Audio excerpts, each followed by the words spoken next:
Chapter 190. Tinjin City, Daffodil Street. Klein was discussing with his brother, Banson, and sister, Melissa, about the latest popular plays. He sincerely invited them to watch them at the theater next Sunday night. I think the newspapers have said enough. The Return of the Count is definitely a play worth watching live. It has already been performed dozens of times in Bakeland, and every single one of them was sold out. I don't think we should miss this opportunity. The lack of entertainment made Klein unwilling to give up. After all, he was someone who followed the trends and watched plays in his previous life. Of course, if it wasn't to maintain my image, I'd rather go to a tavern to play billiards. Renting a place to play tennis isn't bad either. I can consider that. It's a leisure activity for the middle class. With my current physique, as long as I don't encounter other beyonders, I can easily handle most opponents. Forget it. I can only think about it for now. I'll investigate the people and things related to Lenivas in the morning, and I'll practice combat in the afternoon. I'll check some of the houses with red chimneys before returning home in the evening. I'm really a busy man, Klein thought, trying to find joy in his misery. Seeing that Banson was already tempted, Melissa was still a little hesitant. He smiled and added, "It said that the most popular supporting character in The Return of the Count is a genius mechanic. All right, no matter what, we have to go to the theater to watch a play."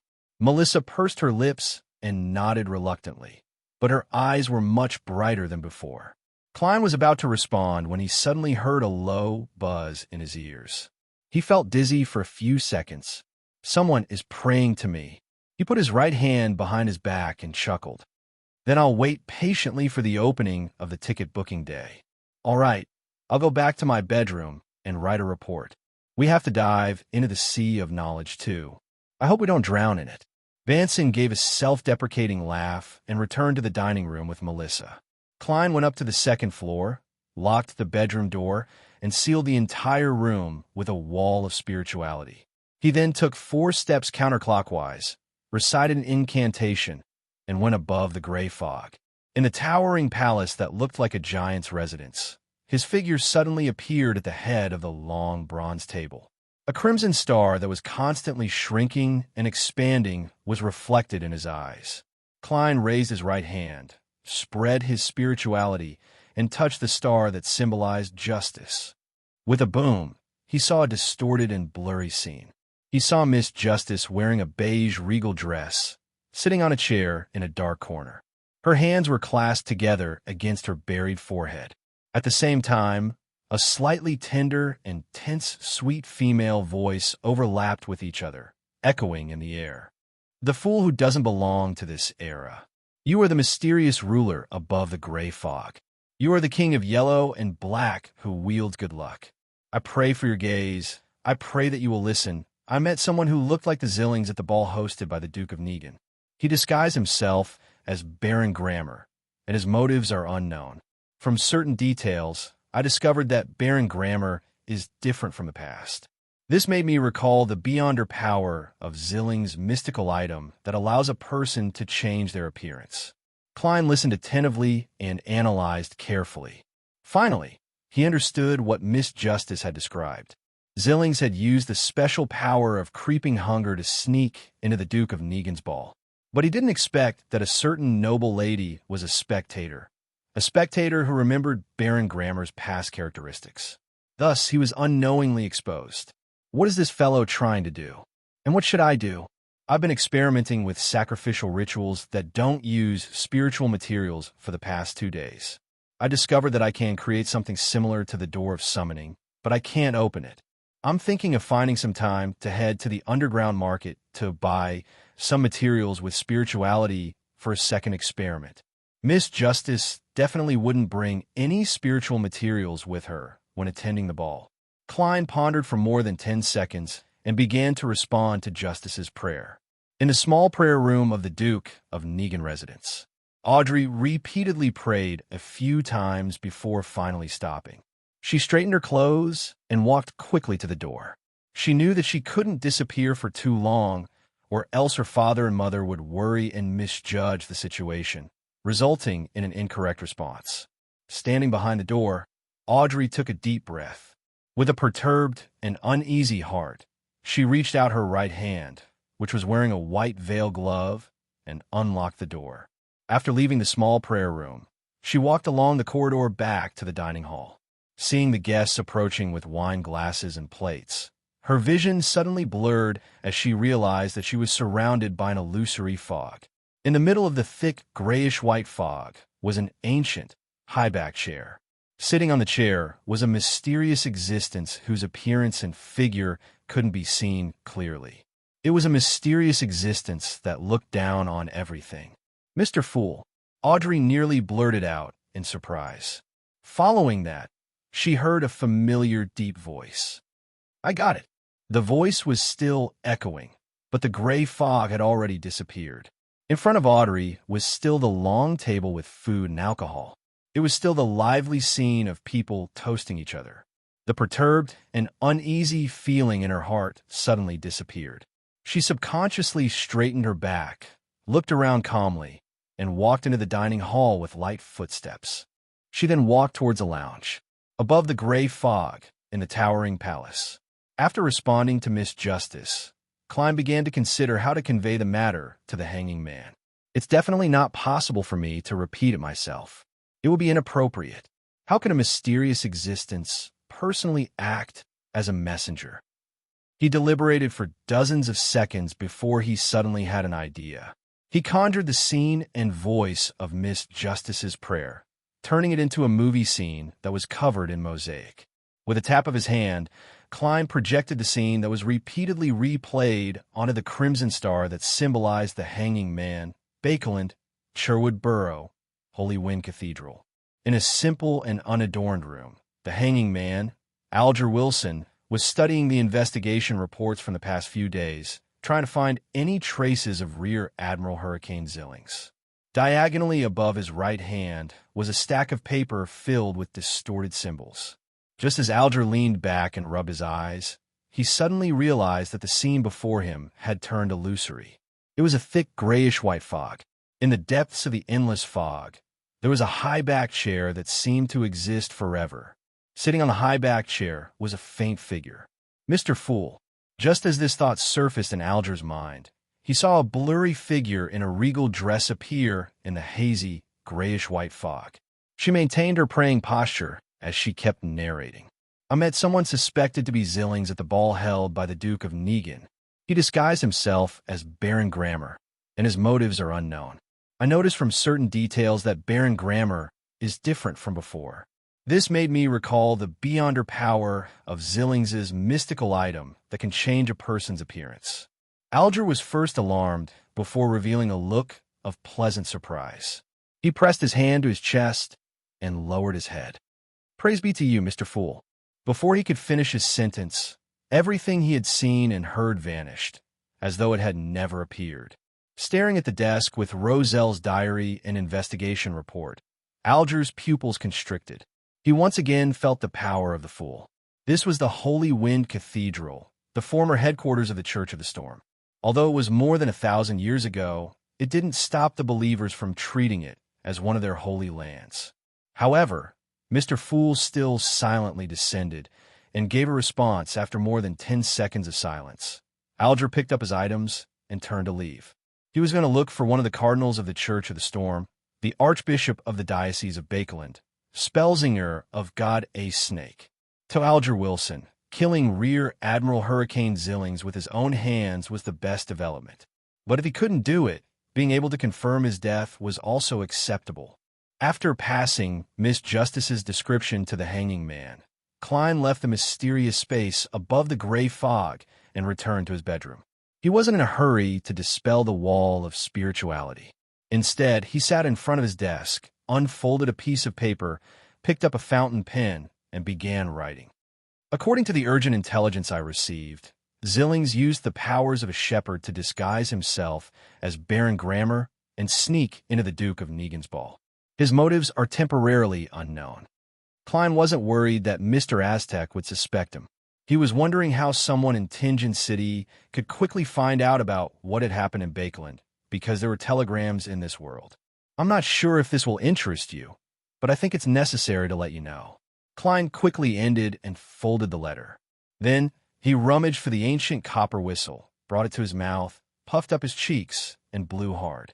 The huge, terrifying, and illusory skeleton messenger appeared once again. It remained standing there, not minding that its head had burrowed into the roof. Klein resisted the urge to use his clown powers. He didn't turn the letter into a flying dagger, and he obediently threw it to the messenger. He blew the copper whistle again, ending the summoning. Klein composed himself and went through the matter in his mind again. What he could do now was only what he had done. Although Klein could also use the summoning ritual to bring the flaring sun charm to Bakeland, it was too dangerous. Zillings was a sequence 6 wind-blessed, and he had the mystical item, creeping hunger. Secondly, it was too troublesome. He had to first get the flaring sun charm above the gray fog. Thirdly, it would easily ruin his image, so he rationally gave up on the idea. Actually, it's not a big problem. The Duke of Negan is the most powerful noble outside of the royal family. He's the big shot behind the Conservative Party. There's definitely no lack of high-ranking officials among the people attending the ball today. I'm the first to refuse to believe that there isn't a powerful beyonder protecting him. Zillings is the second. Well, if it wasn't for this factor, there's no need for him to disguise himself, since Miss Justice has already discovered it ahead of time. Allowing the nobles to be prepared, the matter won't become too serious and spiral out of control. I wonder how fast Mr. Aztec's messenger is. If he can use the spirit world to travel, there's still hope of him making it in time for the main course. If it's as slow as Ma M. Daly's messenger, then I can only guess the truth from the news. Klein nodded indiscernibly and threw the matter to the back of his mind. There was nothing more he could do anyway. Chapter 191.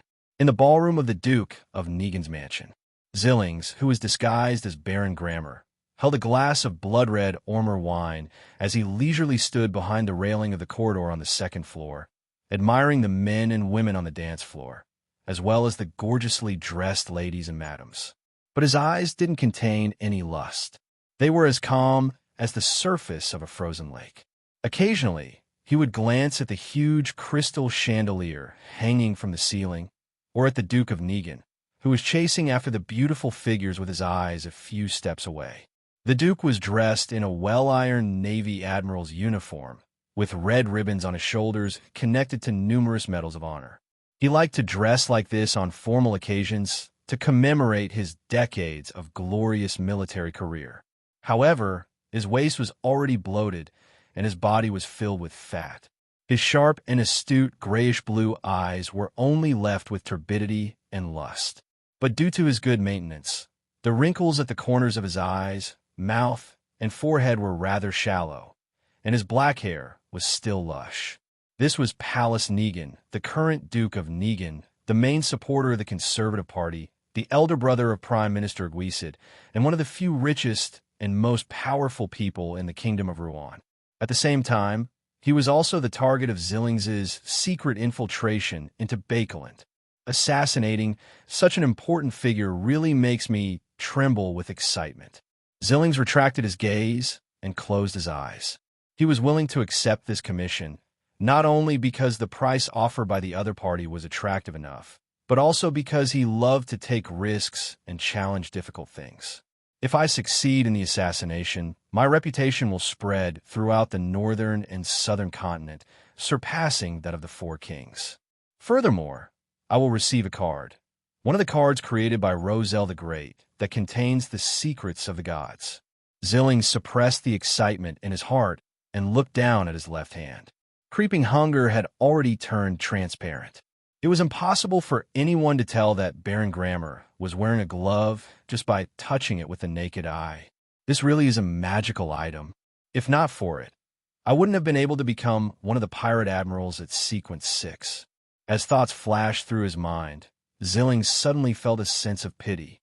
After so many years as a pirate, he had seen and come into contact with many beyonders, including the members of the Aurora Order who enjoyed adventuring at the ends of the Sonia Sea. Therefore, he knew that compared to a real shepherd, creeping hunger was still lacking in many aspects. First of all, switching states was too slow, requiring at least a second. As for a real shepherd, it could change in an instant. Secondly, The controlled soul could only use 1 to 3 powers from when it was alive. As for how many and which ones it was completely up to luck. It was fixed after the first grazing. As for a real shepherd, he could choose 3 of them. He didn't need to roll dice like he did at a gambling table. Finally, creeping hunger could only graze 5 souls at the same time, while a real shepherd could have up to 7. Of course, both had the same limitations. They could only control 1 soul at a time, and they could only use the corresponding beyonder powers of the soul and their own beyonder powers. And if they wanted to use a new soul to replace an existing soul, the process was irreversible. There was no chance of regret. After 7 to 8 years of adjustments, Zillings finally settled on 5 souls. Their powers complemented each other, making their master appear rather terrifying. And it was because of the constant adjustments and experiments over the years that there were rumors among the pirates that Rear Admiral Hurricane was omnipotent and capable of anything.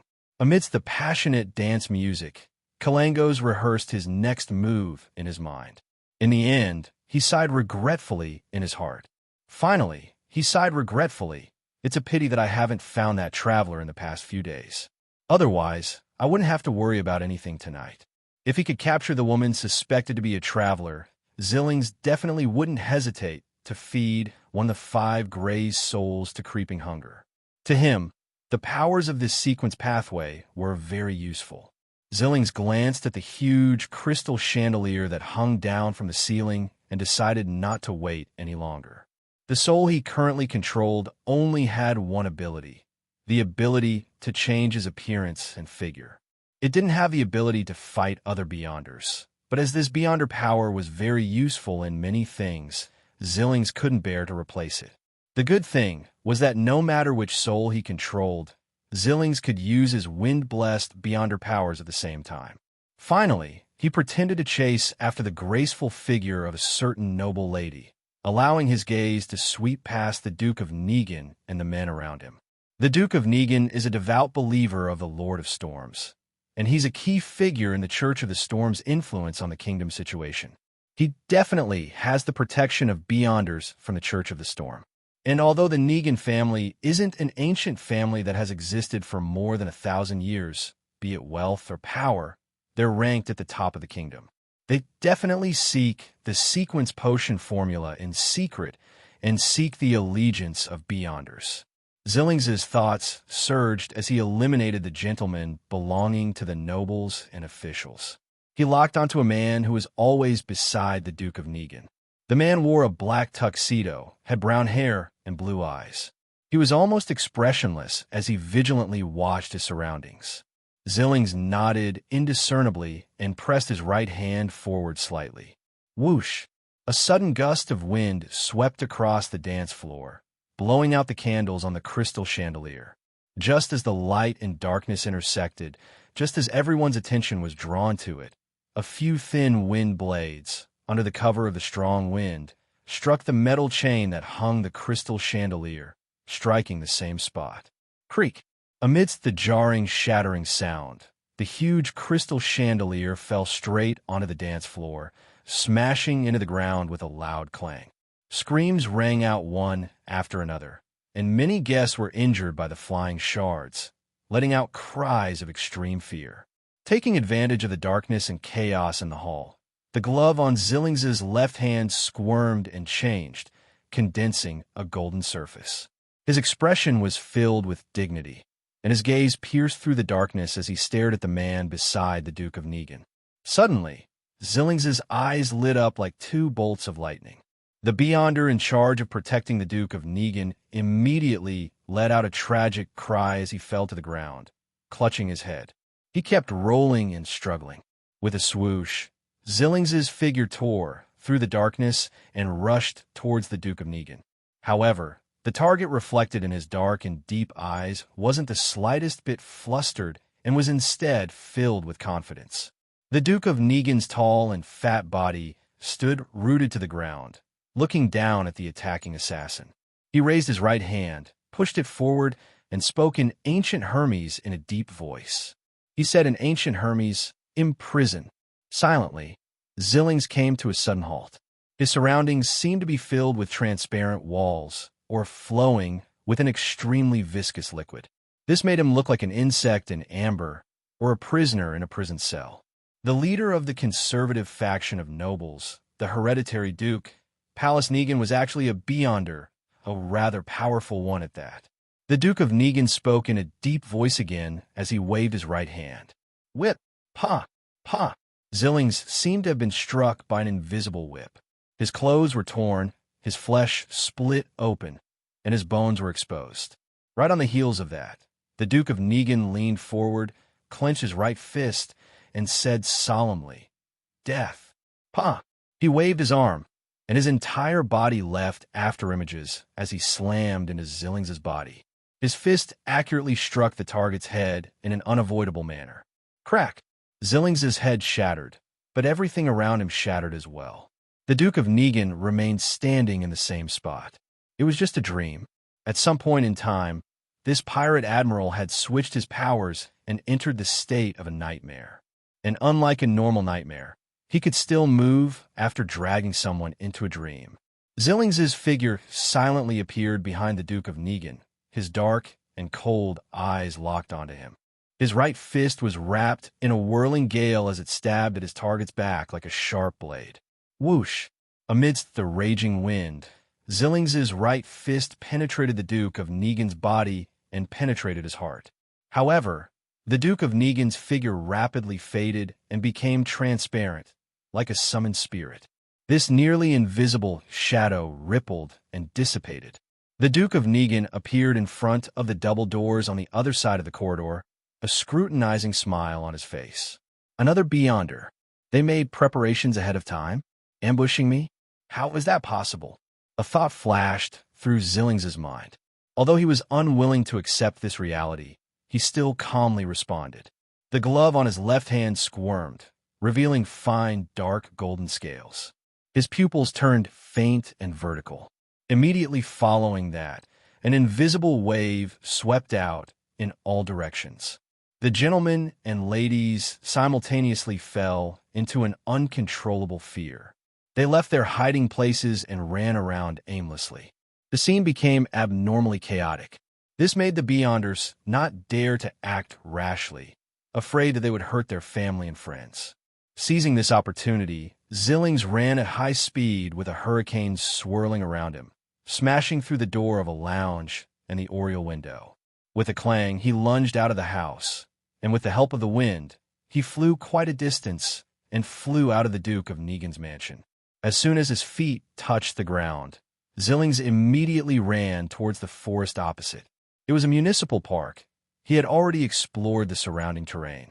As long as he got rid of his pursuers, he could change his appearance and blend in with the more than 5 million people of Bakeland. This was also the reason why he dared to take on such a difficult mission. After a while, a strong wind blew towards the Duke of Negan's mansion.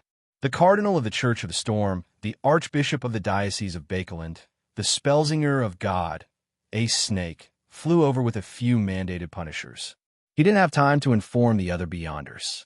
Alger was one of the people who arrived with Archbishop Ace, but he was in a very bad mood because he saw the broken window and his colleagues who had just chased out of the house. Chapter 192. Passing through the forest and crossing the artificial lake, Zillings managed to shake off his pursuers with the blessings of the wind. He surveyed his surroundings, intending to pretend that he was escaping by diving into the Tussock River before turning around and running into Bakeland's economic center, Hillston Borough. At that moment, his vision suddenly blurred as he saw the various colors in the darkness become abnormally rich. The green trees turned greener, the bright red fruits turned redder, and the dark water turned darker. Everything was like a canvas that had been splashed with paint, and in the sky, where the crimson moon was blotted out, there were countless transparent shadows of indescribable shapes. There were bright lusters of different colors that contained mysterious knowledge. Zillings realized that he had stopped and was floating in midair. Beneath his feet was the constantly rising dark water surface, and beneath the water surface were pale skin palms that were grabbing outwards. Oh no! Zillings knew that he had been ambushed, and the ambusher definitely wasn't weak. A gigantic humanoid skeleton suddenly appeared in front of him. This monster was 4 meters tall, and its eye sockets burned with pitch-black flames. The white bones were illusory and hazy. Zillings stared at his enemy, without any emotion, as the corners of his mouth curled into a sneer. At the same time, the glove on his left hand emitted a resplendent light, as though it was made of pure gold. Zillings leaned back and spread out his arms, as though he was embracing the sun. A pure, blazing light suddenly descended from the sky, enveloping the gigantic skeleton. The entire oil-like world trembled violently as the pale palms beneath the dark water surface evaporated one after another. This was the beyonder power of a priest of light. This was a sequence 5 beyonder power of the sun pathway. This was the nemesis of the undead. The resplendent pillar of light dissipated, and the pitch-black flames in the gigantic skeleton's eye sockets were instantly extinguished. Then it turned transparent and dissipated into the air. Before Zillings could use the priest of light powers to shatter the oil-like world again, his expression froze. He saw another huge skeleton on his left. It was almost 4 meters tall, and its eye sockets were burning with black flames. It was exactly the same as the monster from before. Then, the same skeletal monsters appeared one after another around Zillings. 1, 2, 3. There were more than 100 of them. Over 100 pairs of eyes burning with black flames cast their gazes at the target at the same time. Below him, the dark water rose higher and higher, almost touching the soles of Zillings's feet. Pale, illusory palms grew out one after another and waved around, trying to grasp at the life-saving straw. Spread out and chase after them. Try to surround them. Ace Snake, the cardinal of the Church of the Storm, gave an order and rose into the air amidst the sudden hurricane, flying in the direction where Zillings had fled. Duke of Negan and the others didn't join the ranks of the mandated punishers. Maintaining their status, they stood by the window and watched from the balcony. Only then did the ordinary nobles, who were running around in panic, slowly calm down. Due to the darkness and the incessant shouts, they didn't know what exactly had happened. All they knew was that the Duke might have encountered an assassin. Alger Wilson gritted his teeth and ran out of Duke of Negan's mansion. He circled around a municipal park opposite and rushed to Hillstonborough. Even if there was only a sliver of hope, he wasn't willing to miss it. Suddenly, he heard a voice carried over by the wind. "There's no need to chase after them. There's no need to chase after them." It's Cardinal Snake's voice. Alger ran a few more steps before he stopped and turned to look at the sky in confusion. He saw Archbishop Snake, who was wearing a black robe embroidered with the symbol of the storm, hovering above the woods and artificial lake, staring diagonally down. Alger frowned. Without the time to think about the reason, he ran at high speed towards the cardinal. As he got closer, he could see more clearly with the help of his seafarer beyonder powers. The squarish face of the Spellsinger of God was expressionless, but his posture indicated his seriousness. The white hair that peeked out from under his black bonnet fluttered in the wind, accentuating his abnormally stern silver eyes. Alger retracted his gaze and ran out of the woods. The cold surface of the lake that shimmered with crimson moonlight suddenly appeared in his eyes, and a tall figure appeared near the shore. This figure had a unique, wide chin, and his brown hair was tied into an ancient warrior's bun. His dark green eyes were cold and empty. Zillings. Rear Admiral Hurricane Zillings. Alger was first stunned, then he was pleasantly surprised. He couldn't believe his eyes, suspecting that the darkness had caused him to hallucinate. Before he could react further, he suddenly saw Zillings's face rapidly rot, to the point where yellowish-green pus flowed out, and his flesh and blood fell off piece by piece. Pa! Pa! Pa! All that was left of Zillings's face was white bones, and his 2 empty eyeballs fell out of their sockets, smashing onto the ground by the lake. With a cracking sound, Zillings completely fell apart. His clothes were spread over him, blocking the rotting flesh and white bones, as well as the shimmering light. In less than 20 seconds, one of the 7 pirate admirals, Zillings, had died in a bizarre manner in front of Alger. This horrifying scene was deeply imprinted in Alger's mind, making him suspect that he was having a terrifying nightmare. What happened? Didn't Zillings successfully escape? Why did he die so strangely and simply here? What did he encounter to lose his life in such a short period of time? He's a Sequence 6 wind-blessed, the owner of creeping hunger. Who did it? Why did they kill Zillings? Just as Alger couldn't help but have countless thoughts flash through his mind, he heard the magnetic voice of Spellsinger of God, a snake. Did you tell anyone else about this information? Does anyone else know about this information? Alger instantly regained his composure, looked at Zillings's corpse, and explained in a prepared manner. I just received the information and reported it to you. As soon as I received the information, I reported it to you, Archbishop. At this point, he couldn't help but grumble inwardly. If a snake hadn't gone for a stroll by the Tussock River, making me spend quite a bit of time looking for him, Zillings might not have been able to escape Duke of Negan's mansion. Of course, he didn't dare voice such grievances in front of a high-sequence beyonder. All he could do was respectfully and humbly continue describing. He could only respectfully and humbly continue describing. The personnel who received the information directly were even sacrificed, and those who were in transit did not open the letter. I can confirm this, but I can't be sure if the source of the information was leaked. Since we know of it, it's possible for others to know as well. As Alger spoke, he began guessing who killed Rear Admiral Hurricane Zillings. The person or organization that commissioned Zillings to assassinate Duke of Negan. But since Zillings has successfully escaped, and there's no possibility of him leaking anything, there's no reason to kill him. If it were me, I'd let Zillings lie in ambush, and when everyone thinks that he has escaped from Bakeland, I'd carry out another assassination. Besides, Zillings has always trusted himself. He wouldn't tell anyone about the assassination plan ahead of time. Duke of Negan has recently been holding gatherings for the few bills in September, so there's no need to worry about the lack of opportunities. Apart from Zillings himself, no one can be sure when and where he will take action. Unless it's a prophet. The possibility is very low. Another faction? Impossible. Miss Justice discovered the problem on the spot and used the method of praying to Mr. Fool to transmit the information. Other than us, it's impossible for any other organization to receive the news at the same time.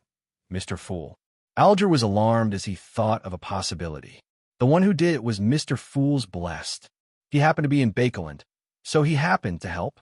The more Alger thought about it, the more he felt that his guess was close to the truth.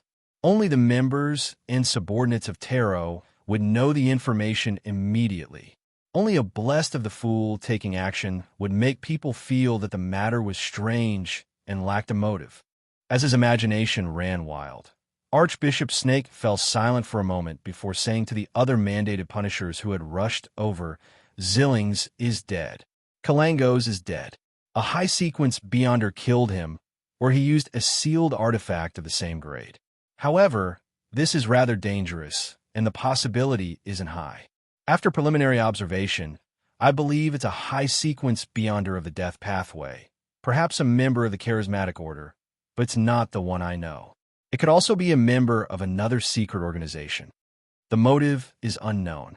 The Charismatic Order originated in the southern continent, and it was said that it was a secret organization established by some descendants of death in an attempt to resurrect death. After the southern continent was invaded and colonized, they were nearly destroyed, but they tenaciously survived and developed into the various countries of the northern continent. High-sequence Beyonder. Yes, only a high-sequence Beyonder can kill Zillings in such a short period of time. A blessed under Mr. Fool is already a high-sequence Beyonder. That's a demigod. Alger looked at the pile of rotten flesh and bones again. He was in a very detached state, as if he had lost all his emotions. He was staring blankly at everything in a daze. If one day I betray Mr. Fool, he suddenly had such a thought. Immediately, the horrifying scene of Zillings rapidly rotting appeared in his mind. Alger couldn't help but shiver and lower his head. At the same time, he relaxed. Since I can't escape or resist, I can only choose loyalty. Phew! With Zillings dead, No one can threaten me with that secret anymore. He exhaled and completely calmed down. In the Duke of Negan's mansion, Audrey Hall, who was accompanying her mother and the noble ladies to discuss the assassination, saw her father, who had a beautiful mustache, appear at the door. She found a reason to leave the lounge and went to the balcony of the hall. "Father, what's the matter?" Audrey looked at Earl of Hall with her emerald eyes.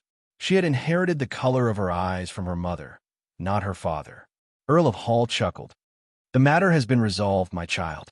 You don't have to worry anymore." "Did you tell anyone else that Baron Grammar was an impersonator?" "No." Audrey shook her head firmly. "I only told an existence that was close to a deity." She added silently in her heart. She thought for a moment and described the matter in detail. "After telling you, I went to the washroom first and then went to Mother's.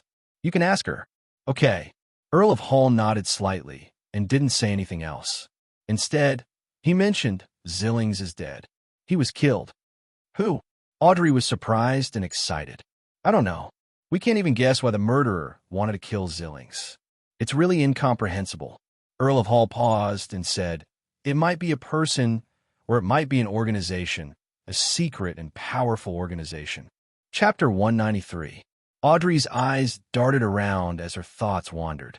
She immediately analyzed many things. Mr. the Hanging Man once described that Zillings is a lone wolf who doesn't trust anyone. Only he knows of his plans. Apart from me, who discovered it ahead of time, there shouldn't be anyone who knew that he would assassinate me tonight. I only told Father and Mr. Fool that Baron Grammar is suspected to be Rear Admiral Hurricane Zillings' disguise, although the Duke of Negan's mansion has a telegraph line that can transmit information in a timely manner to find help. There's no need to hide it. Father's confusion means that the powerhouse who killed Zillings isn't within their expectations. In summary, the person who killed Zillings is almost certain to be one of Mr. Fool's dependents. Furthermore, only Artero's special mode can create a strange situation with an unknown motive. Zillings is a Sequence 6 Wind-blessed, and he also has the mystical item, Creeping Hunger. To be able to kill him quickly and without leaving any traces, only a high-sequence Beyonder known as a demigod could do, right? Or could it be that he used a sealed artifact that's rumored to be extremely dangerous? Regardless of the possibility, it's enough to show that Mr. Fool's dependents are abnormally powerful, as expected of Mr. Fool. Regardless, I provided a clue. Mr. the Hanging Man has to fulfill his promise and give me the Rainbow Salamander's pituitary gland. This should be the first official operation of Artero, right? One of the 7 pirate admirals, Zillings, died as a result.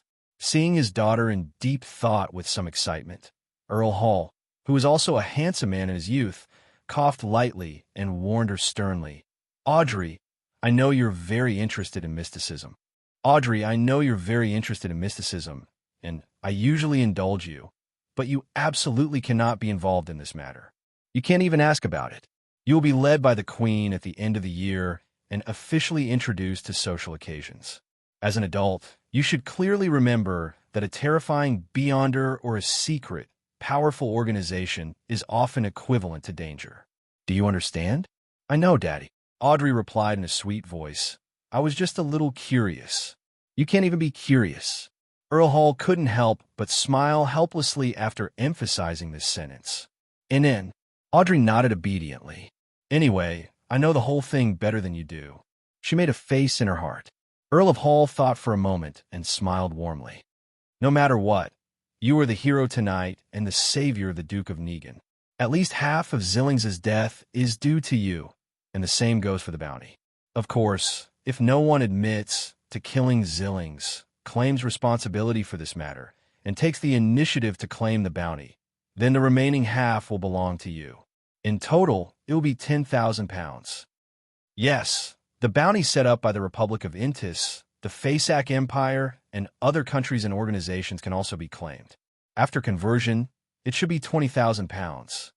The Duke of Negan just promised to give you his holiday manor in Desi Bay. It includes a large rubber forest and, I don't know the exact amount of income, but it's definitely not low. He spent 8,000 pounds to buy it back then, and he even built a house and bought improved crops. With a fortune of 300,000 pounds, Audrey could be considered wealthy, but a bounty that was close to or even exceeding £40,000 was still a huge sum of income for her. Many aristocratic ladies' dowries couldn't even reach this amount. In August, in a marriage alliance between an aristocrat and a merchant, Miss Mary Aldbury, the daughter of a millionaire, only had a dowry of £80,000. I've never considered the bounty, Audrey muttered from the bottom of her heart. Suddenly, she thought of something. If she were to claim the bounty and let her name spread, then the hanging man would easily be able to determine who justice was. That won't do. As a member of the tarot, I have to remain mysterious. Audrey looked at her father and organized her words. Father, I'm a little scared. Why? What happened? Earl of Hall asked with concern. If it is made known that I discovered Zillings pretending to be Baron Grammer, I'm afraid that his subordinates will seek revenge on me. I'm afraid that the person who instigated him to assassinate the Duke of Negan will target me. Audrey tried her best to make herself look pitiful, weak, and helpless. I'll hire someone to protect you, Earl of Hall replied before nodding slightly. But there's really no need for you to take on this risk. Besides, the person who killed Zillings took away creeping hunger. Of course, to a high-sequence beyonder, this isn't a sufficiently convincing motive. I'll inform the Duke of Negan to hide this matter and get him to find someone else to claim the bounty. He'll then privately compensate you later. At this point, Earl of Hall said with a beaming smile, As expected of my daughter. As expected of my daughter. You earned £40,000 so easily. That's more than a tenth of your current wealth. The £300,000 was something he had divided out in advance. It was his daughter's property, and when she got married, he would add another portion. Am I as good as you used to be, father? Audrey asked in delight. Earl of Hall shook his head and laughed. Much better than me. My first profit from business was only £60. Audrey immediately became abnormally happy. A bounty of £40,000, her father's praise, the sense of accomplishment of causing Rear Admiral Hurricane Zillings' death and completing an impressive task, the pride of being a member of the tarot, and the rainbow salamander's pituitary gland that she would obtain from the hanging man later made her not only feel double the joy, but triple, quadruple, or even quintuple it. I really want to report it to Mr. Fool immediately and get his confirmation. No, that won't do. A mysterious powerhouse with unknown motives killed Zillings. Now, there must be someone secretly observing me and searching for clues. I can't show any signs of abnormality. Pooey. There's nothing abnormal about me to begin with. As long as I don't attempt to recite Mr. Fool's honorific name. If it's really done by Mr. Fool's adorer, he definitely knows the outcome and doesn't need me to report it. Do I need to share the bounty with that adorer? No. No matter what method I use to pay £20,000, it'll definitely attract attention. I can't take the risk. Besides, it's always been the hanging man asking Mr. Fool for help, so he should be the one paying. Yes, he claimed to have many of Roselle's diaries. I'll try my best to gather more diaries and thank Mr. Fool for responding to my prayers. He definitely won't be interested in vulgar money. Audrey quickly decided on what to do next. In the Duke of Negan's mansion, in a private study, the fat and tall Duke sat in a high-back chair behind the table, smoking a cigar as he looked at Spellsinger of God Al Snake and the kingdom's prime minister, Aguisid Negan, and the others opposite him. From the feedback we received, it's currently impossible to determine which high-sequence beyonder did this. Aguisid had just rushed back from the king's place. Archbishop Snake nodded as well. We've also used beyonder means to confirm that it's not one of the high-sequence beyonders we're familiar with, nor one of the charismatic order. There's enough reason to believe that it's a mysterious powerhouse we're not aware of. Of course, we can't rule out the possibility that he used a dangerous sealed artifact. Duke of Negan held his cigar and said, perhaps it's not just a high-sequence beyonder.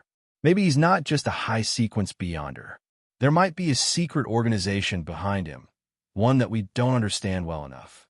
Otherwise, we wouldn't have been able to ambush Kalangos so accurately. Maybe one of the participants at tonight's ball is one of them.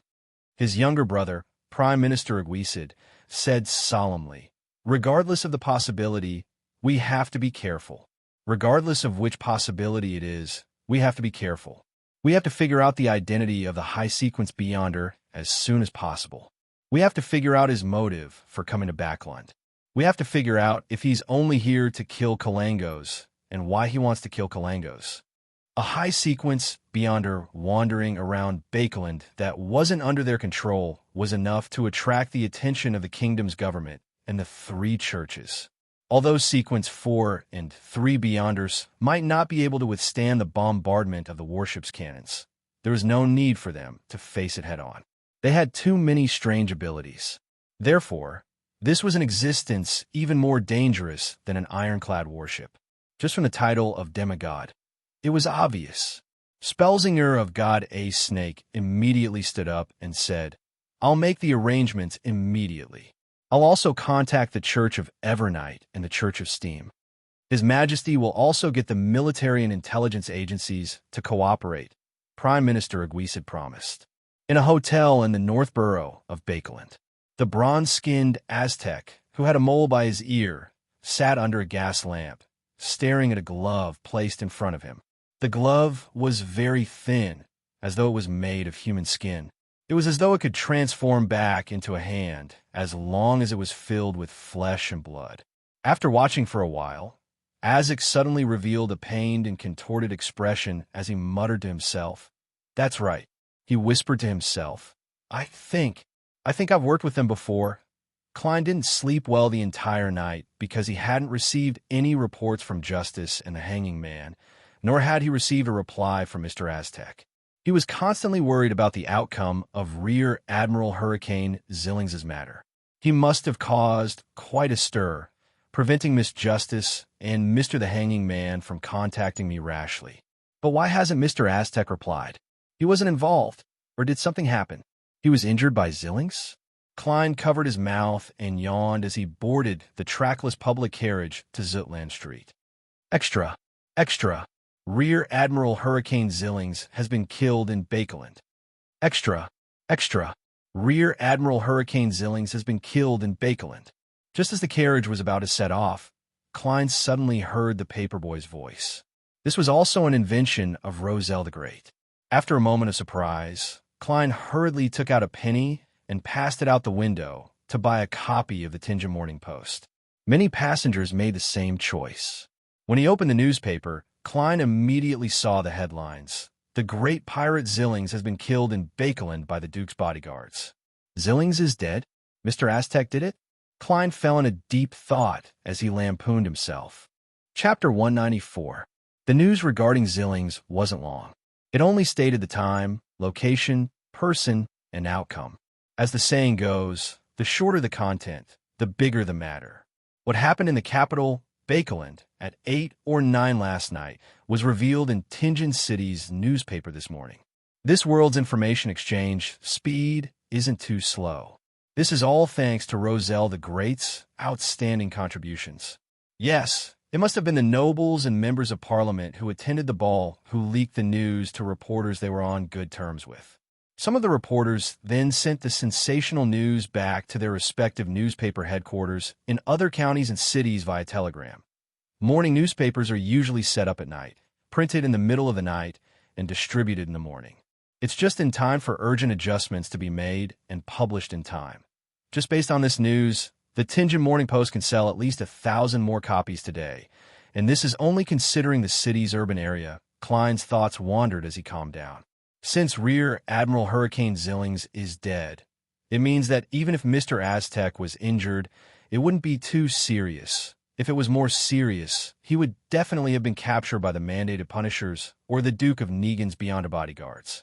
And in such an emergency situation, Miss Justice and Mr. the Hanging Man would definitely find every opportunity to report to me.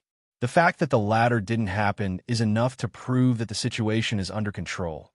Yes, if Mr. Aztec doesn't reply to my letter before midnight, or if Miss Justice and Mr. the Hanging Man don't pray to me, I'll blow the copper whistle again to summon a messenger and send a letter of inquiry.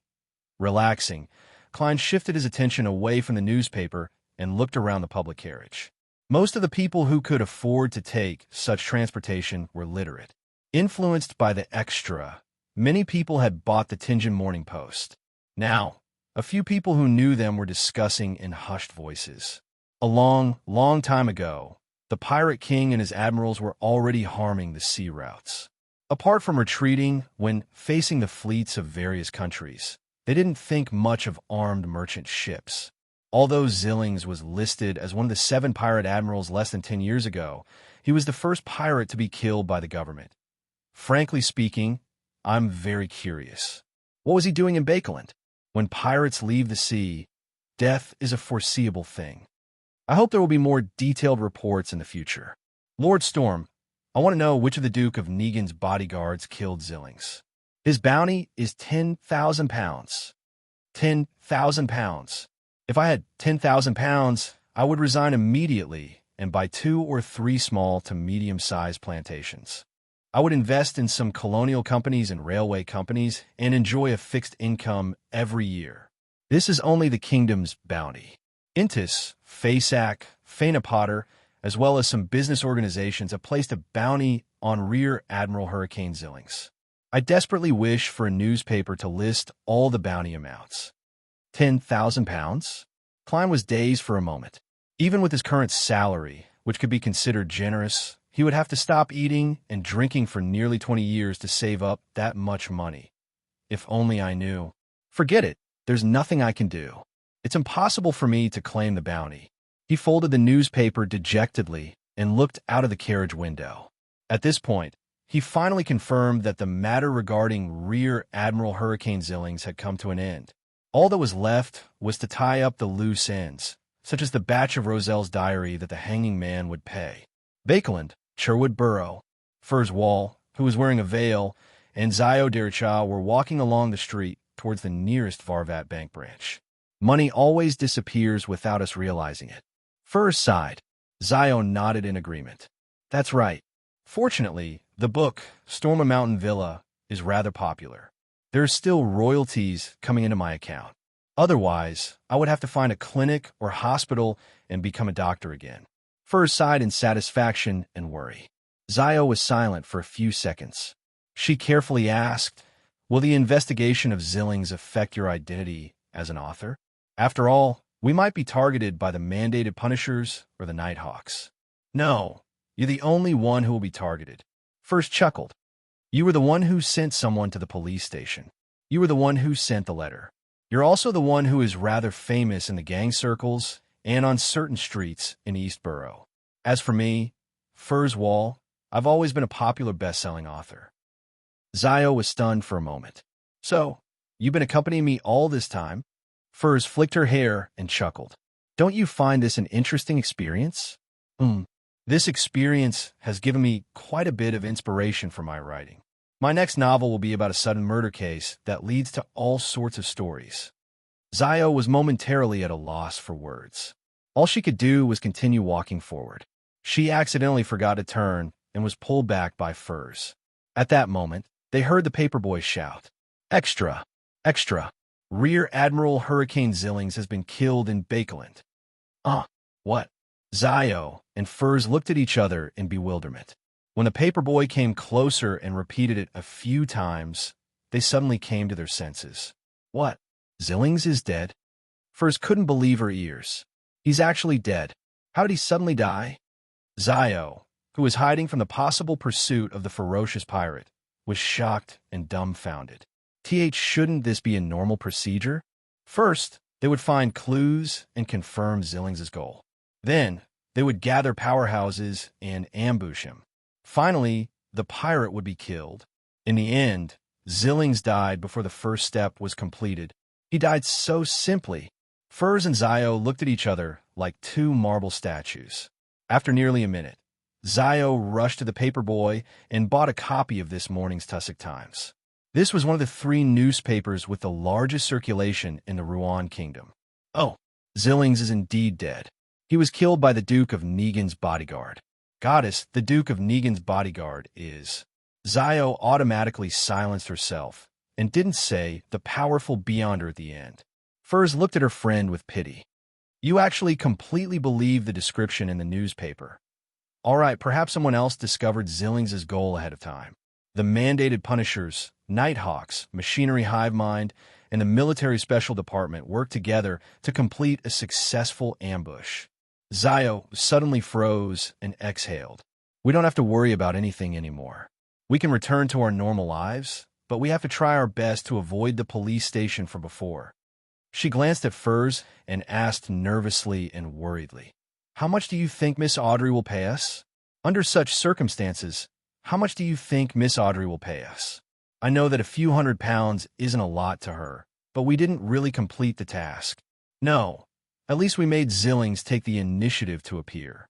The reason why he was in such a hurry to act and fell into the ambush is definitely because of us." Furs comforted her.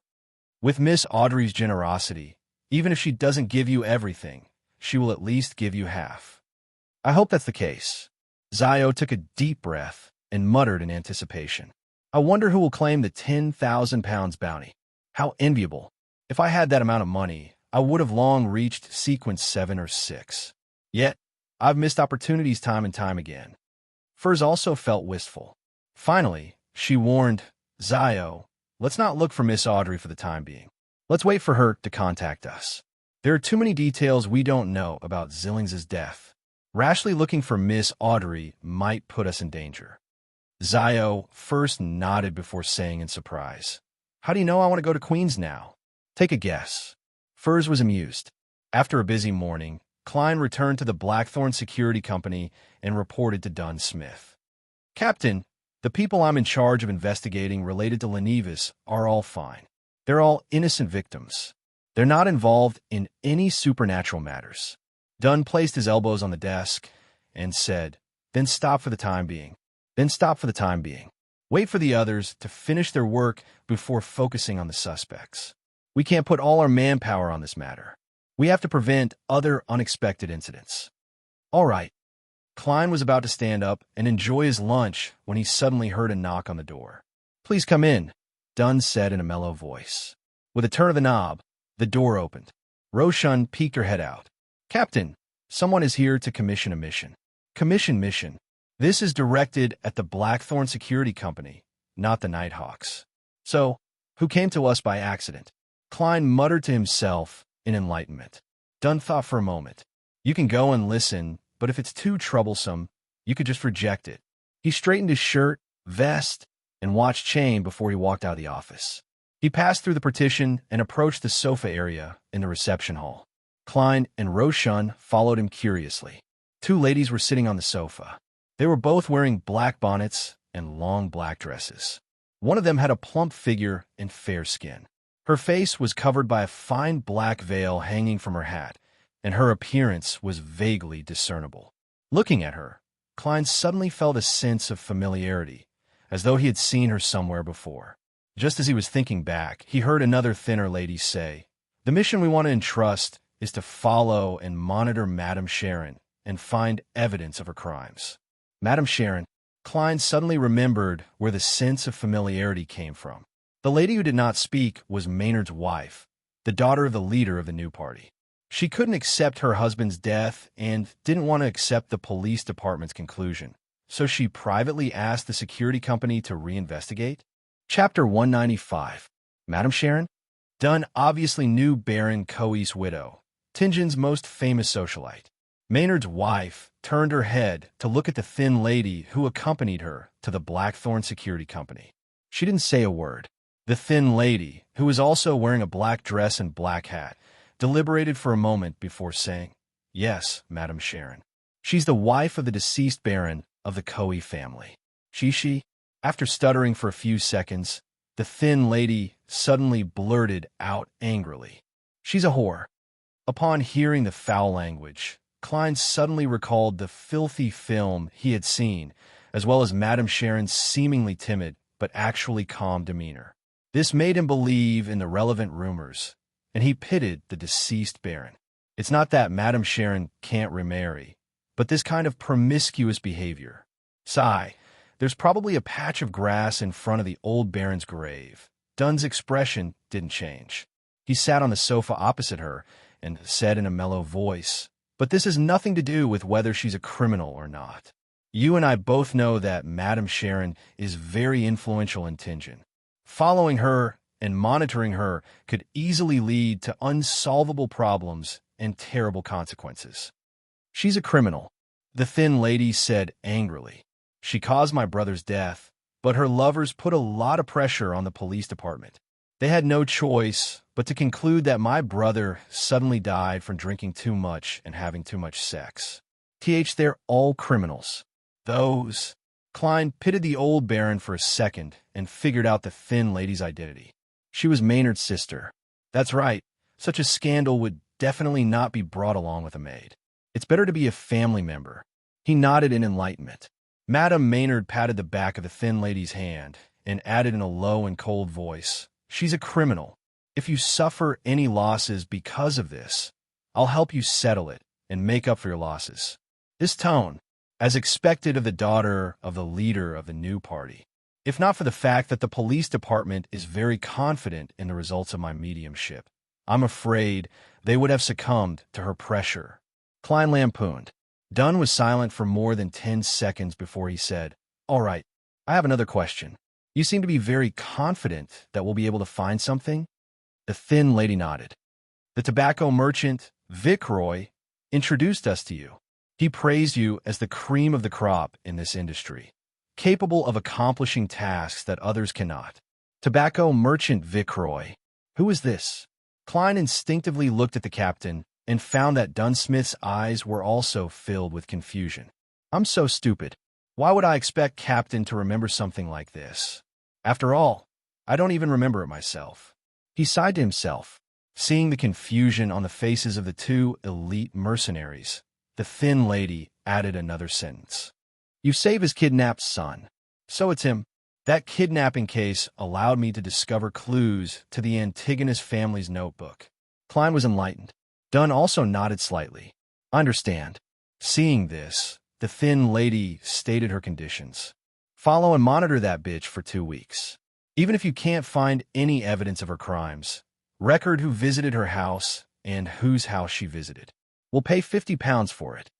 And if you can find any evidence of her crimes or clues, we'll pay you an additional £200. That's a huge commission." Klein suddenly recalled that he had only used £7 to get Detective Henry to gather so much information on the house with the red chimney. For a moment, he felt a little ashamed. Dunn thought for a moment and said, "No problem. No problem. We can sign the contract now. You'll need to pay £20 in advance. Captain, we've been short on manpower recently. There's the big Lenevas case." Klein didn't expect Dunsmith to agree to this mission, even though he was rather tempted. Madame Maynard nodded slightly. "No problem. I believe in you. Please don't disappoint me." Dunn smiled without saying a word. He turned to Roshan. "Go and draft a contract." After the contract was signed and the deposit was accepted, Dunn watched Madame Maynard and the thin lady leave the Blackthorn Security Company. He turned to look at Klein and said, "I'll leave this mission to you. I'll leave this mission to you." Klein was at a loss. Dunn smiled. "Don't you want to learn how to track and monitor people? This is a good opportunity for practice. It just so happens that the part of the Lenevas case that you're in charge of is over." "All right." Klein didn't decline. As soon as he agreed, his thoughts began to spin. According to the rules, half of the mission reward has to be handed over to Mrs. Oriana and the team's treasury. The rest will be split equally among the team members. And this time, it seems that I'm the only one who will take over this mission. Regardless of whether the investigation was successful or not, he would receive a minimum income of £25, and he would still receive a salary. If he could really find some clues, he would receive a whole £125. Captain is so wise. Dunn glanced at him. "Look for Leonard and Fry in the morning to learn how to track and monitor people. Put the combat lessons in the afternoon on hold for the week." I think you should have grasped it by now. I'll send someone to inform Gawain." "Look for Leonard and Fry to learn how to track and monitor people." Why does it feel a little unreliable? Klein was stunned. In his mind, the only method Leonard would use was to play the Fainapotter zither, recite beautiful poems, seduce Madame Sharon into bed, and then track and monitor her from a close distance. Fry's temperament was very special. He was cold and gloomy. No matter where he was, he would be watched. How could someone with such an image be tracked and monitored? As his thoughts raced, Klein answered seriously, "All right. All right." Dunn nodded slightly and walked towards the partition. Suddenly, he stopped in his tracks, turned around, and hesitated. He hesitated for a moment before saying, "Do you remember that tobacco merchant? What's with the kidnapping case?" "So, Captain, you didn't remember anything just now. You don't understand anything. How can you act so calm and confident?" Klein covered his face with his hand. According to Leonard's guidance, Klein wasn't in a hurry to track Madame Sharon, even though he knew that she lived on Olsner Street in the East Borough. Without understanding the target's movement patterns, it's easy to cause problems by following her rashly. Furthermore, it's difficult for a single person to monitor everything, unless you don't eat, drink, sleep, or go home. These were Leonard's exact words. Hence, Klein followed his instructions and headed to the Hound Tavern. He found a gang leader and spent £5 to get his men to monitor Madame Sharon and record her daily movements. Luckily, this can be reimbursed. Why does it feel like it's being subcontracted? On Friday afternoon, Klein received the investigation report provided by the gang leader. Calling it an investigation report was obviously an insult to professional private detectives. None of the gang leader's men could read, so they used pictures and symbols as a substitute. Then their semi-literate boss, who had only attended Sunday school for a year, organized and explained the information. Klein's head throbbed as he read, and it took him a long time to finish reading. According to the surveillance, Madame Sharon hasn't been going out much recently, and there aren't many guests. It's probably because of the death of a member of Parliament Maynard. Those gang members are quite capable. They actually managed to get in touch with Madame Sharon's maid. Well, she's going to attend the Conservative Party's banquet tonight. She might be home late, or she might not be home at all. This is an opportunity to put into practice. Klein quickly made up his mind. He planned to sneak into Madame Sharon's house and search it secretly. With the end of the Lenevas case, the suspension of combat classes, and the end of the Rear Admiral Hurricane Zillings incident, Klein only had two things to do. One was to investigate the house with the red chimney, and the other was to track and monitor Madame Sharon. Hence, he was relatively free. 2 days ago, he had received Mr. Aztec's reply. There was only one sentence in the letter. "I've obtained creeping hunger, and I've recalled some things." This allowed Klein to confirm that Mr. Aztec was the one who killed Kalangos. He finally confirmed that the teacher who had lost his memory and had a long lifespan was a high-sequence beyonder. However, he didn't dare to ask what Mr. Aztec had recalled with the help of creeping hunger, because Aztec obviously didn't want to say. If he was willing to share, he would have described it directly in the letter. In his reply, other than greeting, Klein only reminded Mr. Aztec that creeping hunger craved for the flesh and soul of the living, so he had to find a safe way to seal it. In addition, Justice and the hanging man still hadn't prayed to him, but Klein wasn't worried anymore. He understood that the two members were worried about the possibility of surveillance, so they didn't dare to recite the honorific's name rashly. At night on Olsner Street, the gas lamps illuminated the smooth road, and the crimson moon hung high in the sky. Klein, who had sneaked out, used the clown's balance and agility to silently climb over the walls of Madame Sharon's house. He passed through the garden and came to the side of the house. He climbed the water pipe and slowly made his way to the balcony on the second floor. To Klein, who had never succeeded in climbing trees when he was young, this was considered another way of making history. Taking out a tarot card from the pocket of his black trench coat, Klein inserted it into the gap of the balcony door, and with a gentle pull, he opened the latch. The servants are very careless. They actually didn't add an additional lock. Otherwise, I would have to try climbing through the window. Klein muttered silently as he dashed into the house. Based on the information provided by the gang leader, he easily found Madame Sharon's bedroom, twisted the knob, and snuck in. As he carefully closed the door, he suddenly caught a whiff of a faint fragrance. It reminded him of a woman's fragrance that could make one's blood boil. Klein was momentarily dazed, and he even felt a slight reaction from his body. He immediately used meditation to calm himself down and complained to himself, "You're right." Chapter 196. After a few seconds, Klein activated his spirit vision and looked around the room. Under the crimson moonlight, Madame Sharon's bedroom was luxuriously decorated. There was a thick carpet, a spacious space, a blanket made of velvet, a table with all sorts of skincare products and cosmetics, and jewels that shimmered with different luster. In the cloakroom that was half open, there were thin clothes and suspender stockings that were casually thrown on the rocking chair, as well as many ornaments that were embedded with gold threads. All of these entered Klein's eyes. The most eye-catching thing in the entire room was an unfinished oil painting. It was a naked Madame Sharon herself. Her brown hair cascaded down like a waterfall, and her brown eyes were like the eyes of a deer in the forest. They were pure and moist, but her arched eyebrows, tall nose, and coquettish lips gave her the charm of a mature woman. The two were mixed together in a contradictory manner, but they exuded a shocking charm. Looking down her neck, Klein only took a glance. He didn't take a closer look. He wasn't pretending to be serious. He had even seen her dirty photos, so why would he be afraid of little bunnies? His attention was attracted by the paints, plates, paintbrushes, and a silver-plated full-body mirror beside the oil painting. Such a combination, such placement, and such a relationship made him have a strange thought. The artist of this oil painting was Madame Sharon herself, and not some artist she had hooked up with. A charming and pure girl with an alluring appearance, an outstanding figure, and a charming and innocent girl taking off her clothes and looking at herself in the mirror while describing her beauty. Such a scene feels weird. Isn't Madame Sharon too narcissistic? Klein mumbled silently. He retracted his gaze and began searching for possible evidence of a crime. According to Leonard Fry's teachings, he wore black gloves the entire time.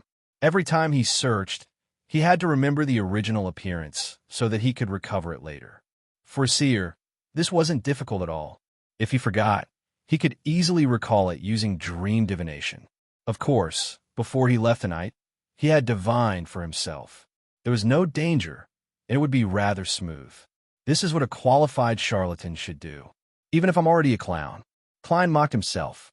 He spent nearly 20 minutes searching Madame Sharon's bedroom, but he didn't find anything worth paying attention to, nor did he see any spirituality glow. Finally, he stopped in front of the safe in the corner of the room. It was iron gray and 1 meter tall. It was thick and heavy, giving off the feeling that it was extremely sturdy. It seemed that even explosives would not be able to break it. It really has the characteristics of the age of steam. There must be an extremely complicated mechanical combination inside. Klein tried to open the lock, but he failed shamefully. He pushed the matter of the safe to the back of his mind. He took off his left glove and the topaz pendant on his wrist. He gripped the silver chain and allowed the spirit pendulum to fall. Klein got rid of the heat brought by the fragrance in the room and entered a meditative state. His eyes darkened as he muttered to himself, "There's a secret room or a hidden compartment in this room. There's a secret room or a hidden compartment in this room." After 7 times, the color of Klein's eyes returned to normal. He looked at the topaz pendant and saw that it was spinning counterclockwise. This is a negative. Klein nodded indiscernibly and left Madame Sharon's bedroom. Following the previous procedure, he quietly searched the study, living room, solarium, and other places, but he did not find any valuable clues. The reason why he did not use the dowsing rod searching method was that he had no idea what he was looking for. He took out a silver vine-patterned pocket watch and opened it to confirm the time. Then, he walked back to Madame Sharon's bedroom. Carefully closing the wooden door, Klein took out the ritual silver dagger. It surged with spirituality and fused with the power of nature, sealing the entire room. He wanted to summon himself. He wanted to use his spirit body to enter the heavy safe and check the items inside. "I don't even know how to pick locks," Klein mumbled in Mandarin. Since he was praying to himself, the entire procedure could be simplified. There was no need to be too particular. Therefore, Klein took out a candle mixed with sandalwood and lit it with spirituality. That was how he set up the altar. I summon in my name, the fool that doesn't belong to this era, the mysterious ruler above the gray fog, the king of yellow and black who wields good luck." The incantation reverberated in Madame Sharon's bedroom. Klein's spirituality surged out and merged with the candle flame to form a grayish white, palm-sized screen of light. Then, he took 4 steps counterclockwise, passed through the howling, and entered above the gray fog. Looking at the door of summoning behind the high-back chair at the ancient long table, Klein was about to respond when he suddenly froze. Since I'm already here, I might as well do a divination to see if I can find any clues. Here, other than eliminating the interference, my powers are still strengthened. Also, the environment I'm in makes the divination equivalent to using Madame Sharon's belongings. He sat down and conjured a piece of goat skin and a fountain pen in front of him. What should I divine? Klein fell into deep thought. Is there a problem with Madame Sharon? No, everyone makes mistakes. Everyone has a problem. Was Madame Sharon involved in a crime? That's not strict enough. As a socialite, she mingled in political circles. It's normal for her to be involved in dirty and unverifiable matters. Also, what defines a crime? Is it the law of the Kingdom of Rouen, the Republic of Intis, or my own free testimony? As his thoughts churned, Klein didn't want to waste any more time. After all, his body was still in the real world. Therefore, he decided to confirm the relevant divination he had done previously. He picked up the fountain pen. Without needing to write, a divination statement appeared on the goat skin in front of him. John Maynard's death was influenced by beyonder factors. This was the divination that Klein had done when he went to Maynard's house to help the police do spirit channeling. The answer back then was negative. Holding the silver chain, the topaz pendant almost touched the words on the goat skin. Klein half closed his eyes and silently recited the divination statement. John Maynard's death was influenced by beyonder factors. John Maynard's death was influenced by beyonder factors. After repeating it a total of 7 times, he opened his eyes and looked at the pendulum. His pupils suddenly constricted. The topaz pendant was spinning clockwise, and the clockwise rotation meant that it was positive. Maynard's death was influenced by beyonder factors. Klein stared at the pendulum, though slowly calming down. His heart was in turmoil. Back then, my divination was affected by someone. It was disrupted. Madame Sharon is a beyonder, a rather powerful beyonder. Or did she have the help of such a person who plotted Maynard's death? To get rid of this strong contender for the mayor's position, to get rid of a new party's future House of Commons Member of Parliament? As thoughts flashed through his mind, Klein wrote a new divination statement. Madame Sharon is a beyonder.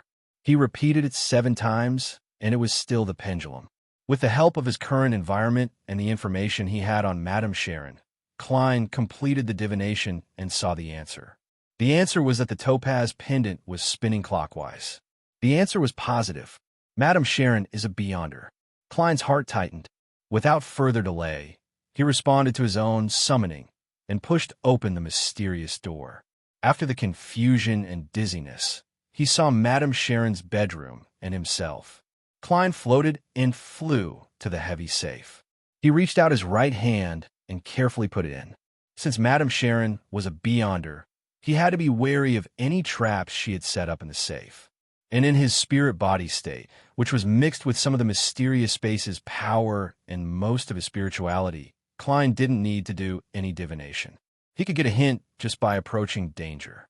Most divination relied on his astral projection to travel the spirit world to obtain revelations.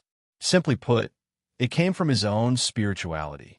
A nearly transparent palm passed through the thick metal door. Klein didn't notice anything out of the ordinary. After scanning the entire place, he suddenly pounced forward, his entire spirit body burrowing into the safe. He saw that the safe was divided into 3 layers. The first layer was filled with standard gold bars, thick banknotes, and even more valuable jewelry. The second layer was filled with documents that lacked covers. Klein puffed up his cheeks and blew a few times, but he didn't manage to open them and see the contents. I'll try again with Mr. Aztec's copper whistle. Klein had previously experimented with it, when he used his spirit body to envelop the flaring sun charm and Aztec's copper whistle. The 2 items could pass through obstacles and become half real, half illusory existences. The bottom layer of the safe was rather strange. There was only a black and white photo. The photo was of a handsome young man, Madame Sharon's former lover. They were forcefully separated, and Madame Sharon had no choice but to marry the old baron. Thus, she began to fall into depravity, sleeping with one man after another. But deep in her heart, there was still a pure land. Every night, when it's quiet, she would take out this photo and rub it with tears streaming down her face. Klein instantly imagined a sorrowful and tragic romantic drama. However, the more he looked at it, the more he felt that something was amiss. The young man in the photo seemed to possibly, resemble Madame Sharon. Madame Sharon's younger brother? She's a Beyonder. F*CK. Could she also be from the Demonist pathway? Just like instigator Trissy. An idea suddenly flashed through Klein's mind, giving him a shock. Why did Trissy stay in Tingen previously? Was it because she had a companion here? Klein carefully observed the photo and found that the young man resembled Madame Sharon more and more. His nearly transparent face made a grimace. He felt that he couldn't face the filth from before. Calming himself down, Klein searched the surroundings of the safe to see if there was anything else hidden. Although he couldn't pick up any paper, the feeling of passing through objects and air was different. Items of different densities also felt different. As he searched, Klein suddenly froze. He found an empty space on the side of the safe near the wall. It was a mezzanine. After confirming that there was no danger, Klein crawled in.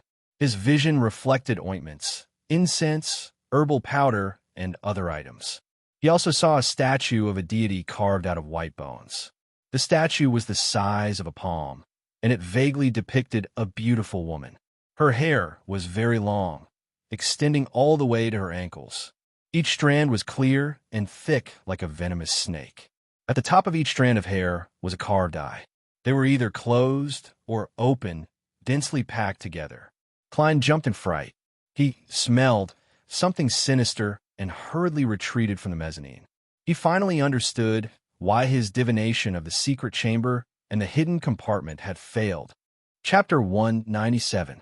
Klein exited the heavy safe and only calmed down when he realized that there was nothing wrong with it. That white bone statue is very sinister. Although it's not dangerous, it makes me feel uneasy. Could it be the so-called primordial Demonist? The evil deity that's on par with the hidden sage, dark side of the universe, and the true creator? Klein recalled his conjecture about Madame Sharon and immediately understood which existence the white bone statue could represent.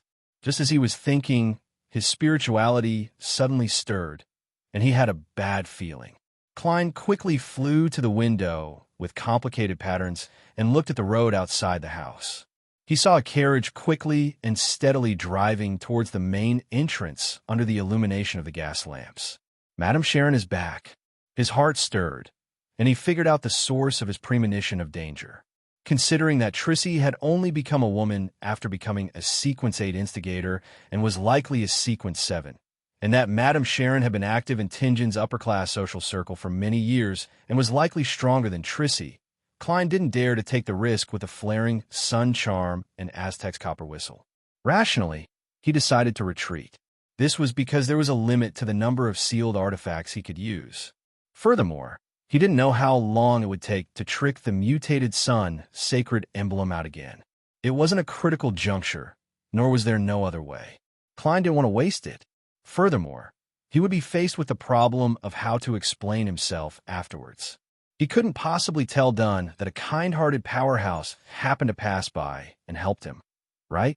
As for why he didn't use Aztec's copper whistle, it was because Klein wasn't sure if the summoned messenger had combat strength. What if it only looked fierce and only knew how to deliver letters? The things I found just now are enough for a Nighthawk team to be mobilized. Why should I fight Madame Sharon alone? I could have beaten her up as a group. Klein emphasized in his heart and ended the summoning. He whooshed back above the gray fog and enveloped himself with spirituality before returning to his body in the real world. He quickly extinguished the candle and removed the wall of spirituality. He dashed out of Madame Sharon's bedroom and returned the way he came.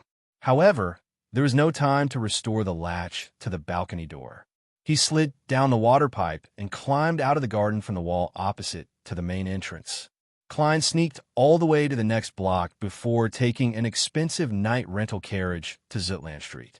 Madame Sharon slowly returned to the second floor in her black dress. She dismissed the maidservant and opened the door to her bedroom. Her pure and watery eyes suddenly froze, reflecting strands of nearly transparent, barely visible filaments. They did not have the luster of spirituality and were like the hair of a diseased human. If one did not know of the existence of these things in advance, or had very special eyes, no one would be able to discover them. At this moment, those thin threads were all broken and fell to the ground. Madame Sharon squinted her eyes and looked at the heavy gray safe. 36 Zutland Street, Blackthorn Security Company. Dunn, who was leisurely reading the newspaper with his legs crossed, looked at Klein, who had appeared at the door of his office, with an odd expression. He sighed silently.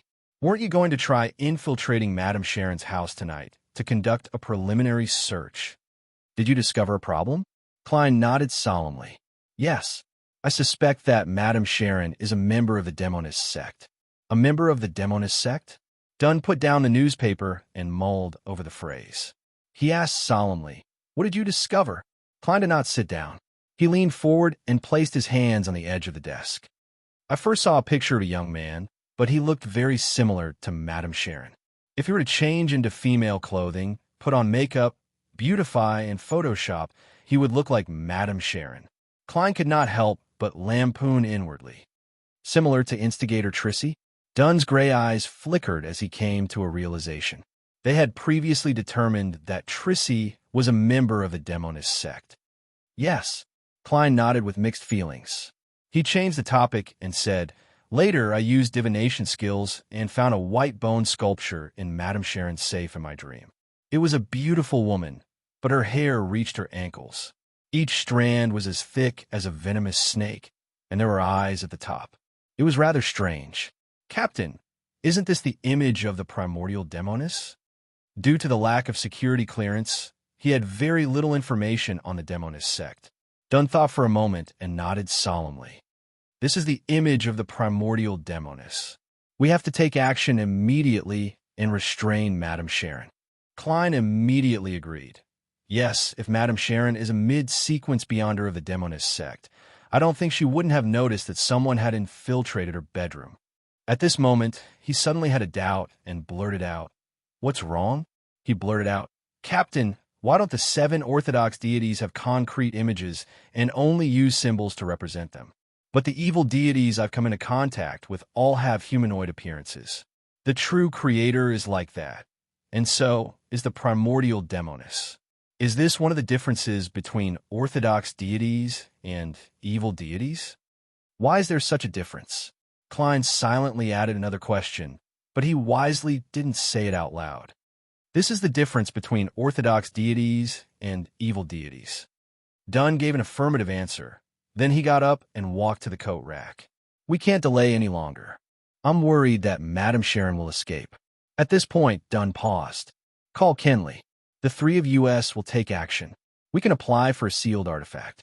Madame Sharon might not only be a sequence 7. "Captain, that's wise of you." Klein answered without hesitation. "That's right." "All right." Then he asked curiously, "Captain, which sealed artifact do you want to use?" "Captain, which sealed artifact do you want to use?" Dunn recalled and deliberated for more than 10 seconds. 3-0217. As there weren't many sealed artifacts behind Cheney's Gate in Tingent City, Klein quickly remembered what the captain wanted to apply for. Number: 0217. Name: Spirit Medium's Mirror. Danger level: 3. There's a certain level of danger. Use with caution. Only operations involving 3 or more people can apply. Security clearance level: Official Nighthawks and above. Sealing method: Placed in darkness without light. Description: The back of this mirror is coated with mercury. There are 3 small cracks on the front. When the first investigator looked at the mirror, he saw a long-haired, crying woman. Then he saw the woman climb out of the mirror. According to many experiments, the image reflected in the mirror is different most of the time. Even if the same person looks at it repeatedly, they will encounter different things. The danger levels are different, but the person looking at the mirror is always prioritized. Among them, the most dangerous situation is seeing yourself. If no one looks at this mirror under the premise of light, it will automatically produce an image every 3 hours. It doesn't have the characteristics of being alive. Appendix. This mirror originally belonged to a spirit medium. It was a very ordinary mirror until one day, this spirit medium strangely committed suicide while looking at it.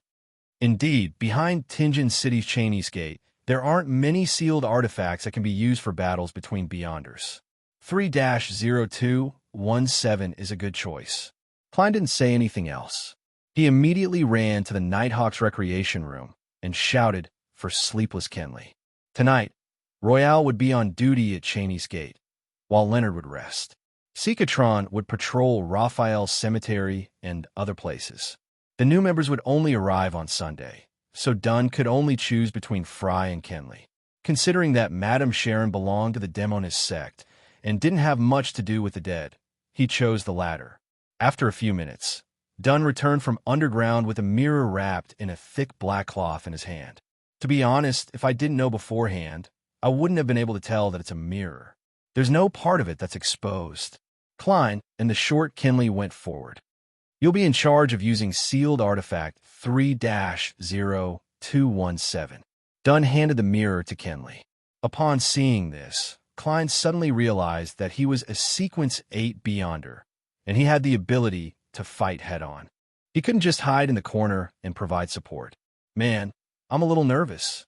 He touched the slumber charm and other items in his pocket to make sure that he was prepared. The only problem is that I didn't bring my cane to make it easier to climb. Yes, I can borrow Kenley's. He has a mirror and a pistol. That's enough. As Klein was deep in thought, the three of them went downstairs and took a rental carriage to Olsna Street. Along the way, Kenley glanced at sealed artifact 3-0217 in his hand and said with a taut expression, "That's right." He said with a slightly tense expression, "This is my first time participating in such a dangerous operation." Under normal circumstances, Nighthawks wouldn't use sealed artifacts when dealing with Beyonder matters. Previously, when they went to Morristown to resolve the supernatural incident, they had applied for the mutated Sun's sacred emblem to prevent any accidents from happening. As it was too far away, the rescue wouldn't be able to make it in time. But this time, the target was almost certain to be a mid-sequence Beyonder. "Don't worry. Perhaps Madame Sharon has already escaped," Klein said with a smile. Frankly speaking, he wasn't any less nervous than Kenley. Dunn rolled his gray eyes and looked at him helplessly. "Let's try our best not to let Madame Sharon escape." 20 minutes later, the three Nighthawks arrived at Olsna Street. They saw the garden and Madame Sharon's house in the darkness. They were quietly lying there as if nothing had happened. Klein took out the spirit pendulum from his left wrist and quickly did a divination. "There's danger inside. There's danger inside." After repeating it 7 times, he opened his eyes and saw that the topaz pendant was spinning clockwise. The amplitude and speed were medium. This meant that there was danger inside. It wasn't high, but it wasn't low either. Chapter 198. There's danger, but it's not high or low. This means that Madame Sharon is still in the house and hasn't escaped. Klein was stunned for a moment before he understood the reason. He had used the method of summoning himself to transform into a rather strange spirit body to search the safe in the inner compartment. He hadn't forcefully opened the lock, nor had he triggered any hidden mechanisms or other items. Therefore, it was normal for Madame Sharon to not realize that her secret had been discovered. She would only think that a thief had broken into her house, or that a private detective had been entrusted to infiltrate the house and investigate without any results. Under such circumstances, it was logical for her to not be vigilant enough and continue staying at home. She would lose her cool at the slightest situation and react excessively. She wasn't like the Madame Sharon that Klein knew. She was a social butterfly who could calmly pretend to be afraid and pitiful. She was a member of the Demonist sect who had hidden her identity as a Beyonder for many years. If the telephone had been invented, Madame Sharon would definitely have called a particular lover to whine and complain about the security in Tingeon City. She would have even hinted at Madame Maynard. Klein imagined a scene and told Dunn and Kinley about the results of his divination. This is the deduction that is closest to reality. Dunn pressed down on his half-top hat and looked at Madame Sharon's two-story building with his gray eyes. Let's not rush in. Why? Kinley, who was holding sealed artifact 3-0217, subconsciously asked. He was filled with fear towards the spirit medium mirror in his hand, afraid that something would happen to the sealed artifact. Dunn put on his black gloves and glanced at Klein. Do you still remember the matter of capturing Instigator Trissy? Yes. Klein thought for a few seconds and said, She seemed to have sensed our approach in advance and reacted in time, successfully escaping. I still remember that when I answered the captain's question, I suggested using firepower to cover the area. That was the safest and most reliable method, but I can't use it this time because there are still many innocent servants in Madame Sharon's house. If I inform them in advance and get them to evacuate in time, they will definitely alarm Madame Sharon. And according to Leonard, Trissy can turn invisible, so I have to assume that Madame Sharon possesses similar beyonder powers. Klein made many connections. Dunn looked up at the crimson moon in the sky. Very good. Your answer is very good. Your intuition in this situation is quite sharp. I'll try to drag her into a dream from afar. If I succeed, you and Kinley will go in and subdue her. You can decide whether to kill her or not. If you can't control her, get rid of her. Your safety is the most important thing. Captain, whenever a critical moment approaches, your thoughts are always so clear. I was waiting for you to say that. Klein praised in his heart.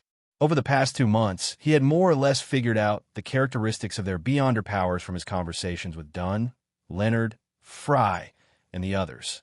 As a nightmare, Dunn Smith could freely enter the dreams of every sleeper in Tingeon City at home or in the Blackthorn Security Company. Klein didn't ask about the exact method, as it involved the secrets of each sequence. As for the ability to drag someone into a dream, there was a limit to its range. It usually only appeared in a direct confrontation. However, Klein had heard from the captain that such a beyonder power didn't have to be used face-to-face. Within 100 meters, it could be used to a certain extent. However, it required time and a process that couldn't be completed in one go. It was like coaxing a child to sleep. At that moment, Dunn wanted to drag Madame Sharon into a dream from afar and complete the initial control, creating the best situation for Klein and Kinley. All right, Kinley agreed with the captain's plan. Without further ado, Dunn found a corner and leaned against it. He closed his eyes, clenched his fists, and buried his head. His black windbreaker and half-top hat seemed to blend into the night. In a luxurious and gorgeous bedroom, Madame Sharon lay on a comfortable rocking chair. She was naked, completely exposing her fair and outstanding figure to the air. She would occasionally turn her head to look at the full-body mirror, admiring her alluring reflection. As she looked, her face blushed, and her eyes looked like they were about to tear up. There was a strange sense of affection in her dazed expression. On the table beside her was the white bone statue. Her long hair that was as thick as a snake seemed to become gentle in the warm light and pink atmosphere. Gradually, Madame Sharon looked at the full-body mirror less and less frequently. Her head nodded, and her eyelids drooped. As time passed, Klein suddenly thought of something. How is the captain going to inform me, and Kinley in time, after dragging Madame Sharon into a dream? As long as I leave the nightmare state, Madame Sharon will wake up and be alerted that something has happened. I wonder if the captain can give us hand signals while dreaming? Klein looked at Kinley, who was pacing back and forth restlessly. He wanted to discuss this matter with him to divert his attention. At that moment, his mind suddenly went blank. He saw a huge crimson moon and Captain Dunn Smith, who was wearing a black windbreaker. He also saw the dumbfounded and short Kinley. Klein suddenly realized that he was dreaming. I've been dragged into a dream by the captain, so that's how I can inform him. He wanted to cover his face, but he could only maintain his dazed state. He said in a daze, "Captain?" Dunn nodded slightly and said, "Madame Sharon has entered a dream. Madame Sharon has entered the dream. You can take action now." After saying that, he emphasized another sentence. "Remember, you have to be careful. You can't be reckless. I'd rather miss it than take the risk." As soon as he finished speaking, everything in front of Klein shattered inch by inch. His vision once again reflected Dunn Smith, who was leaning against the wall with his head buried and his fists clenched. On the other side, Kinley, who had stopped pacing, opened his eyes. The two of them looked at each other, nodded at each other, and entered into their mission state at the same time. Although this was Kinley's first time encountering a rather dangerous mission, he was more experienced than Klein. He had participated in many official operations, so he quickly adjusted himself and became calm and sharp. Of course, this also had to do with the addition of the night to the sleepless. This was also one of the reasons why Dunn sent Kinley instead of Fry. "Let's go." As a sequence 8, Klein took the lead and gestured to his teammates to follow him. Kinley didn't object. He held the mirror wrapped in thick black cloth tightly, lightened his footsteps, and began to follow. Klein led him to the spot where he had climbed over the wall. He extended his hands and grabbed onto the cracks and protrusions. In a few moments, he had climbed to the top of the wall. He maintained his exaggerated balance, turned around, bent down, and reached out to catch the shaman's mirror that Kinley had thrown at him. The moment he touched it, Klein's spiritual perception tightened. It was as if what was behind the black cloth wasn't a mirror, but a door that led to a dangerous and bizarre world. Indeed, every mystical item that needs to be sealed has a sinister side to it. Klein sighed inwardly as he watched Kinley climb up using all 4 limbs. To make it easier for him to move, Kinley placed his cane beside Dunn, and Klein didn't dwell on it. They passed through the garden and came to the side of the house. Just like before, he followed the water pipe and climbed to the balcony on the 2nd floor. Then he almost instinctively hung his legs, and his body hung upside down as he caught sealed artifact 3-0271 once again. Kinley looked at it in surprise, then nodded in understanding. At this moment, Klein was shocked. He exerted strength from his back, and with a push of his left hand, he easily flipped back up. What happened just now? Why was I able to do that? It felt like instinct. Could this be the ability of Clown? He recalled what had just happened and felt that he had better displayed the characteristics of a clown in practice. When Kinley climbed up easily as well, Klein returned the spirit medium mirror to him and pulled open the unlocked balcony door. Kinley carefully untied the black cloth wrapped around sealed artifact 3-0271 and let the mirror face down on the floor tiles. One of the rules of using the spirit medium mirror was not to aim at oneself or one's teammates. After stuffing the black cloth and pulling out his revolver, Kinley followed behind Klein. They walked quietly through the corridor and arrived in front of Madame Sharon's bedroom door. Klein adjusted the revolver, activated his spirit vision, and reached for the doorknob with his left hand. He remembered that the outcome of the divination was that there was danger, so he didn't dare to be careless. The reason why he didn't do another quick divination on the spot was because he knew that the sinister statue of the primordial demoness was in the room. At such a close distance, he would definitely be disturbed. Without the gray fog, he wouldn't be able to get a clear and accurate answer. And with Kinley beside him, he couldn't enter the mysterious space.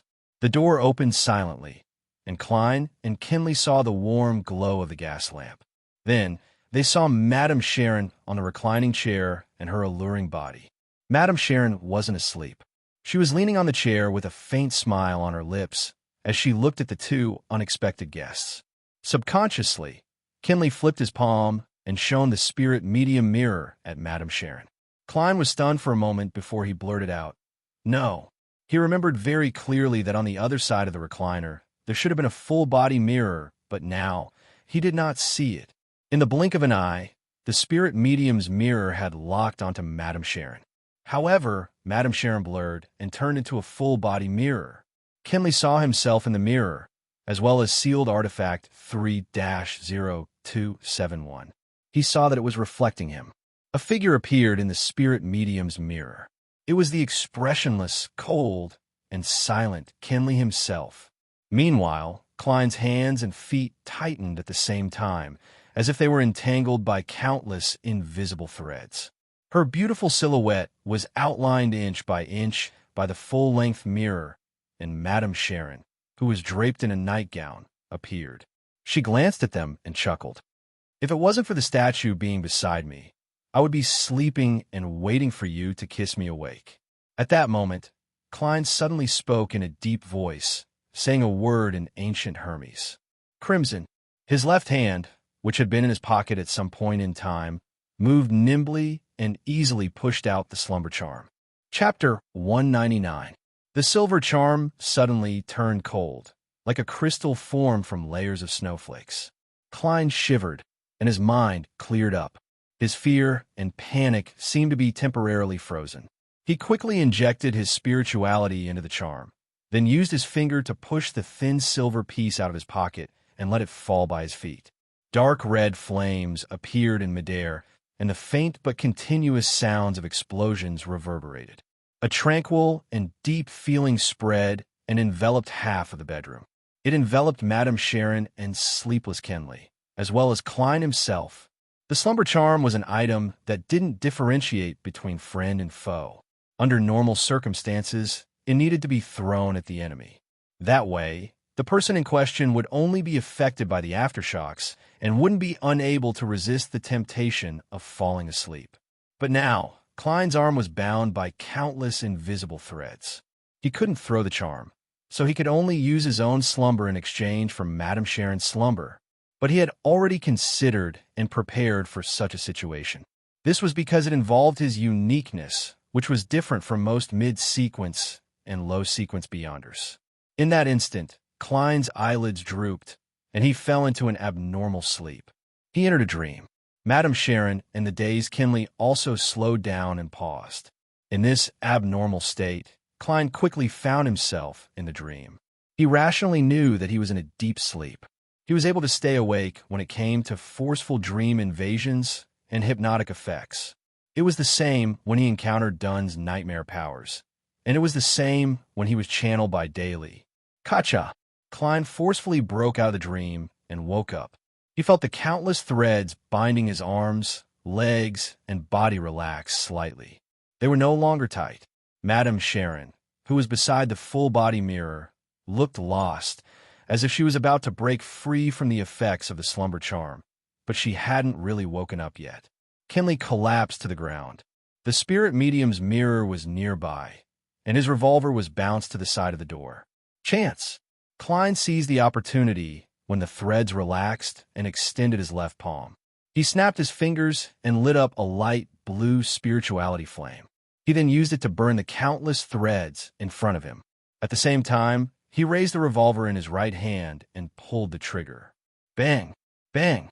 2 silver demon-hunting bullets flew out of the barrel and toward Madame Sharon. Klein didn't confirm the outcome. He bent his knees, exerted strength from his back, and rolled towards Kenley, using this opportunity to break the threads that were wrapped around him. The main reason he fired the shot just now was to inform the captain outside that something had happened inside. He wanted to tell Dunn Smith that something had happened inside and that he was in a state of battle. He also wanted him to come to the rescue as soon as possible. Of course, if he could hit Madame Sharon directly, that would be the best outcome, the best development. However, Klein didn't believe that a Beyonder who might be a Sequence 7 or even a Sequence 6 would be that easy to deal with. With a leap, wisps of light blue flames ignited in the air. They were the thin threads that had been ignited. In this dreamy scene, 2 silver demon-hunting bullets accurately hit Madame Sharon's body. Kacha, Kacha! Madame Sharon was wearing a translucent nightgown.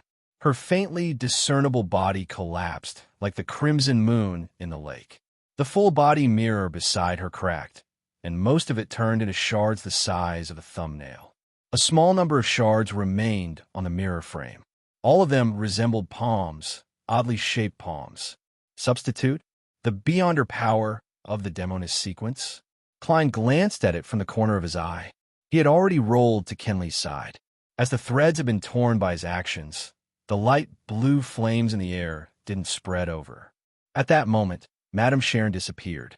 The sleeping, Kenley stretched out his hands and strangled his own neck.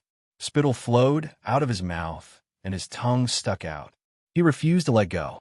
However, Klein's spirit vision didn't detect anything strange nearby. He suddenly thought of a description in the information on sealed artifact 3-0271. The most dangerous situation was to see himself. Could it be that Kinley saw sealed artifact 3-0271 reflecting himself through the full-body mirror? A thought flashed through Klein's mind. Without thinking, he took out a silver charm. It was triangular in shape. It was a requiem charm. Crimson. Klein said the words in ancient Hermes as he injected his spirituality into it and threw out the charm. Then he pressed down with his left hand and touched the spirit medium's mirror. He had used the corner of his eye to confirm that the sealed artifact was facing down and wouldn't reflect himself. The triangular silver charm burned with icy blue flames, and a gentle and peaceful darkness engulfed Kinley, including Klein himself. His anxiety dissipated, and Kinley's strangling suddenly slowed down. Klein no longer felt like he was on the battlefield. Instead, he felt like he was standing in front of an oriel window at home, looking down at the quiet street in the middle of the night. His body and mind were at peace. This was the change that Klein had hoped for. At that moment, he entered an extremely peaceful state. It was as if he was the only person left in the world and nothing else existed. With the help of this feeling, an instinctive thought suddenly flashed through his mind. Madame Sharon is going to attack my right waist. This was the precognitive ability of a clown in battle. Without hesitation, Klein grabbed the spirit medium's mirror and rolled to the left. As soon as he moved, a dagger burning with black flames silently stabbed towards where he had just been, stabbing towards the right side of his waist. Madame Sharon's figure was outlined once again. As he rolled, Klein suddenly raised the spirit medium's mirror and shone it at Madame Sharon. Apart from rescuing his companions, the main reason he had approached Kinley was to pick up the sealed artifact. Otherwise, he didn't think that he would have been able to hold out against Madame Sharon until the captain came to his aid. The flaring sun charm could be used against beyonders, but it wasn't as effective as bullying undead spirits. Furthermore, the other party wouldn't just stand there and let him use the charm. If it really didn't work, Klein could only take the risk and use the Aztec copper whistle. Explanations could wait until his life was saved. However, the development was better than Klein had expected. Madame Sharon chose to assassinate him and didn't interrupt his attempts to use the requiem charm or hold down the spirit medium's mirror. Hence, Klein instantly came up with a simple plan. He didn't dodge the aftermath of the requiem charm and used it to increase the clown's precognitive ability. Then, he would seize the opportunity to dodge the attack and use the spirit medium's mirror to reflect the enemy. Madame Sharon, who was wearing a translucent nightgown, missed her attack. Just as she was about to chase after her agile opponent, she suddenly saw a mirror with 3 small cracks. The water in the mirror rippled, and a woman's figure appeared. Her hair was black and thick, and it draped down to cover her face. Klein shook his left hand, and the spirit medium's mirror slid forward tens of centimeters along the carpet, its face facing upwards. A pale hand reached out from the mirror, and the woman in a white bedsheet-like dress crawled out of the mirror and pounced at Madame Sharon. Madame Sharon's expression turned slightly gloomy. Her brown, innocent eyes were tainted with a layer of darkness. She was surrounded by 7 black flames. With a whoosh, a black flame flew out and hit the woman in the white dress, whose face was covered by her long hair. Whoosh! The woman began to burn, and she let out a painful moan before quickly vanishing. Whoosh! Whoosh! Whoosh! The black flames were like bullets as they shot towards Klein. Klein's pupils constricted as he hurriedly rolled, not daring to stop for even a moment. However, his tumbling movements gradually became sluggish. This was because the thin, almost invisible threads had once again entangled him, slowing him down and affecting his movements. This was the nemesis of a clown's combat ability. A black flame brushed past Klein's face and landed on Madame Sharon's huge bed. However, it didn't burn, as though it could only affect things with life or spirituality. Before Klein could rejoice that he had dodged the attack, a premonition flashed through his mind. Thus, he suddenly pulled his spine and changed from a forward roll to a side roll. A transparent ice spear suddenly appeared and stabbed into the carpet, stabbing into the spot that Klein had originally planned for. The white frost spread and affected Klein, whose movements were affected by the threads. He suddenly shivered, and his body stiffened. Although he could still move, his movements were rather sluggish. Seeing Madame Sharon's new black flames swirling around her and a transparent ice spear forming in her hand, Klein didn't hesitate anymore. He reached into his pocket and grabbed Aztec's copper whistle. Ho, ho, ho! At that moment, Kinley broke free from the effects of requiem and slumber. He crawled up and looked at Madame Sharon with a hollow gaze. His face seemed to be shrouded in a shadow, silent and eerie. Thud! Thud! Thud! Kinley pounced towards Madame Sharon, who was closest to him. Madame Sharon narrowed her eyes and shot out the black flames around her at Kinley. Poof! Poof! Poof! The black flames disappeared like snowflakes. They didn't cause any effect. Klein was stunned at first. Then he raised his right hand and fired at Madame Sharon's current position. Bang! Madame Sharon dodged in advance and threw out the ice spear, but it only pierced Kinley's clothes. It didn't penetrate the target's skin, so it didn't freeze him. Bang! Klein fired again. Madame Sharon dashed to the side of the broken full-body mirror and picked up a palm-sized fragment. She continued to move around nimbly, dodging the bullets. She used the irregular fragment to shine at Kinley, who was pouncing at her again, causing his figure to be reflected in the mirror. Then, as Madame Sharon dodged, she swiped at the mirror with her palm covered in black flames. At that moment, Klein had run out of bullets.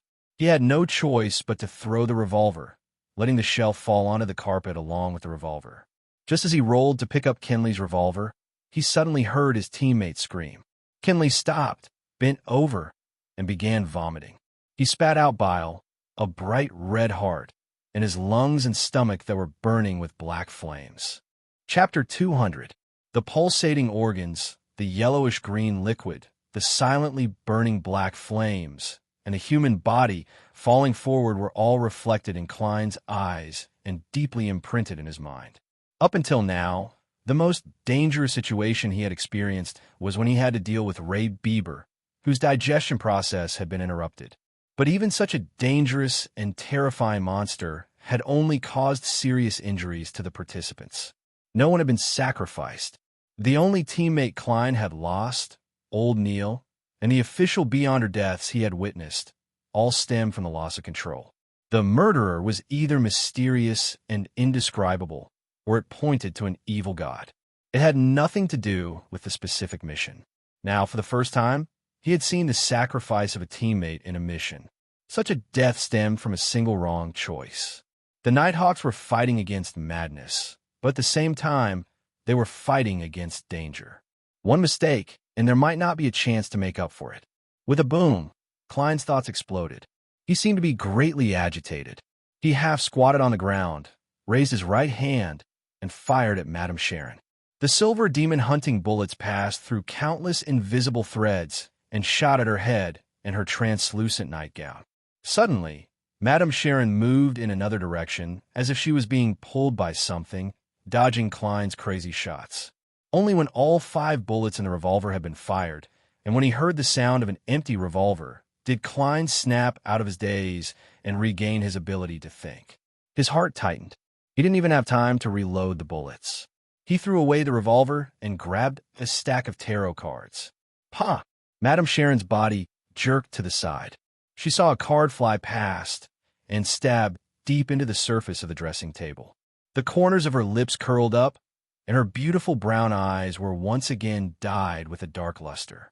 Just then, her waterfall-like brown hair suddenly flew up, as if it was blown by an invisible force. Madame Sharon was stunned. She wanted to dodge again, but she was too late. The magician's card that Klein threw pinned her hair to the wall. Pa! Madame Sharon forcefully tore her hair and rolled forward.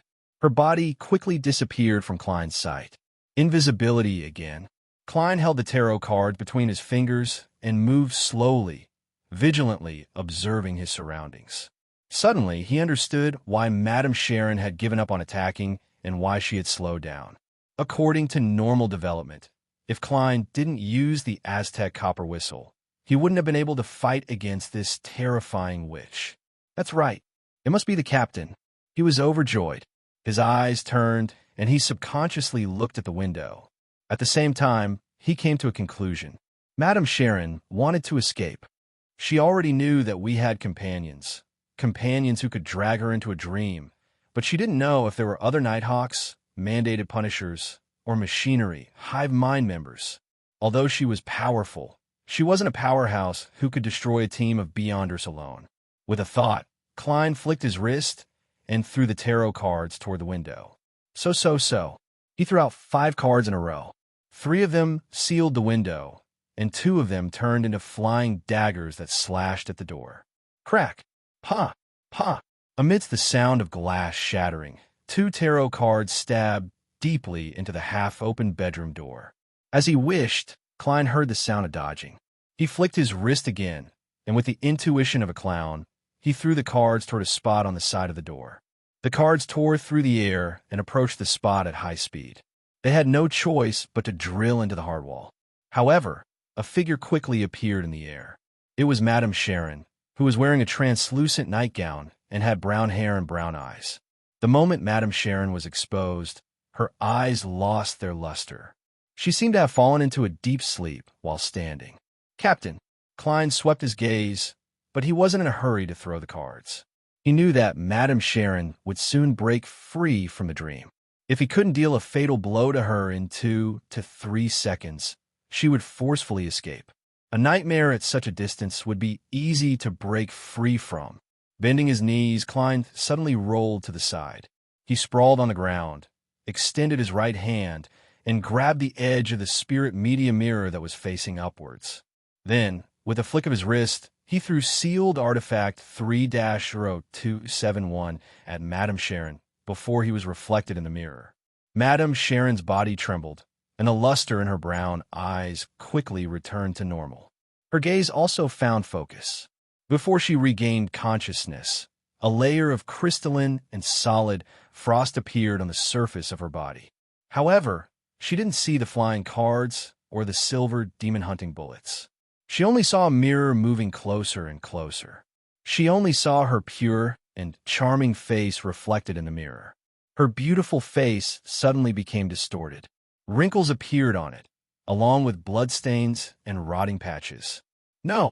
Madame Sharon let out a shrill scream, as though she had just witnessed the death of her lover. Her skin quickly turned green, and yellow pus flowed out from the corner of her eyes. In a flash, Madame Sharon burned with a silent black flame from the inside out, as though she was expelling something.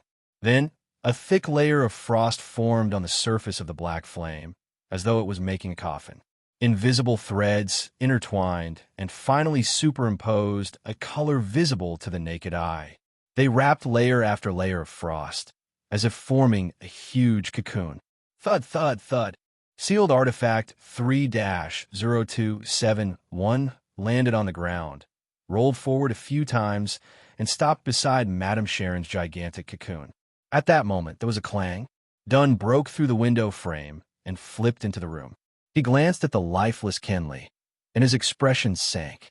At that moment, the cocoon cracked open, and the ice coffin disintegrated inch by inch. The black flames turned into fluorescent light and scattered in all directions. Madame Sharon's skin color returned to normal. Her eyes were slightly tired, but there was nothing abnormal. Her eyes reflected Klein, who was still half sprawled on the ground, as well as Dunn Smith, who was pressing his hand against his glabella and closing his eyes. Invisible ripples spread out, and Madame Sharon's eyelids drooped uncontrollably. Under Dunn's black windbreaker, there were venomous, snake-like things squirming. Knowing that the captain wouldn't be able to control Madame Sharon for long, just like how he had dealt with Monster Bieber, Klein rolled again and grabbed the revolver that he had thrown on the carpet. It was his revolver. He took out 3 silver demon-hunting bullets with his left hand and stuffed them into the bullet holes with familiarity. Pa! Klein closed the cylinder and stood up. He held the gun with both hands and aimed at Madame Sharon's glabella. Bang! He controlled his body with the powers of a clown and pulled the trigger. The silver demon hunting bullet flashed and accurately hit the fixed target.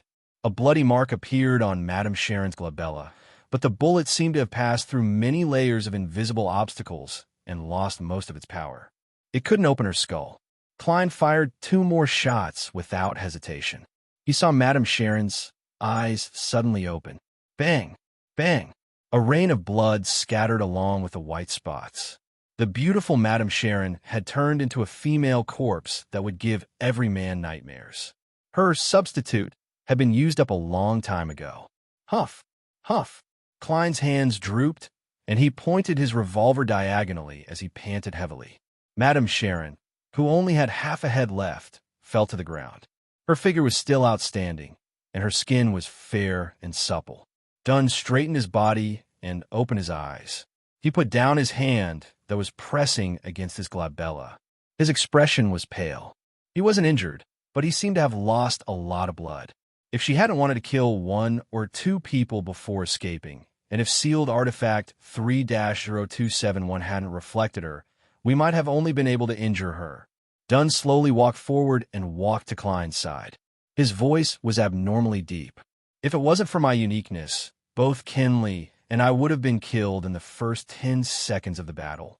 Klein turned his head to look at Kinley, who was lying quietly in the black ashes, and exhaled. "Captain, Kinley, I know." Dunn replied in a hoarse voice. "I made a mistake. I was deceived by Madame Sharon. I didn't expect her to leave the dream." He paused for a moment before continuing with a serious expression. "However, you have to get used to it. It's normal for Nighthawks to die during missions. Perhaps I'll be next." Klein remained silent, unsure of how to respond. Kinley, who was nearby, opened his eyes and stared blankly at the ceiling. "May the goddess bless you and grant you true peace." Dunn came to Kinley's side and drew a crimson moon on his chest. Then he squatted down and closed his teammate's eyes. "May the goddess bless you and ensure that there will be no more danger or madness in the peaceful night." Klein also drew the crimson moon and prayed silently in his heart. After a few seconds, he forcefully retracted his gaze and asked in a deep voice, "Captain, do we need to mediate the spirit now?" Dunn nodded indiscernibly. "Don't try to ask about the primordial demoness. It's very dangerous. I'll stand guard by your side and not let any accidents disturb you." Klein didn't delay any further. He took out all sorts of materials and quickly set up the altar to begin mediating the spirit. After reciting the incantation, he took a step back and used dream divination. Madame Sharon's accomplice. Madame Sharon's accomplice. After repeating it 7 times, Klein entered the dream and saw Madame Sharon's spirit in the gray world. He touched the transparent, illusory spirit body, and the scene before him suddenly changed. Somewhere in the night, Madame Sharon, who was dressed in a long black hooded robe, handed an ancient bronze book to the round-faced instigator Triss. When she heard his question about the term, witch, she chuckled in a slightly neurotic manner. "Haven't you always been weird? It's strange that all the higher-ups are women. It really is the demonist sect." Leonard's guess is completely in line with the truth. He does have a huge secret. The corresponding sequence 7 for assassin and instigator is witch. What a scam, Klein thought. Following that, the scene changed. He saw a deep hall and a narrow window high up. He saw a woman draped in a white holy robe. With her back facing Madame Sharon, she smiled. "As long as we get close to the primordial one, we can be sanctified, become stronger, receive salvation, and escape the final apocalypse." Madame Sharon lowered her head and asked curiously, "But why do we have to become a woman? Is it because the primordial one is a woman? Do women symbolize destruction and calamity?" The woman, whose back was facing Madame Sharon, prevented Klein from seeing her face, calmly replied, "No, men are the same. No, it's the same for men. They are synonymous with war." These are 2 similar sequences. Chapter 201. Synonym for war. A sequence close to the demonist pathway. Which one would it be? As Klein looked at the holographic movie-like scene, he recalled the sequences he knew. As he was only an official member of the Nighthawks, there was a lot of information that he couldn't access. He was practically clueless about the names and corresponding characteristics of the mid and high sequences.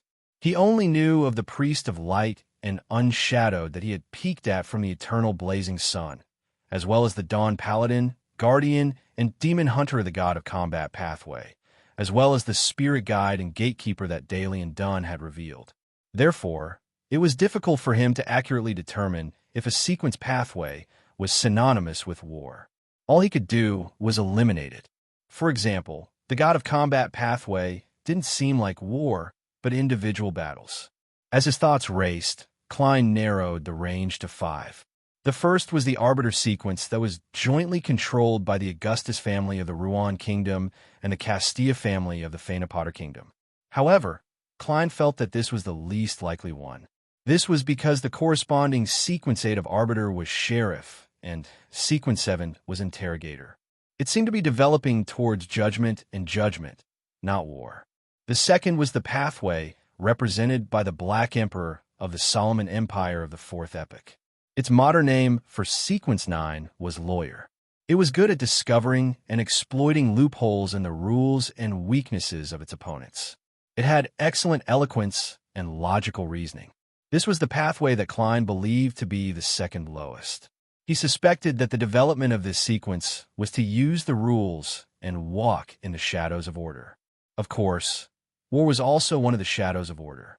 The third was the Hunter pathway that was controlled by the Einhorn family of the Faesac Empire, the former royal family of the Republic of Intis, the Sauron family, and the secret organization Iron and Blood Cross Order that had appeared in the past 2 to 3 centuries.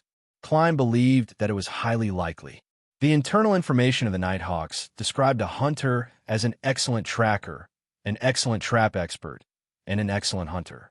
The corresponding sequence 8 name was Provocateur, and sequence 7 was Pyromaniac. All of these were related to killing and war. The fourth was the criminal pathway of the ancient organization that followed the devils, the Blood Sanctify sect. Just from the name of the sequence, Klein felt that it was quite possible. The fifth was the prisoner pathway in the hands of Rose School, which was famous for its bloody sacrifices. The reason was the same as the previous one. Just as Klein was lost in his thoughts, the scene changed again. Madame Sharon had just finished showering. Her hair was wet, and her face had a refreshing and alluring charm. I couldn't see the face of the white-robed woman who led Madame Sharon to become a demoness. It should be because my psychic abilities aren't strong enough. Klein reined in his thoughts and focused his attention on what was in front of him. Madame Sharon flipped her hair, and there seemed to be water droplets sliding down her face. She looked at the man waiting on the bed and snickered. "Do you need me to help you deal with Maynard?" The middle-aged man on the bed frowned and shook his head. "Unless you can guarantee that you won't leave any traces, but that's impossible. What else can you do?" Seeing this man, Klein was stunned for a moment, but he soon felt that it was within his expectations. The middle-aged man's photo often appeared on the front page of the Tingen City Honest paper. He was the current mayor who was seeking re-election, and he was a member of the Conservative Party. Madame Sharon smiled and didn't delve into the topic. She pulled her nightgown halfway and walked to the bed. The scene changed one after another. Klein saw many members of parliament, businessmen, and government employees that appeared in the city's newspapers from time to time. They were either discussing how to collect donations, or discussing how to bypass the Campaign Act to bribe voters, or promising protection and solving problems. Madame Sharon played the role of a broker. This is actually a documentary. Madame Sharon introduces you to the upper circle of Tingen City. But why are there beds in so many scenes? Many nobles and members of parliament know that Madame Sharon has many lovers. But why do they look like they can't resist the temptation? Is this Madame Sharon's sequence power? Klein was deep in thought as he finished reading. He speculated and lampooned silently to himself. After the mediumship, he confirmed that none of the people in Tingen City's upper circle knew Madame Sharon's true identity. They didn't take the initiative to collaborate with her to murder Maynard. In other words, Maynard's death was Madame Sharon's own doing? Why'd she do that? There was no need for her to take the risk, right? Of course, from Madame Sharon's point of view, she had the beyonder power to interfere with divination, and she could also create a seemingly harmless, joyous sudden death. Killing Maynard wasn't too risky and would easily expose herself. However, her motive was obviously insufficient. It didn't match with the risk she had to bear. Could it be that she needed to act? But she could have found a target with a less sensitive status. That way, she wouldn't have needed the help of the Nighthawks, mandated punishers, or the machinery hive mind. More importantly, Madame Sharon should have been able to tell that Maynard's wife hated her and was filled with indignation. There was a high chance that she would send someone to investigate her.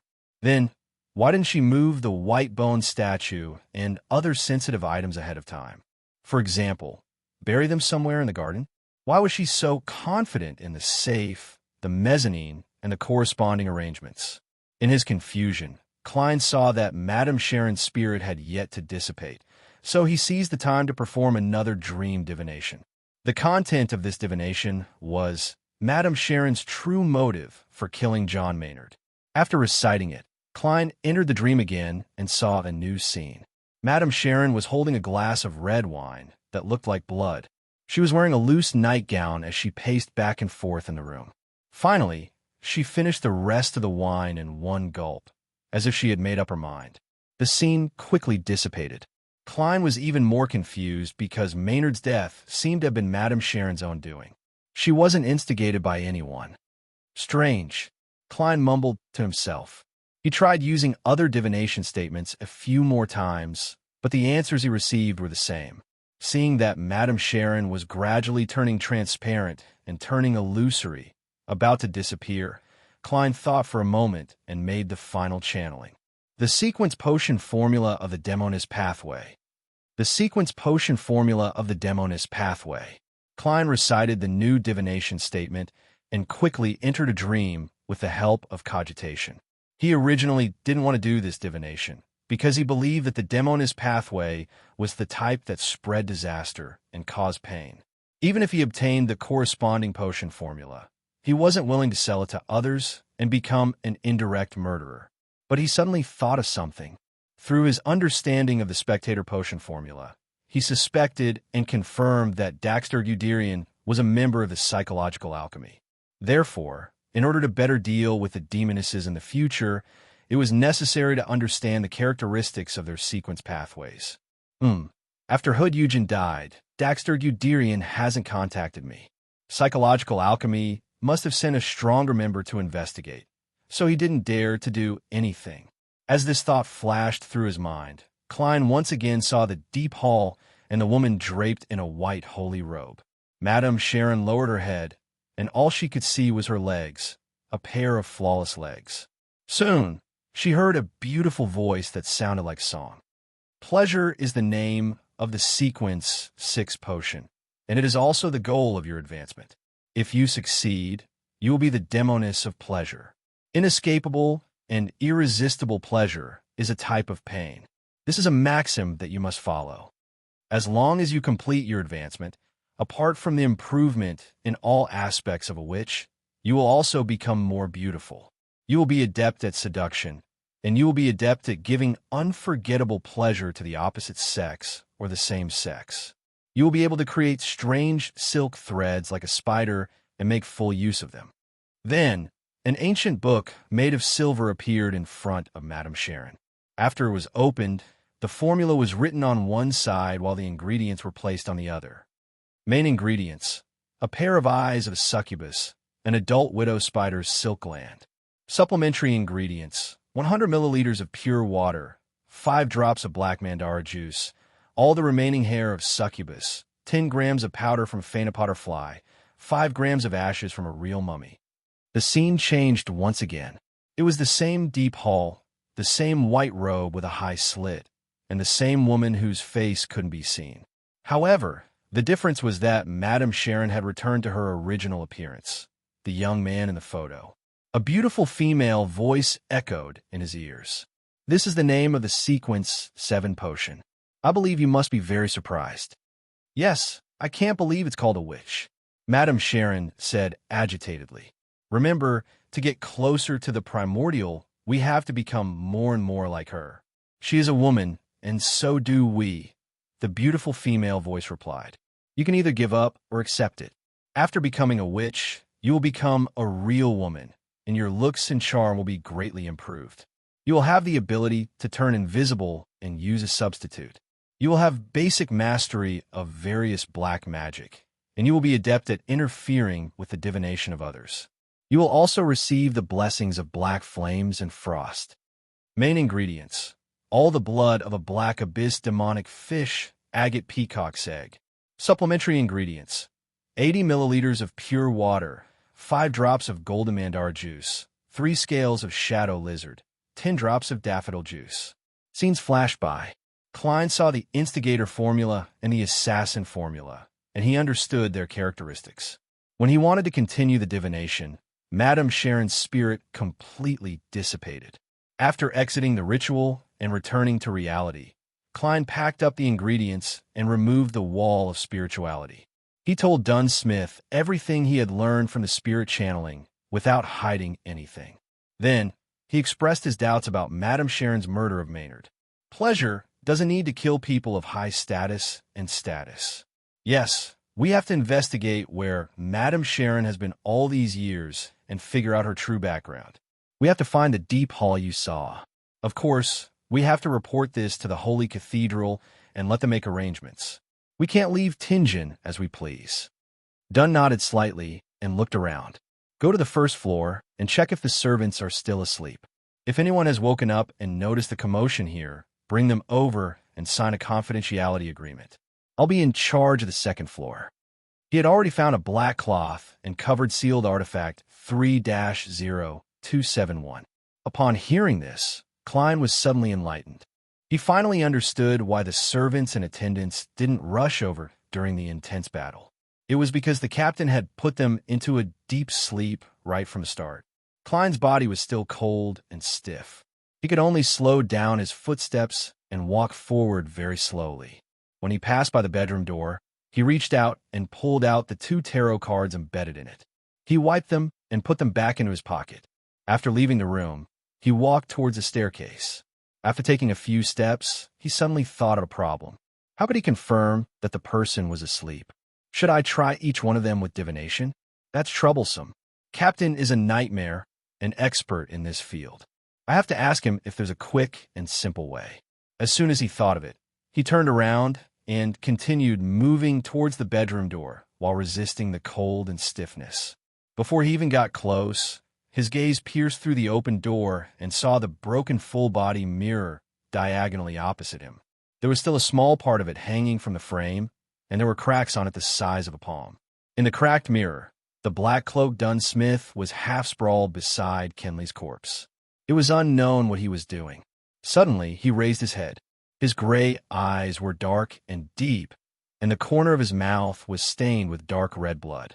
Dark red blood. Klein subconsciously turned around and moved away from the door, leaning his back against the wall. Chapter 202. Leaning against the wall, Klein looked at the darkness across the corridor and instinctively held his breath. What was the captain doing? What's wrong with Captain? Is he drinking blood? Is he showing signs of losing control? His mind was a mess, and he was unable to think effectively. 10 seconds later, Klein gritted his teeth and used the clown's control over his body to silently move to the staircase. Then, he deliberately increased his pace and walked back, arriving at Madame Sharon's bedroom door once again. Looking in, Klein saw the captain standing there, using layers of black cloth to wrap around sealed artifact 3-0271. His expression was solemn, his gray eyes deep, and his face clean. What he saw just now seemed to be an illusion. From the corner of his eye, Klein saw that there were no changes to Kenley's corpse. It was still the same as before. He secretly took a deep breath and asked, "Captain, how do I know if the servants are asleep? It doesn't seem like I can accurately judge them with my astrovision alone. They will have different emotional reactions due to their dreams and will appear in corresponding colors." Dunsmith held the spirit medium's mirror and was silent for a few seconds before saying in a hoarse voice, "Sorry, I forgot. I made too many mistakes tonight. You don't have to check. I'll make sure." He raised a hand and pressed it between his eyebrows. Then, he closed his eyes and let the invisible ripples spread to other rooms and to the first floor. Whether he was asleep or not could be seen clearly in front of the nightmare. Klein looked at this scene in a daze. He slowly lowered his eyes and bit the inside of his lips. "Captain, you really just wanted to send me away. What the hell are you doing? Do you know what you were doing?" He abruptly turned his head and looked at the window, only to see the crimson moon hanging high in the sky, as if it hadn't changed for thousands of years. After calming down for a while, Klein used the tarot cards, revolver, and half-top hat as a cover before carefully inspecting Kinley and Madame Sharon's corpses. They maintained the appearance they had when they died. Their skin turned pale at a speed faster than that of a normal person, and there were even traces of purple. It's a little strange. They seem to be missing something. It's not a specific thing, but a certain feeling. Klein muttered to himself. He felt the cold wind blowing through the broken window, making his hair stand on end. At this moment, Dunn opened his eyes and said in a low voice, "They're still asleep, but a few are close to waking up." That's good, that's good." Klein looked at the captain, not knowing what to say. Dunn looked around and said, "Deal with the items at the scene, then go to the nearest police station and get someone to come over. Go back to Zutland Street on the way and get Fred to help." Klein gave the captain a deep look, gritted his teeth, and nodded. Yes. With Dunn's help, he quickly cleaned up the scene and left Madame Sharon's house through the front door. After passing through the garden and coming outside, Klein couldn't help but look back. He saw that the building was still quietly creeping in the darkness, without a single ray of light. He turned around with a heavy heart and quickly found the nearest police station based on his impression of it. This was common knowledge that every Nighthawk had to remember. Knock, knock. Klein knocked on the metal door. Not long after, the police officer on night duty carried a lantern and walked through the small courtyard. He pulled open the door and examined it curiously. "What's the matter?" Klein couldn't force any expression on his face. With a sullen expression, he took out his identification and showed it to the police officer. "There's been a serious murder case at 15 Olsna Street. Get your partner to help immediately." The police officer raised the lantern and scrutinized his identification. Then he closed his legs and saluted. "Yes, sir." After dealing with this matter, Klein took a rental carriage back to Zutland Street. Along the way, he sat in the dark carriage, his thoughts in a mess. Kinley is dead. I remember he was just engaged. His parents are still alive. What was Captain doing just now? Could it be that he was thirsting for blood, or does he have another motive? His memory is still so bad, and there's no obvious improvement. This means that there aren't any signs of him losing control. But I've known about the acting method for some time. Does the lack of improvement in my memory mean that there's a problem in the dark? No. Captain must still be trying to figure out how to act as a nightmare. Right. One of the main reasons for Kinley's death is sealed artifact 3-0271. It was given to him by Captain. What am I thinking? It was a necessary choice back then. It was also Captain's suggestion to use sealed artifact 3-0271. Calm down, calm down. I can't let my imagination run wild, and I can't wait to prevent the situation from worsening. I'll send a letter to Madame Daly later and see if she knows what this means. Even if she doesn't know the exact answer, she'll definitely understand the danger involved and inform the Holy Cathedral in time. This should be able to nip the problem in the bud and allow Captain to return to normal. No, there might not be a problem with Captain. Maybe I've misunderstood something. Let's see what Madame Daly has to say. When the rental carriage arrived at 36 Zutland Street, Klein had already thought of a countermeasure and made a decision. He was no longer as flustered and helpless as before. He followed the stairs and climbed to the entrance of the Blackthorn Security Company with heavy footsteps. He took out his keys and opened the door. The familiar setup and setting before him made him feel a lot more at ease. It was just like how he felt every time he went to the captain for help. Taking a deep breath, Klein arrived at the recreation room of the Nighthawks. He saw Fry reading a book in solitude under the light of the gas lamp. He turned his head to look at Klein. His cold and gloomy face revealed obvious concern and nervousness. "What happened? Where are Captain and Kinley?" Klein replied in a hoarse voice. "Kinley is dead. Kinley is dead." He was killed by Madame Sharon. We've all made mistakes. Captain is guarding the scene. He wants you to go over and help. Before they set off, Dunn had briefed Fry on the situation. He told him that if they didn't return within 2 hours, he was to immediately send a telegram to the Holy Cathedral. Similarly, as they were applying for sealed artifact 3-0271, they had to enter Cheney's Gate at night. Therefore, Royale, who was on guard duty, knew what their mission was. According to the internal rules of the Nighthawks, they had to obtain the permission of the captain to open Cheney's Gate at night. If the captain was around, only the captain could enter. Fry was taken aback. He sighed softly and drew a crimson moon on his chest. He put on his coat and hat and walked towards the door. When he brushed past Klein, he suddenly said softly, "You don't have to blame yourself. You don't have to blame yourself. Mistakes are unavoidable. We always believe in our teammates." Yeah. Klein closed his eyes. His vision seemed to blur. He and Fry first headed underground to inform Royale. Then, they locked the main door of the Blackthorn Security Company and rushed to Madame Sharon's house on Olsmith Street. By the time they moved Kinley's body and Madame Sharon's grotesque corpse that was missing half a head, it was already past midnight. Dunn, who was wearing a black windbreaker, stood at the door of the morgue. He looked inside silently. After a long while, he turned his head and said to Klein, "Go home first. You should go home first. You just went through a fierce battle. You must be very tired." "All right." Klein didn't decline. He pursed his lips and glanced at the captain. He quietly left the Blackthorn Security Company and took a rental carriage back to Daffodil Street. Just like the last time, he easily entered his bedroom and locked the door from the inside. Pulling out the ritual dagger, Klein created a wall of spirituality that sealed the room. He then sat in front of his desk and spread open a piece of paper. He picked up a fountain pen and hurriedly wrote, "Dear Madame Daly, I've noticed that there's something wrong with the captain recently. He's been quietly." At this point, Klein suddenly stopped writing. His mind was blank. He didn't know how to continue or how to describe it. "Ha!" He abruptly threw away the pen, grabbed the paper in front of him, crumpled it into a ball, and slammed it on the table. Klein closed his eyes and covered his face with his hands. He didn't move for a long time, as if he had become a statue. After a full 5 minutes, he sighed, put down his right hand, and used his spirituality to ignite the waste paper. He watched it turn into ashes and fall into the trash can. After organizing his thoughts, Klein spread out a new piece of paper and wrote, "Dear Madame Daly, we've just finished a mission and tragically lost a teammate. Here's the situation. Back then, I realized that my spirit vision was unable to confirm if the servants were asleep and that it would be troublesome to divine each and every one of them. So I walked back to ask the captain. At that moment, through the reflection in the mirror, I saw the captain sprawling beside Kenley's corpse.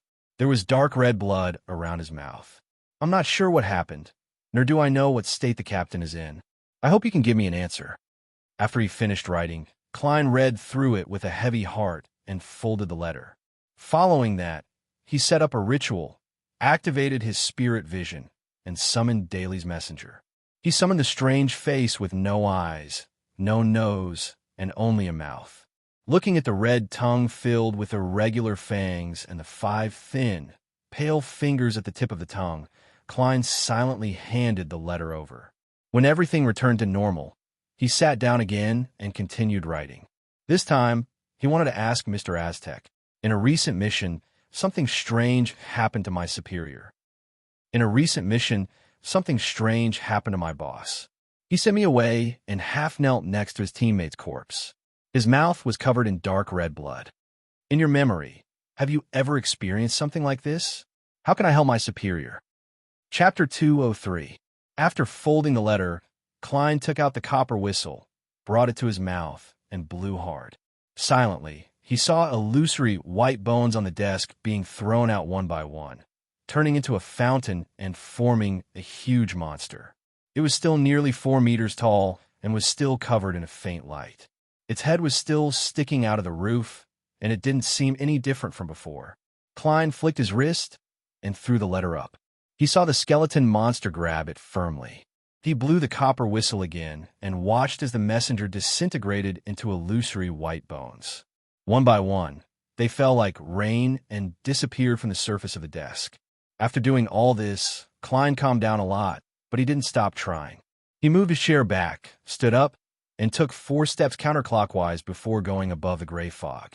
The majestic palace and the ancient mottled long table reflected in his eyes, as though they hadn't changed for thousands of years. Klein sat on the high-back chair belonging to the fool and silently removed the spirit pendulum from his left wrist, conjuring a yellowish-brown goat skin and a fountain pen. He wanted to divine Captain's situation that night. After some thought, Klein wrote the first divination statement. Dunsmith's abnormality will put me in danger. In mysticism, divination that involved one's own safety was the hardest to be disrupted by external forces. It was an instinct of one's spirituality. In other words, as long as there wasn't a particularly strong interference, Klein could obtain a relatively accurate result when it came to divination that involved one's own safety. This was also the reason why he had divined for danger for the mission, despite knowing that Madame Sharon had the ability to interfere with divination. He knew very well that Madame Sharon wasn't strong enough to effect such divination. And now, in order to determine Captain Dunsmith's situation, he decided to eliminate all interference and do a divination above the gray fog. Holding the spirit pendulum in his left hand, Klein silently recited the divination statement 7 times, closed his eyes, and entered a state of cogitation. After stabilizing himself for a few seconds, he opened his eyes. His darkened eyes had returned to normal. He looked at the topaz pendant, and his heart gradually sank. This was because the spirit pendulum was spinning clockwise. It wasn't small, nor was it slow. This meant that the answer was yes. This meant that Dunsmith's abnormality would put him in danger, and the danger was not low. Closing his eyes, Klein erased the previous content and wrote a new divination statement. The reason for Dunsmith's abnormality. He put away the topaz pendant and leaned back in his chair. As he silently recited the divination statement, he used cogitation to enter a dream. In that hazy, illusory world, he could not see or discover anything. Apart from the haze, there was more haze. This means that there isn't enough information, and the divination failed. Klein opened his eyes and looked at the goat skin on the long bronze table as he muttered bitterly and helplessly. Suddenly, he felt a strong sense of exhaustion. He knew that this was the result of the intense battle, the continuous use of rituals, and the repeated divination. Enveloping himself with spirituality, Klein fell into the gray fog and returned to the real world. He had a few nightmares that night. The end of the dream was either Kinley vomiting out his innards or Dunsmith with dark red blood around his mouth. The next morning, Klein, who was about to be on duty at Cheney's Gate, arrived at the Blackthorn Security Company early. At this time, Roshun, Mrs. Oriana, and the other clerks had yet to come to work. Klein passed through the partition and looked at the open door. He saw Dunsmith in the captain's office. Dun had taken off his coat. He was only wearing a white shirt and a black vest. He sat in his seat, holding a cup of coffee in his hand as he stared blankly at the wall in front of him. His hair was slightly dry, and his gray eyes were dim. His chiseled face was clearly haggard.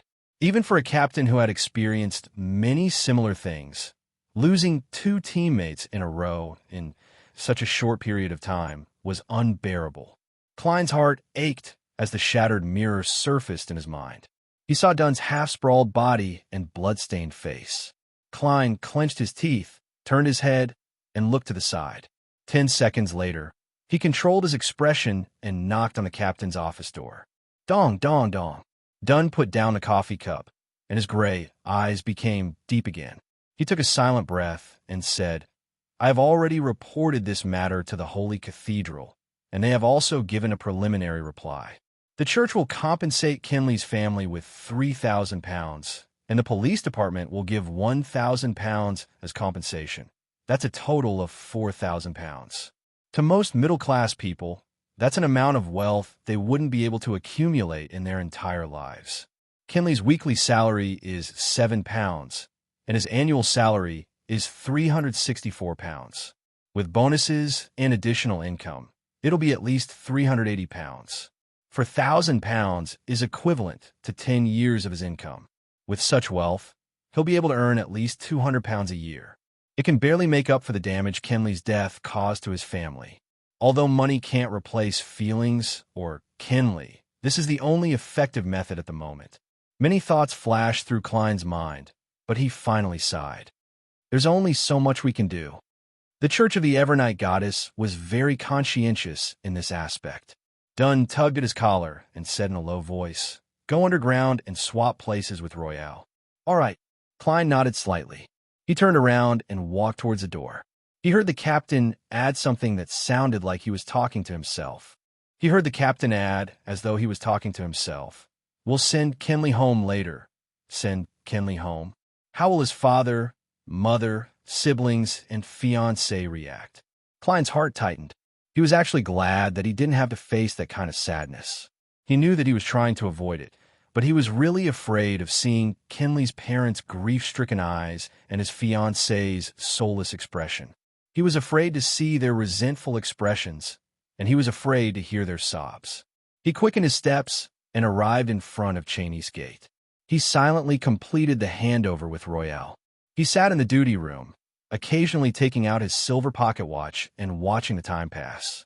After an unknown period of time, Klein suddenly heard a series of illusory voices. He glanced at the 4 black dots on the back of his hand and knew that Justice, the hanging man, or the sun were praying to him. But he couldn't respond in time. All he could do was endure until the notification ended, until he received another prayer, and until he returned home the next morning. Just as he took out his keys to open the door, Klein saw Bella wiping the dining table. His sister, Melissa, and brother, Banson, were walking down the stairs in their outdoor attire. "Didn't you just attend Mass last week?" Klein asked curiously. Banson smiled. "I can understand the memories of someone who hasn't slept the entire night." Klein was even more confused. "Today is the first day of tickets for the return of the Count," Melissa explained. Klein smacked his forehead and took off his hat. "I've been too busy recently and forgot about it. Especially these 3 days," he added with a sigh. Melissa looked at him with concern and said, "Your breakfast is in the kitchen. Go to bed after eating." Banson and I were thinking that since we're going out, we might as well go to St. Selena Cathedral to attend Massachusetts. All right. Klein waved goodbye to his brother and sister. After a simple breakfast, he returned to his bedroom. After finishing his preparations, he took 4 steps counterclockwise and went above the gray fog. He saw the crimson stars corresponding to Justice and the hanging man expanding and contracting in an illusory manner. Stretching out his right hand, he emanated his spirituality. A blurry scene appeared before Klein's eyes as he heard Miss Justice's prayer. "I pray that you will listen to me.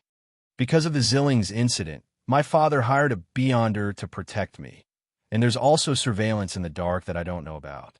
It wasn't easy for me to find an opportunity to pray to you. I wish to apply for leave for next week's gathering. I believe that all of this will soon fade away." Klein subconsciously glanced at the blurry scene and saw the fog, the giant bathtub that seemed to be rippling with water, and Miss Justice wrapped in a towel. He retracted his gaze and began listening to the hanging man's prayer. The other party's description was different from Justice's, but they were praying for the same thing. He also wanted to apply for leave due to the lingering effects of the Zillings incident. Klein nodded slightly and responded to their prayers. "Got it." Right on the heels of that, he sent a thought to the crimson star corresponding to the sun. "The upcoming gathering is temporarily canceled." City of Silver. Derek Berg was listening to instructions on the training grounds. The sky above his head was still dark, and from time to time, a bolt of lightning would flash across to illuminate everything. Suddenly, his vision blurred. He saw the thick fog, the ancient palace that looked like a giant's residence, and Mr. Fool sitting high in the depths of the gray fog. "The upcoming gathering is temporarily canceled." The voice was still echoing, but everything in front of Derek had returned to normal. He wasn't surprised by this miracle, because Mr. Fool would give him such a reminder before every gathering. Derek subconsciously looked up at the woman in front of him. She was a member of the City of Silver's 6-member council, Shepherd Lovia. This terrifying expert's expression was constantly changing between a smile and a callous one. He also told every youth present that they would join the patrol team to clear out the darkness monsters nearby. This was no longer a training mission. Elder Lovia didn't notice anything abnormal. Her condition is getting stranger and stranger. Is it because the soul she grazed has an evil spirit that's equivalent to a high-sequence beyonder? Derek's thoughts wandered. Klein returned to his bedroom, lay down on the bed, and quickly fell asleep. He dreamed of what had happened over the past few days. Suddenly, he felt someone shake him, and he woke up. Opening his eyes, Klein saw a giant skeletal hand. The giant hand paused for a moment, threw the letter it was holding onto the bed, and then disappeared. Mr. Aztec's reply. Enlightened, Klein picked up the letter. Chapter 204. Klein unfolded the letter in anticipation and nervousness and read Aztec's reply. The scene you described made me think of some possibilities. I thought of vampires and mutants. Before dragons and giants retired from the stage of history, natural vampires were already close to extinction. They were only occasionally discovered after that. The vampires that we usually discuss, the vampires in folklore, are closer to beyonders. I remember that there's a pathway that has a sequence potion called vampire. If your superior is already in a half-crazy state, then it's very likely that he mistakenly consumed this potion. With potions from two different pathways mixed together, half-crazy is an inevitable outcome. Yes, I vaguely remember that the Evernight pathway, which is also the sleepless pathway you mentioned, can be interchanged with the death pathway and the giant pathway at high sequences, but this doesn't include the vampire pathway. Of course, we can't rule out the possibility of your superior consciously accepting it. After all, vampires have a long lifespan, excellent physique, and excellent appearance. Compared to these benefits, a half-crazy state isn't unacceptable. Klein was taken aback. He never expected Mr. Aztec to provide such useful information. The death pathway refers to the corpse collector pathway. It can be interchanged with the sleepless pathway at high sequences. This is a secret I learned from Roselle's diary, but I didn't expect it to be interchanged with the giant pathway at sequence 4 and beyond. The giant pathway is the one controlled by the City of Silver, which is now the God of Combat pathway. I've always suspected that the giant king, Ormer, is the ancient god of combat. Yes, Roselle the Great's diary described the Church of the Evernight Goddess and the Church of the God of Combat as incompatible as fire and water. Could it be because their sequences can be interchanged at high sequences? Based on this guess, the hatred between the three oldest churches, the Church of the Lord of Storms, the Church of the Eternal Blazing Sun, and the Church of the God of Knowledge and Wisdom, can be explained to a certain extent. This is because the Sailor, Bard, and Reader pathways they respectively control can be interchanged at high sequences. Yes, in the Pale Era at the end of the last epoch, the main culprits behind Death's Fall were probably the Evernight Goddess and the God of Combat. The captain's usual state was very normal. Other than having a bad memory, he didn't show any signs of madness. He could rule out the possibility that he had consumed the vampire potion. Mr. Aztec has recalled many things recently. Could it be that creeping hunger really stimulated him? Klein nodded slightly and continued reading. Alien is not the name of a race, but a description of many similar creatures. They are no different from human beings under normal circumstances, but they have instinctive, twisted, and repressed desires in their hearts. As long as they are stimulated by certain scenes or certain objects, they will burst out and turn into monsters. They will satisfy their desires of bloodthirst and killing. When everything calms down, they will return to normal, and every time they explode, they will become colder and more merciless. In the end, their minds will be completely twisted. The most common example that I can recall is werewolves. They are usually equivalent to humans and can't be identified with most beyonder powers. But during the full moon, the twisted desires in their hearts will intensify, and their bodies will also undergo certain changes. Your superior might be a hidden mutant. The death of his teammates triggered his nature. The above are all my personal guesses. As my memories are incomplete, I can't guarantee that there aren't any other possibilities. Perhaps the precursor to losing control that you guessed can also be explained. And regardless of whether he consumed the vampire potion or is a mutant, there's no way to save him. Of course, some people have guessed that mutants were originally normal humans, but they were cursed or corrupted by evil gods and devils. That's why they would turn into different monsters under certain circumstances. In addition, I'm not sure if a precursor can be treated. I suggest that you report it directly to your superior. I hope it's not too late. Putting down the letter, Klein looked at the desk with a heavy expression and thought for a long time. He had to admit that the possibility of a mutant existed, but he couldn't eliminate the possibility of it being a precursor to losing control. I can only wait for Ma and Daly's feedback. I sent the letter last night, so she should have received it yesterday morning. If she replied in time, I would have seen it last night or this morning. It's almost noon. That little messenger doesn't dare to approach Cheney's gate. Or is Ma and Daly held up by something else? Klein shook his head. He still felt exhausted, so he relied on cogitation to force himself to sleep again. In a hazy world, he suddenly woke up and realized that he was dreaming. Then he saw Dunsmith appear in front of him in a thin black trench coat. According to the normal reaction of a dream, Klein slowly called out a summon. "Good morning, Captain." Dunn nodded slightly. Leonard discovered a clue while investigating the Lenivas case. He needs your help. The mystery prior sent by the Holy Cathedral will only arrive tomorrow morning due to a malfunction on the steam locomotive. "All right," Klein replied in a fleeting tone. Dunn thought for a moment before adding, "You don't have to return to Zutland Street. You don't have to return to Zutland Street. Go directly to 62 House Street. Leonard will wait for you there. Thank you for your hard work."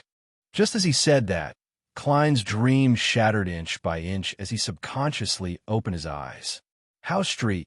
Isn't this the street where the Divination Club, my classmate Welch, and the Aurora Order member are? So many things have happened recently. One thing after another. As if something is brewing. Klein slowly got up and thought. He first went to the bathroom to clean himself up before changing into a white shirt, a brown vest, and a thin black trench coat. He picked up his half-top hat and went downstairs to the living room. It wasn't even 11 yet. Banson and Melissa hadn't returned yet. Klein told Bella that he didn't need to worry about his lunch. Following that, he took a public carriage to House Street and saw the midnight poet, Leonard Mitchell, with his messy hair, standing in front of Unit 62. In September, when the weather turned cold, Leonard was still wearing a thin white shirt and a pair of beige trousers. His green eyes swept the area and said, "That's right." His green eyes scanned the area and said, "This might very well be a house rented by Lenivas under an alias." "How'd you find out?" Klein asked curiously. Leonard pointed to his head. "Since you've received clues from Hood Eugen and suspect that Lenivas might be related to that member of the Aurora Order, the cloth merchant Cirrus Arpus, I can only change my line of thought since my normal investigations didn't yield any results. I'll start searching through the Aurora Order." Previous reports showed that Sirius had dealings with many residents of House Street. I checked them one by one and found some problems. "What's the problem?" Klein nodded slightly. Leonard raised his eyebrows. "It's a very obvious problem. The tenant rarely appears here. After Hanas Vincent died, he claimed that he was going to the southern continent to do business and never returned. His information is very authentic, and the police didn't find anything. That can only be considered a coincidence," Klein said with a frown. "Of course, it's just a coincidence. But when I asked the surrounding residents about Lenivas' photo, an old man felt that he looked similar to the tenant of Unit 62, except for the glasses." Leonard took out a black and white photo from his pocket. "Why didn't you say so earlier?" Klein lampooned and followed Leonard into Unit 62 of House Street. According to his request, he began to divine if there was a hidden compartment or secret chamber. And the result was that there was. A hidden compartment or secret chamber in this house. Klein wrote down a new divination statement and sat on the sofa. He closed his eyes as he recited it. After repeating it 7 times, he entered a dream. His vision was hazy. In the hazy world, Klein saw an oak bookshelf and rows of books. He saw one of the books being taken away, and the wooden surface beside it suddenly opened, revealing a hidden compartment. The scene quickly disappeared. Klein opened his eyes and said to Leonard, "Don't worry." In the study, he wrapped the topaz pendant around himself and followed Leonard into the study. He saw the oak bookshelf that he had dreamed of. "Take out that book. There's a hidden compartment in the place it's covering." Klein pointed to the book that was closest to the side. "Oh, it's here. I searched the entire house and found nothing. I had no choice but to return to Zutland Street to ask for help." Leonard mumbled as he walked over and took out the book that Klein had pointed to. He fumbled around for a while and finally found the mechanism. He opened the hidden compartment. There was a letter quietly placed in the hidden compartment. Letter? Lenivus hid a letter here? Klein was very surprised. He had divined if there were any dangerous items hidden in the letter. After receiving a negative answer, Leonard reached out to grab the letter and tore open the unaddressed envelope. Pulling out the letter, Leonard shook it and unfolded it. Klein leaned over and focused. He saw the first few paragraphs of the letter. Congratulations. Congratulations on finally finding this letter. This means that you're not too stupid or too slow. You're qualified to participate in this game of life and death that I've designed. Child laborers who die prematurely, factory workers who rarely live more than 10 years due to the environment and hard work, and female workers who risk serious illnesses for a meager salary. I see that every factory is shrouded in endless resentment, causing the surroundings to become oppressive and dark. This is the worst of times and also the best of times. Our game will begin under such a backdrop. Idiots, get ready. I'm about to give you a hint. Chapter 2:05. Upon seeing this, Klein and Leonard raised their gazes from the letter at the same time. They looked at each other and mumbled. That's right. They looked at each other and mumbled. He's probably a lunatic, right? Lenivus is a latent lunatic. He really is a lunatic with delusions and an antisocial personality. Klein's thoughts raced as his heart tightened. He hurriedly looked back at the letter. Ladies and gentlemen, my hint is that I've planted a bomb in Tinjin City, a bomb that will grow stronger over time. Go find it and finish it before it explodes. If the game fails, the entire Tinjin City will be reduced to ruins with a boom. Trust me, I'm not lying about this. Lenivus, who loves to surprise his friends. Bomb! Klein looked at Leonard and muttered to himself. Leonard aimed the letter at the sunlight and flipped it around, but he didn't find any other clues. Bomb should just be a synonym. I've never heard of a bomb that can constantly grow stronger. Klein frowned and replied thoughtfully, No, what I mean is that this might be a bomb in the sense of mysticism. For example, some evil ritual that constantly accumulates power. Leonard tilted his head as if he was listening to something. His expression suddenly turned solemn. His green eyes narrowed as he nodded and said, Perhaps your guess is correct. Isn't there a description at the beginning of this letter? Child laborers who die prematurely. Factory workers who rarely live past 10 years due to the harsh environment and hard work. Female workers who risk serious illnesses for a meager salary. And factories that are shrouded in endless resentment. This might be the source of power for Lenivus's bomb to constantly grow stronger. Yes, it's very possible. Klein's emotions tensed up. We have to report this to Captain immediately. Leonard smiled and said, Don't be so nervous. Don't be so nervous. You should know very well that Lenivus is a swindler. His description of not lying might be a lie in itself. Of course, no matter what, we have to return to Zutland Street and inform the captain. It would be best if we could request the Holy Cathedral to send a mysticism expert over to find the location of the altar through the abnormal gathering of resentment. He seemed very familiar with it. But why did he need Hood Eugen's help to set up a similar altar? What role could a psychiatrist play in such matters? Klein did not object. He left 62 House Street with Leonard and took a rental carriage back to Zutland Street. As soon as he entered the Blackthorn Security Company, Klein saw two familiar faces. One was voluptuous while the other was skinny. They were Maynard's wife and sister. They still wore black dresses and black hats and covered their faces with black veils. The two ladies were about to talk to Roshan when they suddenly saw Klein coming back. So they turned around and greeted him. You guys are indeed the most elite in this industry. Mrs. Maynard nodded slightly and said in a low voice, I'm very satisfied with this outcome, and I admire your style of doing things. This is the reward you deserve. The skinny lady handed a light brown paper bag to Klein. There was a thick stack of cash in it. There were 10 pounds, 5 pounds, 1 pound, 5 soldi, and 1 soldi. A total of 230 pounds, the skinny lady said simply. Klein was not in the mood to care about money at the moment. He immediately threw the bag to Roshan and said, Give this to Mrs. Oriana. I believe the two esteemed ladies won't count the money wrongly. At this moment, he glanced at the Tianjin City honest paper in Mrs. Maynard's hands. There were 2 pieces of news on the front page. The old baron's widow dies after being involved in Maynard's murder.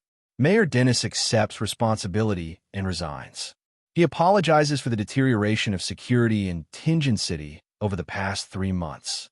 They've finally come to an agreement on Madame Sharon's case. I haven't had the time to read the newspaper today. Klein nodded at the 2 ladies and followed Leonard through the partition to the captain's office. How is it? Did you find any clues? Dunsmith closed the document and raised his head. He looked at Klein and Leonard with his deep gray eyes. We found a letter left behind by Lenevis. Leonard didn't elaborate and directly handed the letter that was filled with madness and provocation to the captain. Dunn unfolded the letter and quickly scanned through it. At the end, he rubbed his temples. When he was done, he rubbed his temples and said, What a lunatic. He's only a sequence 8, at most a sequence 7. Klein agreed sincerely. Lenevis is a dangerous person who can cause great damage to society's stability. Even if he's weak, we can't underestimate him. Following that, he described his and Leonard's conjectures. Dunn touched his receding hairline and said, That's what I think too. I'll immediately send a telegram to the Holy Cathedral and get them to send mysticism experts over to assist us. No one knows how dangerous Lenevis's so-called bomb is. We have to be careful. I'll arrange the follow-up actions after the Holy Cathedral gives me a reply. Klein and Leonard looked at each other and nodded in unison. All right. While the captain was sending a telegram to the Holy Cathedral, Klein returned to the reception hall and took a copy of the Tianjin City honest paper from Roshan. He stood at the partition and focused on reading the 2 pieces of news. The widow of the old baron of the Coe family, Madame Sharon, is suspected of being involved in the sudden death of Maynard. The police received a tip and were dispatched during the night. They discovered that Madame Sharon and her accomplices had knocked out the servants and attendants and were practicing devil worship in her bedroom. They refused to surrender and attempted to resist, resulting in the death of a heroic police officer. In the end, Madame Sharon and her accomplices paid the price with their lives for their evil deeds. Mayor Dennis resigned due to the deteriorating security in Tianjin City. He also announced that he won't be participating in next year's election. For the next few months, Deputy Mayor Harry will take over the mayor's duties. A heroic police officer. Is that how Kenley is described? Klein sighed. He knew that this was the best way to handle the situation. According to the internal rules of the Nighthawks, in order to prevent evil forces from taking revenge on their families, even if they were to be sacrificed, their names couldn't be mentioned by ordinary citizens. After silently folding the newspaper and placing it back at the reception desk, Klein suddenly saw another visitor enter the door. She was also a lady, but she wasn't very old. She was in her early 20s at most.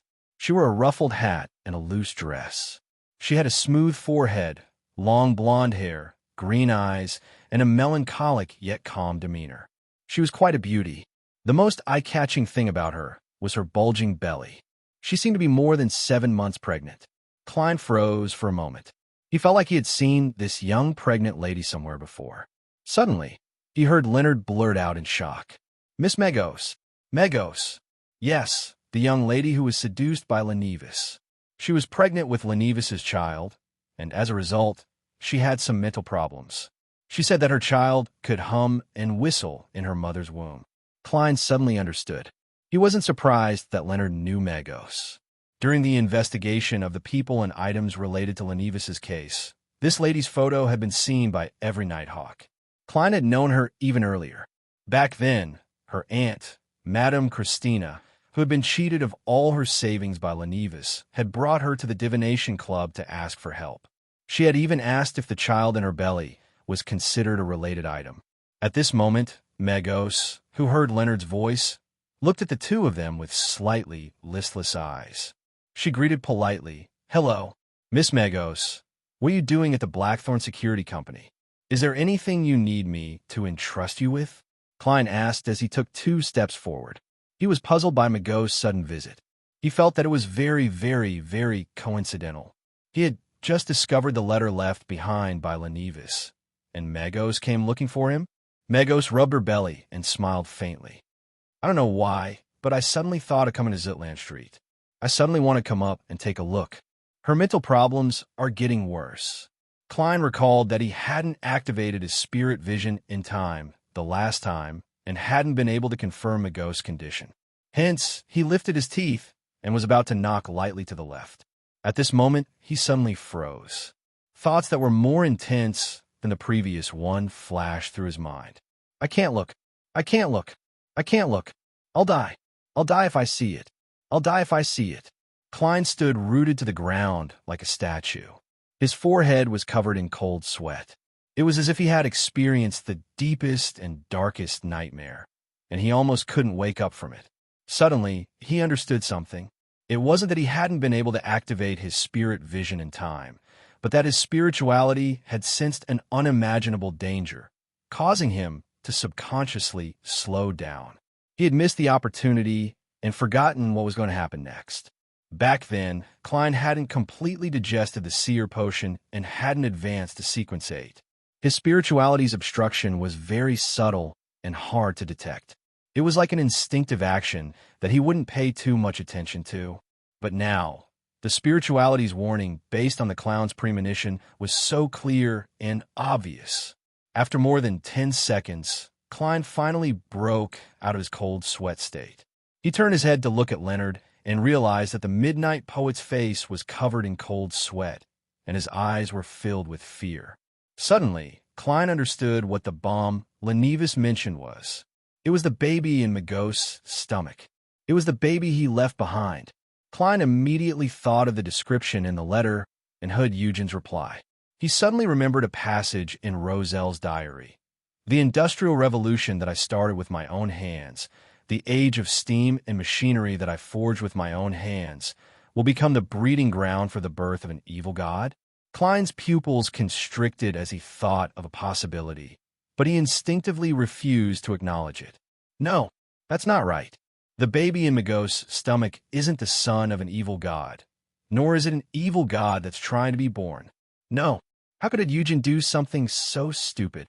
Although his psychiatrist's powers could indeed help Lenivas hide it from Megos and make her a tool for pregnancy in a semi-conscious state. No, the accumulated resentment of child laborers, dead female workers, and factory workers who didn't live past 10 years didn't help the son of an evil god grow rapidly. No, I can't look directly at a god. Chapter 206. Klein subconsciously put his hands into his pockets, one holding the flaring sun charm and the other the Aztec copper whistle. He acutely sensed that the cold but gentle beyonder sensation of the latter had disappeared, as if it was being suppressed by an invisible force. On the other hand, the former was still warm and comforting. Using this sense of comfort, Klein entered a semi-meditative state and got rid of his panicked emotions. He no longer had any hopes of getting lucky. He turned his head and signaled to Leonard Mitchell with his eyes and pouted at Megos. Then, he relied on his clown powers to control his expression and smiled at Megos. "Do you want coffee, black tea, or nothing at all?" Megos rubbed her stomach as if she was listening to something. "A cup of warm water. I suddenly feel like talking to you about Lenivas. I feel like you know a lot." "Who told you that?" Leonard was no longer his usual frivolous and carefree self. His smile was rather stiff. Megos suddenly giggled. "My child told me. He knows a lot. He's very smart." Klein resisted the urge to curse, turned around, and walked towards the partition. He gestured for Leonard to calm Megos down. Leonard forcefully curled up the corners of his mouth and pointed to the sofa. That's exactly what I wanted to talk about. We also wish to talk to you about Lenivis. Roshan, who was at the reception desk, looked at everything in confusion. She suddenly realized that she didn't need to do anything. Klein quickly passed through the partition and opened the door to Dunn Smith's office. He slammed the door shut. He looked at the surprised Dunn and said in a deep voice, "Captain, something big has happened. I know what the bomb Lenivis was talking about. I know what the bomb Lenivis was talking about." Dunn stood up and pointed outside. Megos? He had clearly heard Leonard's shocked voice, but he couldn't see the cold sweat and fear in the eyes of his two teammates. Klein nodded and quickly explained, "That's not the case. I tried to activate my spirit vision to observe Megos to confirm her mental state, but my spirituality stopped me from trying. It kept telling me not to look, not to look. I'll die if I see it." This reminds me of the saying, "Don't look directly at God." Even if the baby in Megos' womb isn't an evil god attempting to descend or the son of an evil god, it's definitely a mythical creature. Captain, thinking back to the black altar in Hood Eugen's memories, his powers as a psychiatrist, and the tragic world described in Lenivis's letter, I feel that my guess might be close to the truth.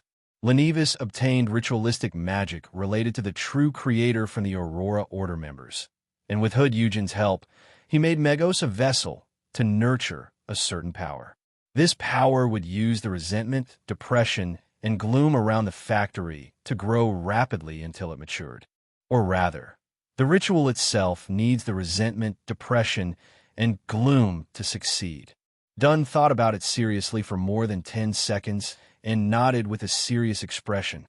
"I'll immediately seek help from the Holy Cathedral. I hope the baby in Megos' womb can still wait. Of course, we can't do nothing. Tell Leonard to hold Megos back and try not to let her leave the company. Then, inform Mrs. Oriana and Roshan to evacuate all non-combatants. I'll head behind Cheney's gate after sending the telegram. We have to be prepared for the worst. That is, the baby in Megos' womb is about to be born before the help from the Holy Cathedral arrives. As the captain of the Tinjin Nighthawks, I have the right to use Saint Selena's ashes in times of crisis." Saint Selena's ashes. High sequence Beyonder's ashes. Cheney's gate's seal core. Klein calmed down a little as his thoughts raced.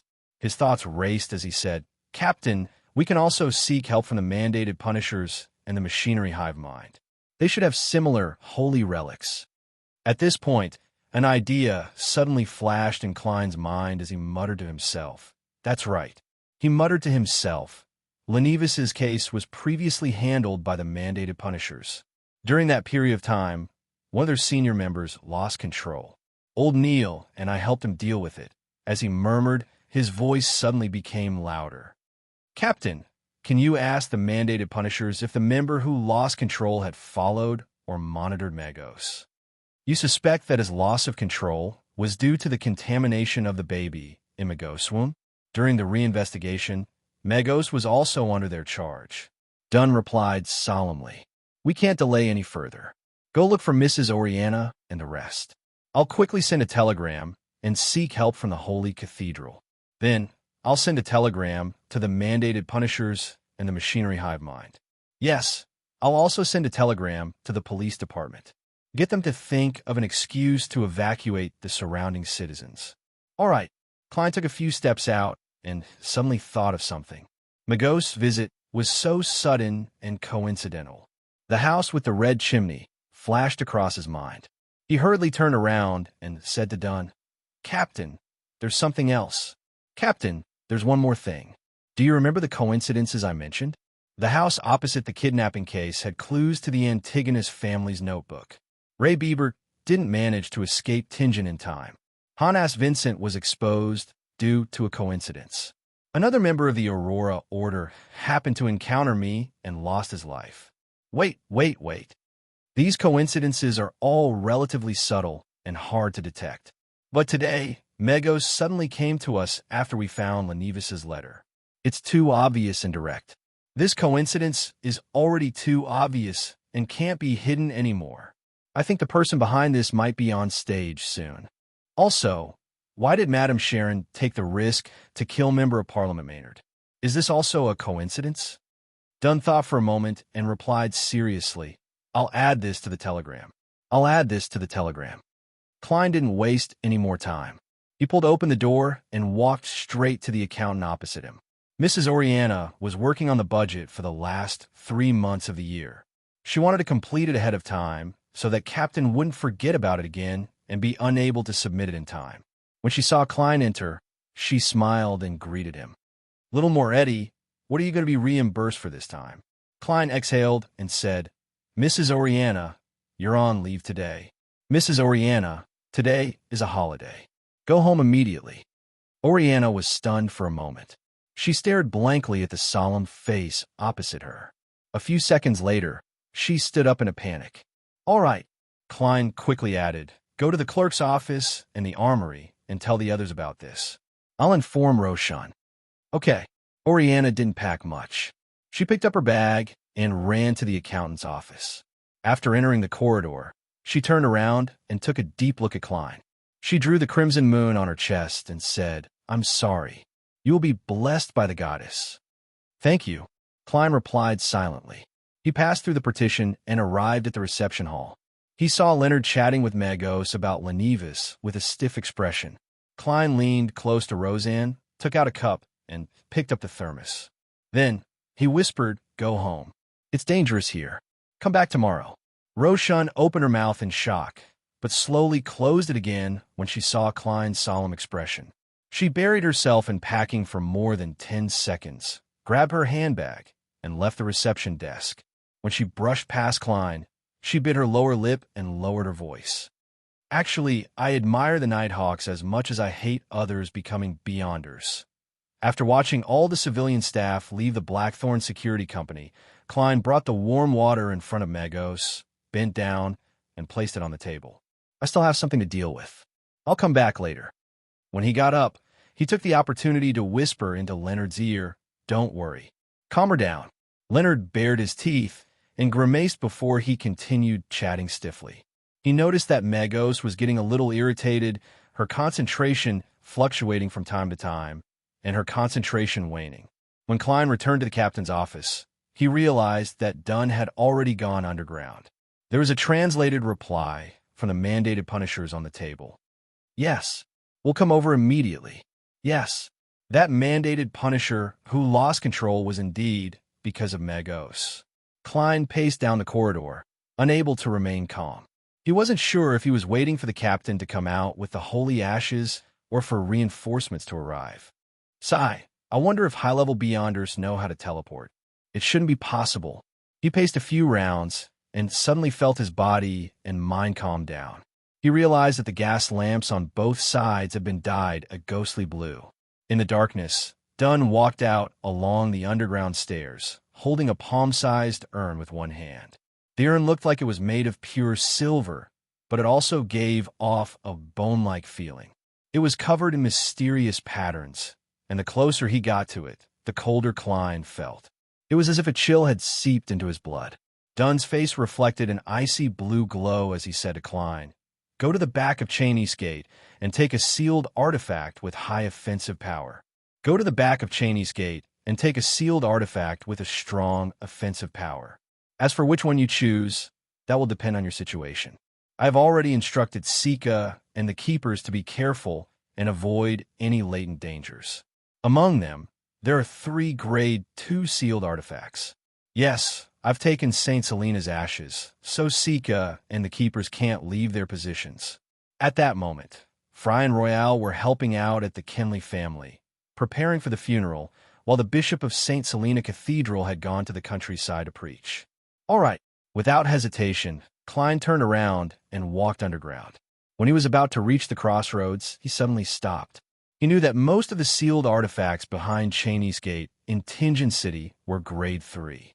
It would be difficult for them to affect the baby in Magos' womb, so they were at least a mythical creature. The mutated sun's sacred emblem should work, but it will take too long, so it won't be of any use. There are only 3 Grade 2 sealed artifacts in Tinjin City, and they are all very dangerous and can easily kill me. Its power is probably about the same as my flaring sun charm. Yes, I won't hold back later. I'll use the flaring sun charm without hesitation. It's definitely stronger than a grade 2 sealed artifact. After all, it contains the power of the god's blood. Klein's thoughts raced as he nodded indiscernibly. He touched the flaring sun charm and Aztec's copper whistle in his pocket and was pleasantly surprised to find that he could feel the latter again. Regardless of whether it was useful or not, Klein immediately took out a piece of paper and a fountain pen used for divination and scribbled a short letter. The person who disrupted my fate and took away your child's skull has appeared. He arranged for Magos to enter the Blackthorn Security Company at 36 Zutland Street. Magos might be pregnant with an evil god's child. The situation is critical. He kept the fountain pen and folded the letter. At the crossroads, Klein took out the copper whistle and blew it. A huge skeleton messenger appeared in front of him. Chapter 207. In the deep and quiet underground corridor, the nearly 4-meter-tall skeleton messenger disappeared before Klein's eyes with a piece of paper in its hand. It didn't cause any abnormal changes. When there was only the elegant gas lamp on the wall left, he put away Aztec's copper whistle and continued walking towards Cheney's Gate. In the process of writing the letter, he had already decided which sealed artifact he wanted to choose next. First of all, it was almost impossible for a grade 3 sealed artifact to affect the baby in Magos' womb, unless it was an item with a hidden secret like the mutated sun sacred emblem. But at that moment in time, Klein didn't have the mood or time to explore or study the secret that might or might not exist. Furthermore, sealed artifacts had hidden dangers that would cause great inconvenience to the user, and it might even bring danger. Therefore, Klein directly eliminated the grade 3 sealed artifacts that wouldn't affect the enemy and would instead weaken him. Secondly, the Tinjin Nighthawks didn't have any grade 1 sealed artifacts, and there were only 3 grade 2 sealed artifacts. This was a secret that Klein wasn't supposed to know, but due to the urgency of the situation, Dunn decisively used the emergency clause and told him the general situation. Dunsmith couldn't pick up another sealed artifact while controlling St. Selena's ashes, not even one. And the grade 2 sealed artifacts behind Tinjin City's Cheney's Gate were 2-030, 2-078, and 2-105. 2-030's name was Inexhaustible Poison. It came from a Beyonder whose sequence name was unknown, who had suddenly gone mad. He had committed suicide by cutting off his wrist, allowing his blood to flow into an ordinary silver cup. However, when his blood was drained, the silver cup wasn't filled to the brim. The liquid inside became crystalline and lustrous, making it extremely alluring. There were even Sequence 5 Beyonders who couldn't resist the temptation and drank the liquid, dying on the spot. After the poisoned person died, the venom would seep out from the pores of his skin bit by bit and gather together again. Compared to the beginning, it was no more and no less. According to Dunn, the researchers of the Holy Cathedral suspected that high-sequence Beyonders would die as a result, but the problem was that high-sequence Beyonders were almost never tempted by the cup of poison. Furthermore, due to the obvious characteristics of 2-030, it was impossible for them to consume it by mistake. To poison them to death, they had to be captured, controlled, and forced down their throats. But why go through so much trouble? 2-030 would constantly tempt the surrounding creatures to drink it.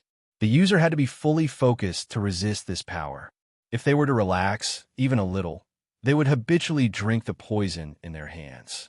Almost at the same time Dunn finished describing it, Klein had already decided not to choose this sealed artifact.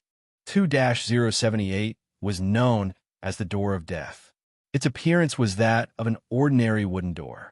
Any creature that passed through it would die immediately. No high-sequence Beyonders had participated in the test. It had the characteristics of being alive and would constantly attempt to escape. It could also change its appearance and disguise itself as a door that already existed. If the user made a mistake and allowed it to escape control, then they had to be careful and not pass through any of the surrounding doors.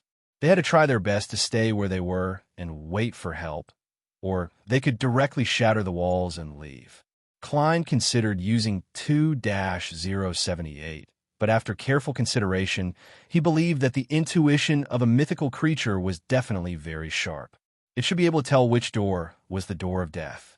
Therefore, the effects of this sealed artifact wouldn't be too good in actual combat. Finally, he decided to choose 2 to 105. This sealed artifact's name was Blood Vessel Thief. Its appearance was that of a thick, rigid blood vessel.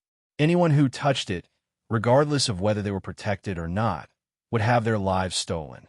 It wasn't obvious in the beginning, but if they didn't come into contact with it, then after half an hour, there would be a corresponding external manifestation. According to Dunn, a Sequence 5 cultist had lasted for 2 hours, turning from a stout man in his 30s into an old man with a hunched back, wrinkled skin, white and sparse hair, and all his teeth missing. The greatest characteristic of 2 to 105 was that the person who wore it had a chance of stealing an ability from a target within a certain range. High sequence beyonders could also have their abilities stolen, but the chances were relatively small. Within 10 minutes of the sealed artifact's ability taking effect, the person who had it stolen would lose the corresponding ability, while the wearer could use it skillfully. After 10 minutes, the ability would disappear, and the person who had it stolen would have to wait until the next day to recover. Regardless of whether it works or not, at least the chances of winning have increased from 5% to 10%. And I'm the king of yellow and black who wields good luck after all. Besides, our main goal is to nip the problem in the bud and prepare for the worst. We might not necessarily take action. Let's hope that our helpers can arrive as soon as possible. Klein stopped outside the duty room, no longer hesitating. He wasn't too worried about the negative effects of sealed artifact 2 to 105 because he didn't plan on using it himself. His plan was to give it to Leonard. He had the flaring sun charm, as well as the Aztec copper whistle, which he didn't know if it would still be suppressed.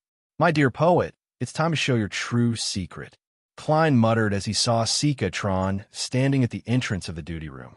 The white-haired, black-eyed, and quiet part-timer rider was silent for a few seconds. "You guard Cheney's gate. I'm stronger than you, and I'm also more experienced than you.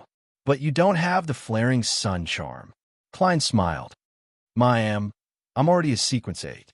Even this place isn't safe. The sealed artifacts with living characteristics behind Cheney's gate are probably stirring. Yes, if we fail, the people here won't be spared. Haha, our goal up there is to stall for time and wait for reinforcements. This might be safer than the vicinity of Cheney's gate." Tron slowly pursed her lips and solemnly drew a crimson moon on her chest. "May the goddess bless you." As Dunn didn't have the time to write the document, Klein couldn't enter Cheney's gate directly. He could only watch as Tron pushed open a gap and dashed in.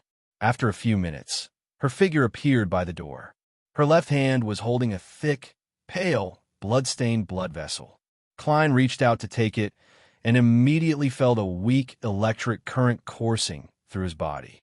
In a reception hall of the Blackthorn Security Company, Leonard had already recovered from his previous stiff state.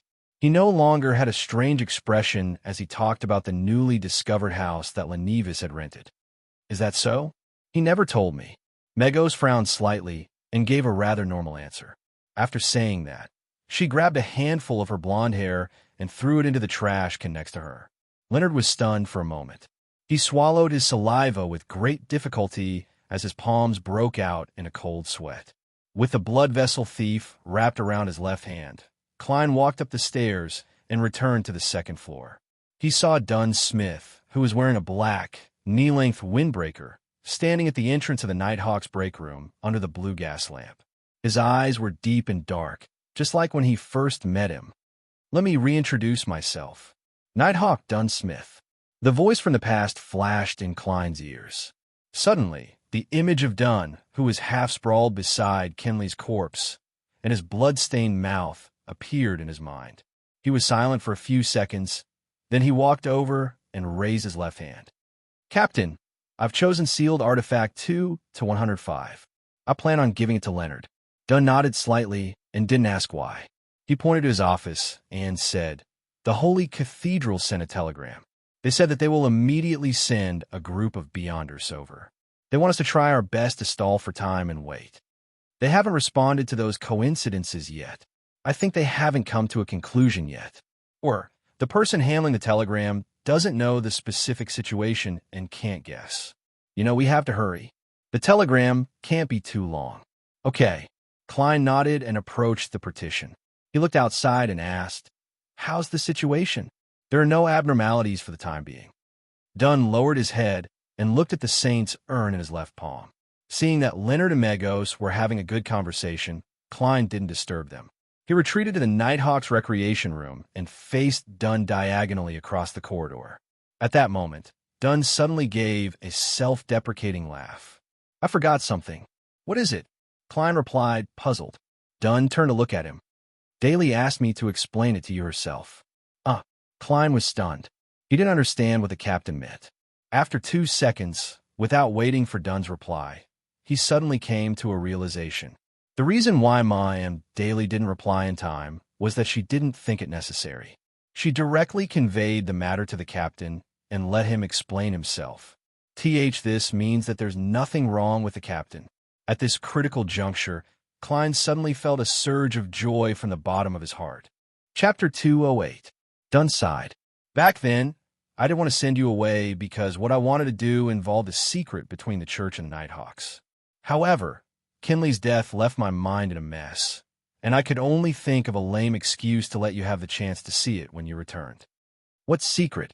Klein asked in a relaxed manner. He had almost forgotten that there was a suspected descendant of an evil god or a mythical creature outside.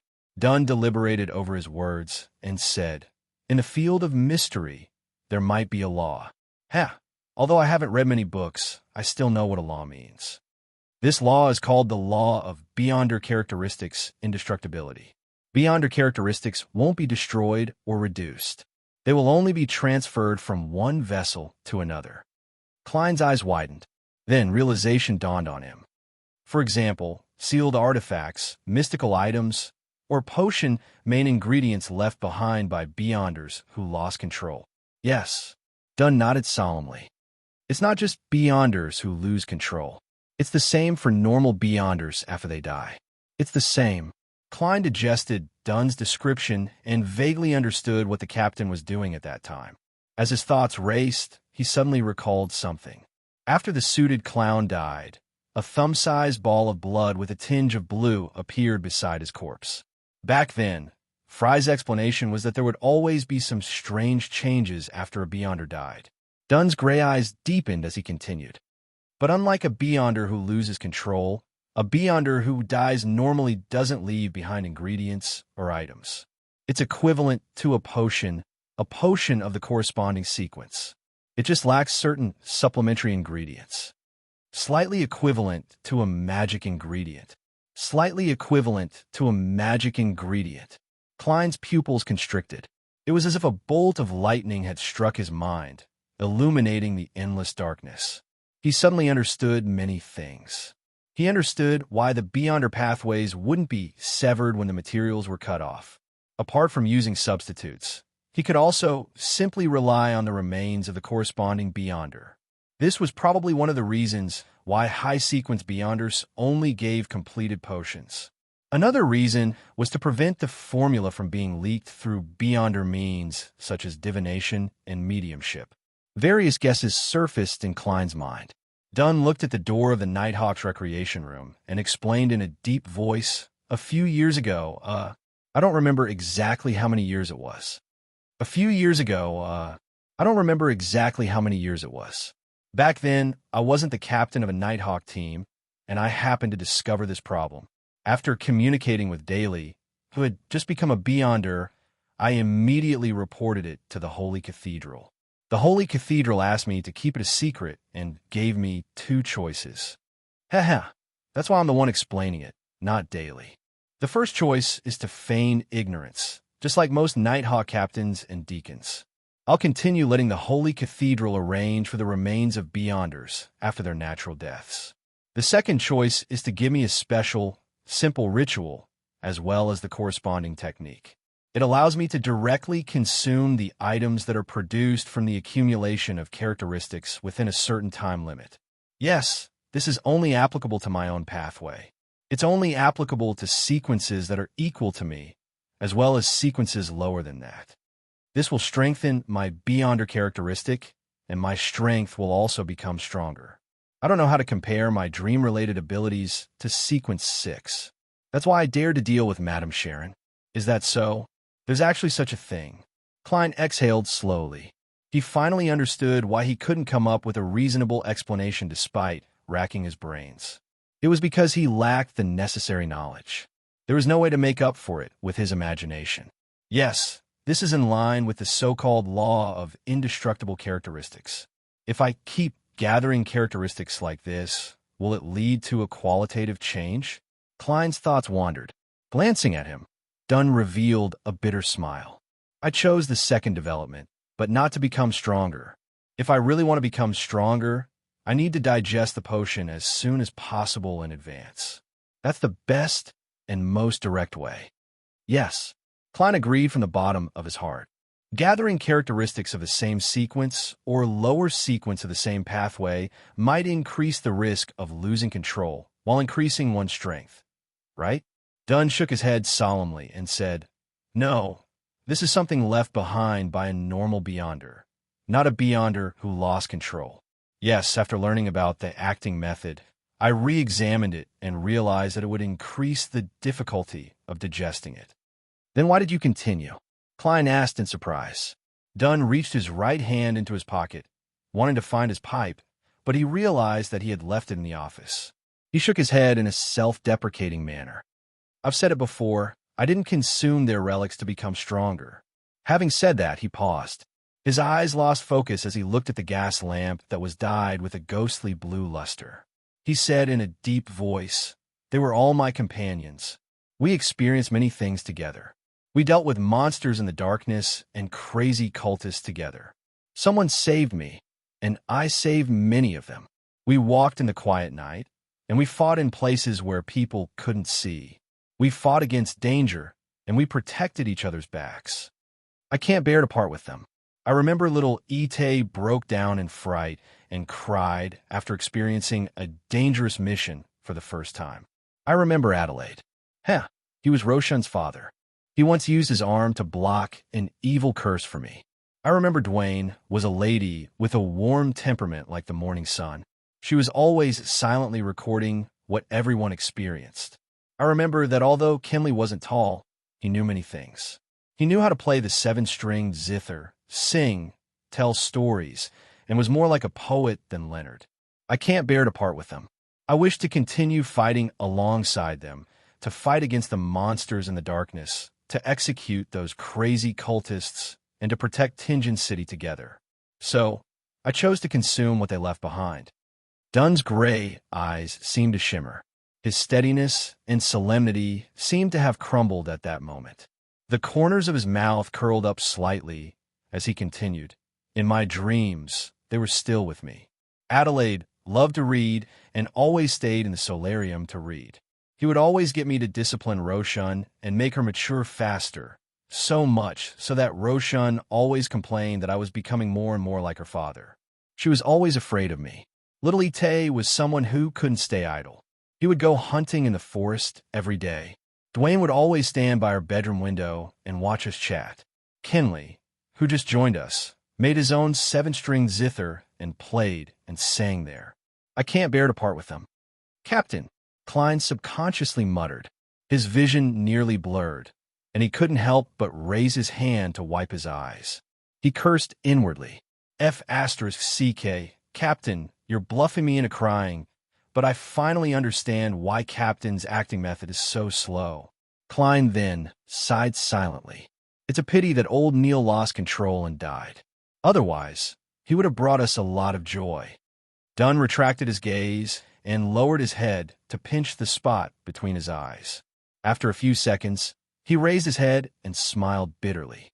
This was a selfish decision. I didn't know what Adelaide, Kinley, and the rest's true intentions were, so I selfishly made the decision for them. I'm really a selfish person. No. Klein shook his head violently. In the sofa area of the reception hall, Leonard watched as Megos pulled out handfuls of hair. His expression stiffened again. Megos kept drinking water from her cup in frustration. Her face was a little distorted as she looked at Leonard. I don't know why, but I suddenly feel a little uncomfortable. Leonard was about to reply when he suddenly saw Magos raise her hand to grab at her own face. With a swoosh, she pulled out a piece of flesh. It was a long piece of flesh that was covered in blood. My face is a little itchy. Magos smiled in embarrassment. The corner of her mouth cracked all the way to her cheekbone, revealing her white teeth and bright red gums. XXXX, Leonard silently cursed. He felt that the situation was deteriorating too quickly. His lips moved as he tilted his head to listen. Suddenly, his expression changed and turned ashen. He forced a smile and said to Magos, who was clawing at her face and tearing off her flesh, "Don't worry. I'm going to the bathroom." "Okay." Magos' tone became a little erratic. She touched her belly and said, "My child is a little uneasy." Leonard did not reply. He quickened his pace and approached the partition. After entering the corridor, he took a deep look at the saint's urn in Dunsmith's hands and sighed helplessly. Then, his expression turned resolute. "Captain, I'm afraid it's too late. We have to get rid of Magos and the baby in her womb immediately. Otherwise, the entire Tinjin City will suffer huge losses. This isn't something that can be avoided by evacuating the surrounding citizens. I know you've already sent such a telegram." Dunn frowned slightly and asked in an unusually serious tone, "Are you sure the situation has deteriorated to such an extent?" "Yes. In less than 3 minutes, Magos will mutate, and her child will be born prematurely," Leonard replied with certainty. As he spoke, he glanced at the thick blood vessel wrapped around Klein's hand and said in a deep voice, "Sealed artifact 2-105? Let me use it. I can better utilize its effects." "All right." Klein handed the blood vessel thief to Leonard without any hesitation. This was what he had been prepared to do. At this moment, Dunsmith tugged at his collar and patted his black windbreaker. He said firmly, "I'll bring St. Selena's ashes out first. I'll bring St. Selena's ashes out first. You guys wait for 10 seconds. Remember, only come out and fight after 10 seconds. By then, regardless of whether my condition is good or bad, you guys can't waste any time. Aim your most powerful attacks at Magos and the baby in her womb." After saying that, he turned around and walked towards the partition with the urn in his hand. "Captain!" Klein's lips were dry as he shouted. "Captain!" Leonard called out in a deep voice as well. Dunn stopped in his tracks and turned around. With a gentle expression, he said in a mellow voice, "Don't worry about me. Don't worry about me. I'm not alone. Adelaide, Dwayne, Kinley, and the others are fighting alongside me, no matter what danger we face." He paused for a moment and looked at Klein and Leonard with his kind gray eyes. "Don't be nervous. We're protecting Tinjin City." The corners of his mouth curled up into a smile that was no different from his usual self. With that said, he didn't stay any longer. He looked outside and passed through the partition with determined steps. Only his black windbreaker fluttered slightly behind him. "Captain!" Klein and Leonard shouted at the same time. They couldn't stop their tears, but Dunn didn't hesitate at all. Chapter 209. Beep, beep, beep. The transceiver in the captain's office suddenly went silent, as if a new telegram was about to appear. However, Klein and Leonard were already too distracted to pay attention to it. Their eyes were bloodshot as they silently counted the ticking of the second hand. 10, 9, 8. At that moment, Dunsmith entered the reception hall with a square box that looked like it was made of silver and looked like a bone in his left hand. Magos, who was pulling out clumps of blonde hair and scratching out deep gashes, seemed to be agitated by something. She stood up abruptly and pointed at Dunsmith, who was wearing a thin black trench coat. She screamed shrilly, "Don't you think you're going to die? You're trying to kill my child. You're trying to kill my child." Bang! As the shrill voice reverberated, Klein felt as if he had been smashed in the head by a hammer.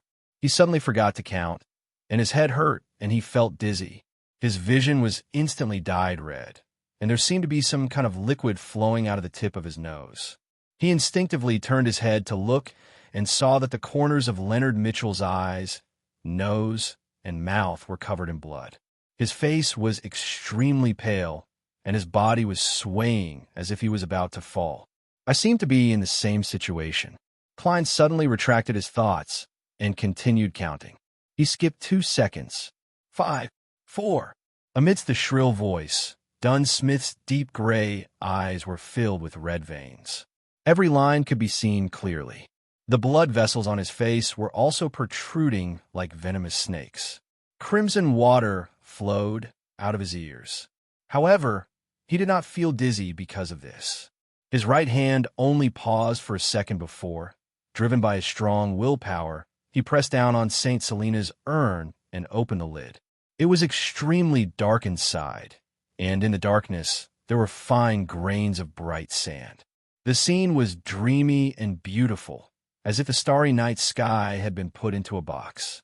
The surroundings suddenly darkened, and the darkness enveloped the entire reception hall. Countless black, cold, and slippery threads appeared in the air.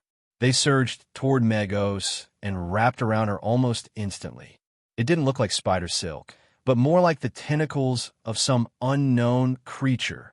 Megos' right eyeball had already been pulled out by herself. It hung under her eye socket with a bloodstained tie.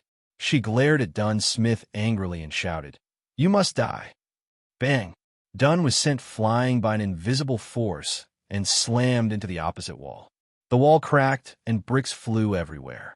He spat out a mouthful of blood, but he still held onto St. Selena's urn tightly, not letting it fall to the ground. The countless black, ice-cold, and slippery threads tightened, binding Megos to the ground. Be it the flames that suddenly rose with mold, or the liquid secreted from Megos' skin that was filled with profanity, none of them were able to harm her at all. 3, 2, 1. Klein and Leonard dashed out of the partition at the same time.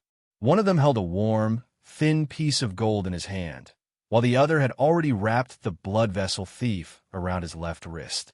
He aimed his 5 fingers at Megos. Megos, who no longer looked like a human, was struggling with all her might. Flesh bulged out from her left and right shoulders, mixed with blood vessels and veins. They were round like a child's head. On these 2 heads, there were cracks spreading rapidly, as if they were about to turn into eyes. Megos suddenly sensed danger. She opened her mouth wide, and the corner of her mouth cracked all the way to her ears. She wanted to use the blasphemous language to curse every enemy that wanted to harm her child. At that moment, Leonard's left hand suddenly clenched, and his wrist rotated half a circle. His pale face swelled to the color of a liver, and the blood vessels on his face protruded like tiny venomous worms. Megos' blasphemous language was stuck in her throat, and she stopped abruptly. She seemed to have lost the ability to speak, as well as the ability to curse others. Klein took this opportunity to say something in ancient Hermes in a deep voice. "That's right. Light. If I want light, there will be light." He suddenly felt the thin gold piece in his palm, which was covered in mysterious patterns, become boiling hot. He saw it emit a blinding light, as if it had transformed into a miniature sundae. Right on the heels of that, Klein injected a large portion of his spirituality into it and threw the flaring sun charm at the restrained Megos. The reception hall instantly lit up, and the gloominess and darkness disappeared at the same time. The black threads that were entangling Megos suddenly retracted, as if they were instinctively avoiding something. But before Megos could regain her freedom, she saw sunlight. A huge hole had appeared in the ceiling of the Blackthorn Security Company. The hole penetrated through the roof of the 3rd floor, allowing the blue sky and the blinding sun to shine in at the same time. The thin piece of gold fused with the sunlight above Megos' head and expanded. It lit up a ball of light that was surrounded by countless flames on the spot it had been standing in. Boom! The entire building shook violently, and all the glass on the streets nearby shattered. However, the power of the ball of light was concentrated at its core and didn't dissipate much. It enveloped Megos, and the light was so blinding that Klein, Dunn, and Leonard couldn't open their eyes. Holding back his tears, Klein squinted his eyes and looked over. He saw that the light had already dissipated, but the flames were still soaring. Among them, there were many black ashes dancing in the air. There were no traces of Megos and the baby in her womb, just like the coffee table, cups, newspapers, and sofa in that area. "It's done?" Before the baby that was suspected to be the son of an evil god was fully formed and born in the real world, I got rid of him and his mother. Klein couldn't believe it for a moment. Based on his gaming experience, it wasn't that easy to deal with such a big boss. Suddenly, his hair stood on end. His clown's premonition told him that extreme danger was approaching. Without any time to think, Klein suddenly rolled to the left. At that moment, an abnormally sharp white bone knife, as long as an arm, appeared out of nowhere and floated in midair. It had an abnormally bewitching beauty to it. Its speed was so fast, and its posture was so difficult to dodge. Whoosh! The clothes on the right side of Klein's chest were sliced in half. His skin was sliced in half, his flesh was sliced in half, and his bones were sliced in half. The wound was so deep that one could almost see his lungs. If he hadn't sensed the danger in advance and dodged in time, this knife would have sliced him into two and killed him on the spot. But even so, Klein stagnated. Intense pain filled his head and drove away his thoughts. At the end of the white bone knife, a figure quickly appeared. If it wasn't for its protruding belly, no one would have been able to tell that it was Magos. Her hair and dress were burned clean. The skin on her face and body were charred black and falling off piece by piece. Her nose had melted, leaving only two black holes where it used to be. Her eyeballs were nowhere to be seen, and there were faint white flames dancing in the hollows. The protruding heads on both sides of Magos' shoulders were also burned off. Her left arm had become the white bone knife in her hand. It was bewitching and holy. Clang! As the floor shook, Magos ignored Dunn, Leonard, and the black, cold, and slippery threads that came at her again. She appeared in front of Klein, who had stopped rolling on the ground. She aimed the white bone knife at his neck and was about to slash. Suddenly, she heard a voice filled with strong profanity. Yield! Leonard raised his left hand and used his palm to lock onto Magos. The sealed artifact 2-105 wrapped around his wrist turned from thick, pale, and blood-stained blood vessels to a dark red intestine that swelled to the point of bursting. He had used the blood vessel thief to successfully steal Magos' blasphemous words. Now, he was trying to control her with her ability. Only an ability of the same level could be effective. Magos, who was affected by the blasphemous words, bent her waist slightly. Her knees kept trembling, and she stopped moving. The countless black threads around her seemed to have discovered delicious prey as they surged forward. Klein took the opportunity to roll in another direction, leaving a trail of crimson blood. However, he had also recovered from the intense pain. He reached into his pocket and took out the last flaring sun charm. He had to get rid of Magos while she was being controlled again. If she managed to hold on until the baby was born, the consequences would be dire. Bang! Magos' head exploded on its own. Her charred skin and flesh splattered in all directions. However, her headless body managed to escape the influence of the blasphemous words. Bang! Magos' charred body turned into a cannonball and shot towards Leonard at the speed of a rocket. As the blasphemous words were forcefully destroyed, Leonard froze on the spot for a moment. At this moment, Dunsmith was still holding on to St. Selena's urn tightly. His face was abnormally pale, and the cold black threads that were created were still a little short of surrounding him. They were about to dye the surrounding space black. Clang! Magos crashed into Leonard and slammed him into the wall, causing it to collapse. Leonard's bones cracked, and blood flowed out of his mouth. He didn't even have the urge to struggle before he fainted. Magos raised her white bone knife, but the countless black threads that spread out from St. Selena's urn enveloped her again. They wanted to bind her tightly and imprison her on the spot. Klein didn't have time to care about his injuries. He took out the thin piece of gold. Just as he was about to recite the ancient Hermes incantation, a sudden voice rang out in the deep, dark, and quiet room. Wow! Chapter 210. Wah! The baby in Magos' stomach wailed. It wriggled, trying to be born, trying to help its mother out of her predicament. The black, cold, and slippery threads seemed to be frightened, but also seemed to be grabbed by an invisible force, and they all retreated one after another. Wah! Dunn and Klein both felt dizzy at the same time. Their throats automatically constricted, and their tracheas were constantly compressed. Breathing instantly became difficult. Crimson blood dripped from the tip of their noses, the corners of their eyes, and the sides of their ears. All of their blood vessels seemed to have ruptured. If it wasn't for the fact that Klein would always be tested by the ravings and roars before entering the gray fog, and if it wasn't for the fact that Dunn was holding St. Selena's ashes in his hands, they would definitely have fainted, just like Leonard Mitchell. Magos' headless body turned around and faced Klein. The charred flesh and blood, as well as the holy yet demonic white bone blade, were clearly reflected in Klein's eyes. Klein, who had just gotten rid of the influence with his rich experience, instantly felt his scalp go numb.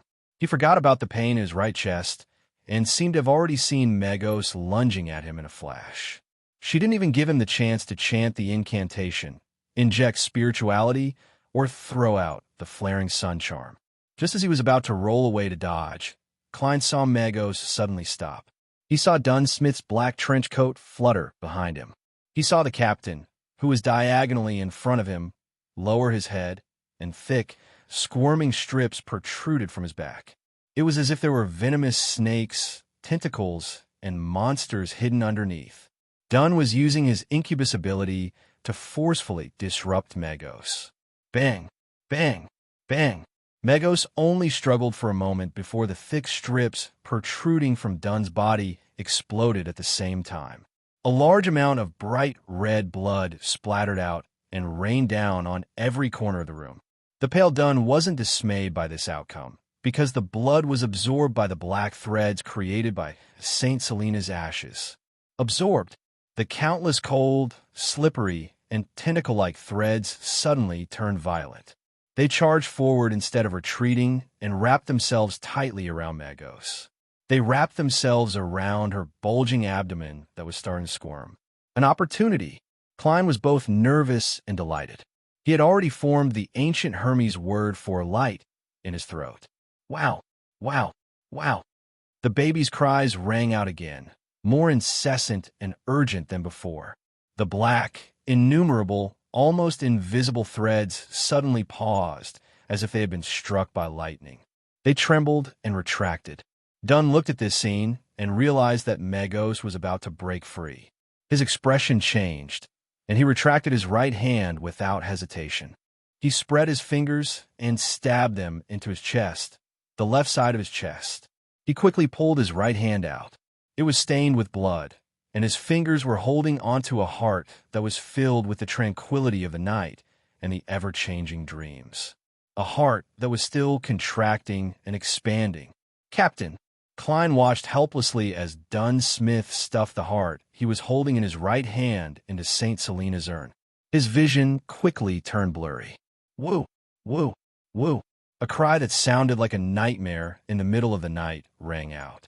The innumerable black threads tightened again with an abnormally cold and silent feeling, binding Magos tightly. Even though another baby's cry came from Magos' abdomen, they didn't loosen at all.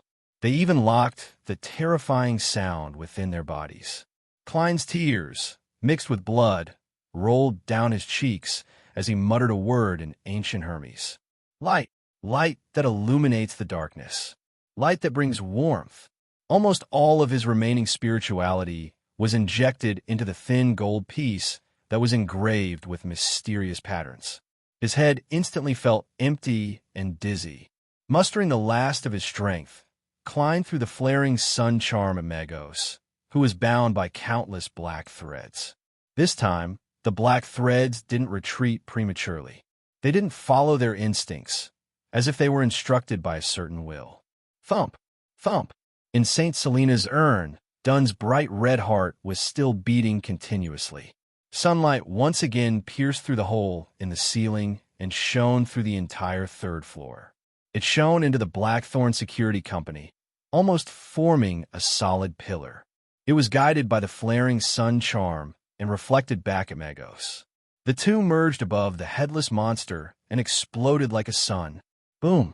Amidst the dazzling white light, Klein closed his eyes and engraved the final scene in his mind. Magos had lost her left arm, her head, and her charred body that had lost a lot of flesh and blood instantly disintegrated.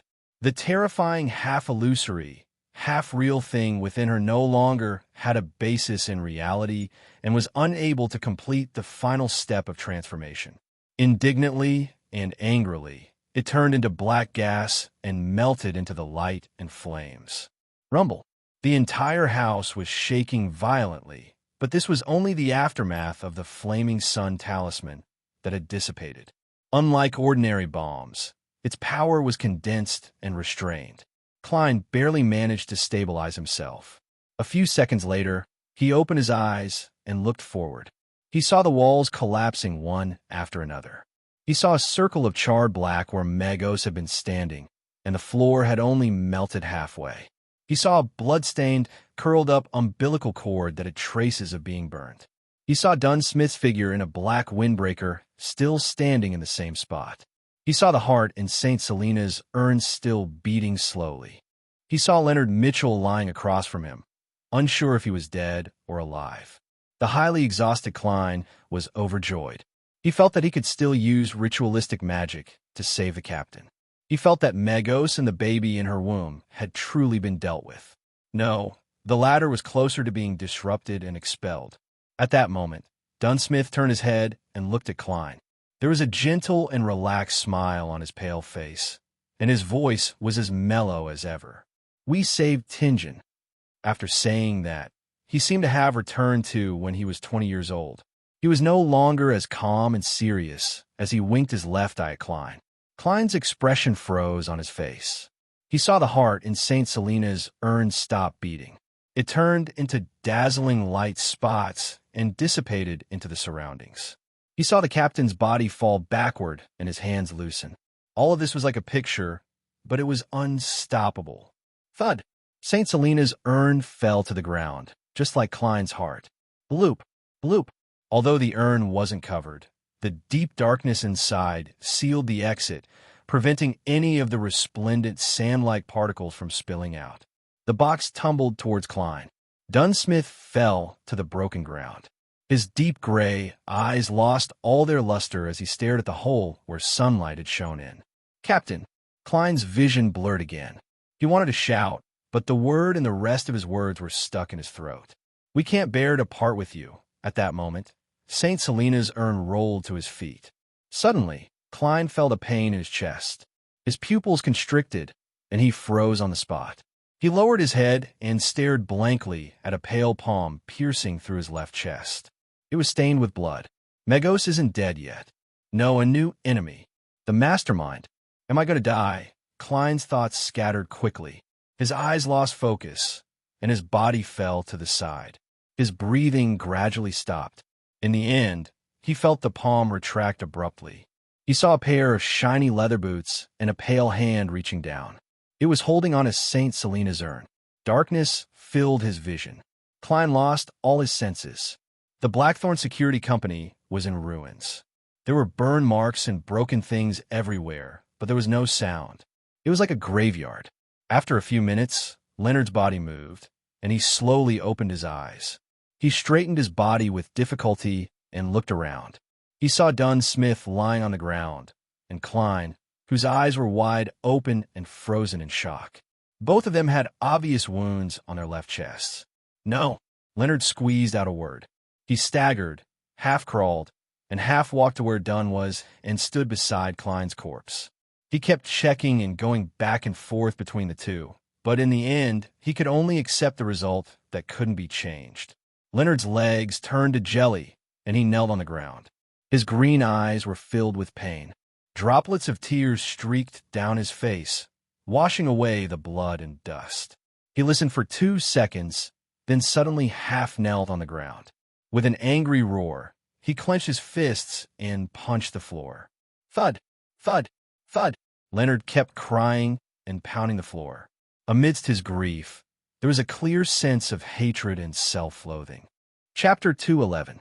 On the outskirts of Tingen, in a house with a green lawn.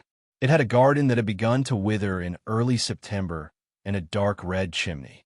Behind the bedroom window of the house was a study table, and on it was an ordinary notebook. A pale hand flipped the notebook to the first page, and then it flipped back quickly. Amidst the rustling of the paper, the lines of text appeared faintly. Due to fatigue and hallucinations, the Secret Order's member, Regents, mistakenly sold the Antigonus family's notebook as an ordinary ancient book. This is a logical coincidence. Due to the summoning of the Antigonus family's bloodline, the notebook secretly influenced its owners one by one. It passed through many hands and landed in the hands of the Aurora Order's members, Sirius Arpus and Hanas Vincent.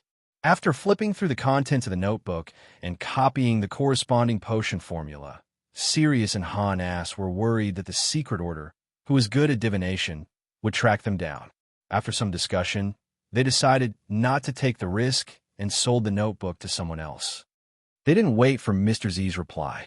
Perhaps it was because he lived in Enmat Harbor. Through Sirius's introduction, Hanas got to know Koei University's history student, Welch McGovern, and sold the Antigonus family's notebook to him as an ordinary ancient book. After that, Sirius was attracted by the treasure that might exist on the main peak of the Hornacis Mountain. He began entering Deweyville's library and flipped through the relevant information. He didn't think that there was anything wrong with leaving his real address and name. This was very in line with his character. It was during this process that he got to know Lenivus, who was flipping through information on iron mines in an attempt to commit fraud. Lenivus's hidden madness and cunning impressed Sirius greatly. He decided to recruit him as a member of the Aurora Order. Of course, before that, an examination was unavoidable. Sirius secretly revealed the evil ritual to the true creator to bestow a descendant to Lenivus, but he knew that the chances of success were very low. This was because the ritual was extremely difficult and had stringent requirements, and Lenivus expressed a strong interest in it. He was extremely tempted by the reward he might receive from the gods, so he planned to complete the ritual while building the steel company. The cunning Lenivus could tell that there was something wrong with Sirius Arpus, but he didn't expose him for his own goals. He visited Hood Eugen in the asylum again. They've known each other for a long time and know each other's situation. After a dark divination, the power of the Antigonus family's notebook was completely awakened. Welch and his classmates died.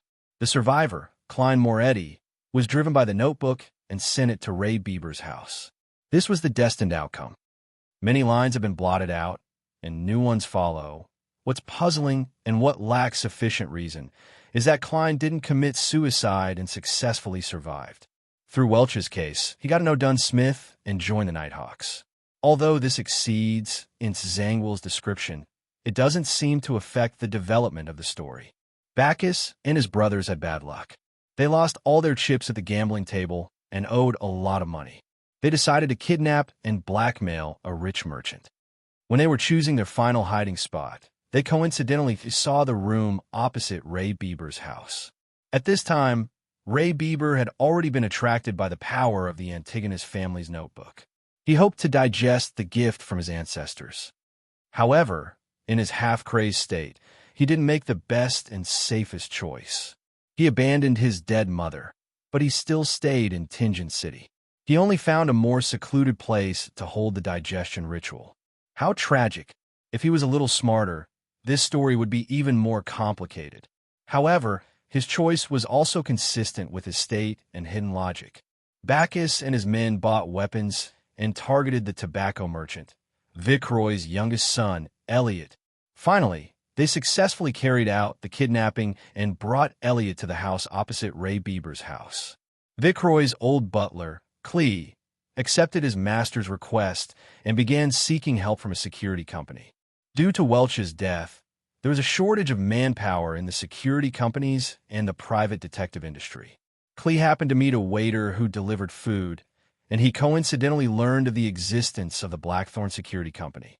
Leonard Mitchell and Klein accepted the request, and with their beyonder powers, they quickly rescued Elliot. Unfortunately, Klein didn't immediately discover the clues leading to the Antigonus family's notebook. However, his spirituality reminded him in his dream. The Tinjin Nighthawks had obtained the corresponding clues. Sealed artifact 2-049 arrived in Tinjin. With the help of the Antigonus family's puppet, Dunsmith led the Nighthawks to Ray Bieber and interrupted his digestion process.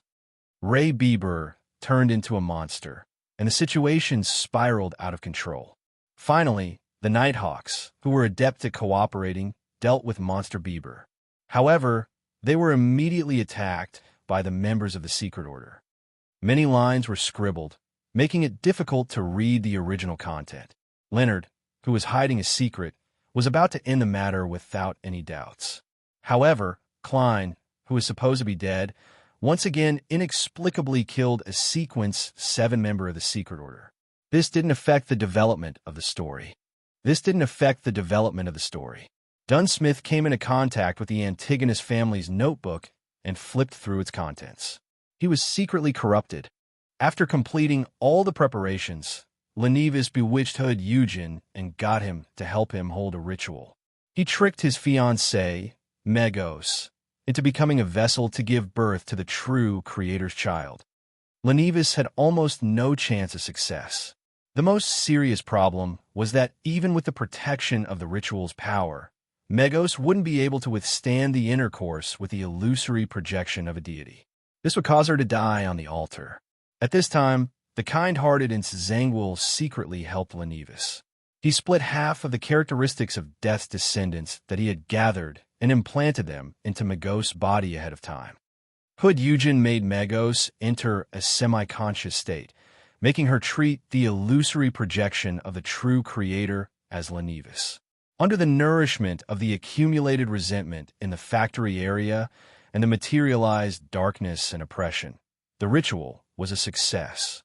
Megos became pregnant with the true Creator's child. This deity saw the coincidence, but he didn't reject it as he wished to break through the seal of the 7 deities. Hood Eugen was infected. After the ritual was a success, the crazy Lenivus regained his rationality. He knew very well that if the deity's child were to be born in the real world, he would become one of the sacrifices. How could a mortal become the father of a deity's child? This was a great blasphemy. Lenivus decided to leave Tingen ahead of time. He told the Nighthawks, mandated Punishers, and Machinery Hive Mind about this bomb so that they could resolve any future problems for him. There's always a price to pay for madness. However, Lenivus didn't directly write a letter to the Beyonder teams. He felt that it would make him look like an idiot. He decided to leave the letter in one of the houses he rented and pretended to play a game with the official Beyonders. For this reason, he didn't warn Hood Eugen about the problem of being infected. At the same time, he took away all his gains. To be safe, he even informed Sirius Arpus of the situation in a safe manner. The latter didn't quite believe it, but he felt that there was a chance of success. Selena would coincidentally saw the true incantation from magic mirror divination from her mysticism teacher, Hannas Vincent. Her bold attempt happened to encounter Klein Moretti. The latter successfully resolved this supernatural case that could have resulted in heavy casualties. The Nighthawks used this to find Hannas Vincent, but this Aurora Order member had just been rewarded for his success. Therefore, Dunsmith coincidentally saw a clear image of the true Creator in his dream and suffered a great deal of damage. However, he wasn't infected because of this. This would have been noticed by the upper echelons of the Nighthawks.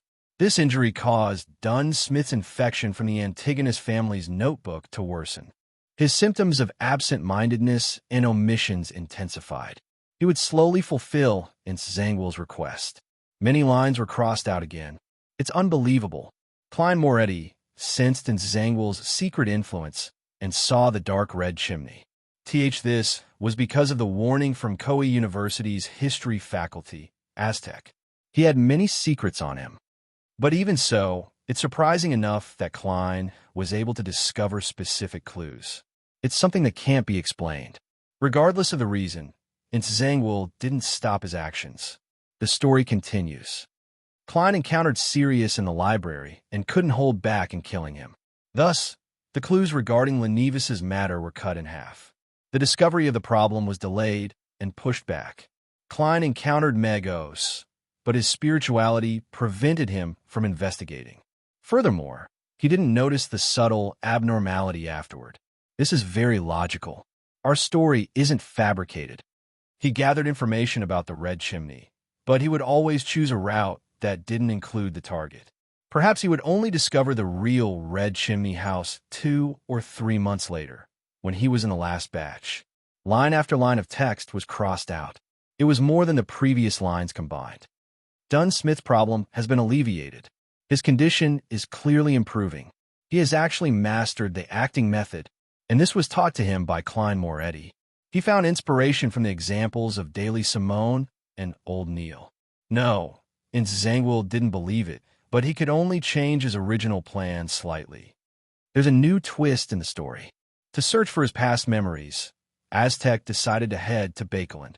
It didn't take long. Klein and Dunn obtained clues from Hood Eugen. Madame Sharon decided to take the risk to kill Member of Parliament John Maynard in order to make Tinjin City's Conservative Party and New Party completely go against each other. In order to vent the madness that she accumulated after her transformation, she decided to take the risk. Her reason wasn't sufficient, and her motive wasn't strong enough, but she still took action. Everyone has moments when they aren't clear-headed enough. She was at that stage, and she was confident that she wouldn't be discovered. Member of Parliament Maynard's wife found the Blackthorn Security Company through the tobacco merchant Viceroy. They didn't let her down and quickly discovered Madame Sharon's abnormality. Dunn, who had strength close to Sequence 6, decided to take the initiative and gave sealed artifact 3-0271 to Kinley for him to use. The two of them and Klein returned to Madame Sharon. Dunn attempted to control the target by dragging her into a dream. That wasn't a problem, but unfortunately, Madame Sharon happened to place the statue of the primordial demoness beside her. Hence, the Nighthawk's plan failed. In his nervousness, Kinley reflected on himself and saw himself. Madame Sharon was taken care of, and Kinley was dead. Dunn blamed himself, and he consumed the beyonder characteristic left behind by her, as usual. His digestion process was interrupted, and he became stagnant. His mental state became rather unstable.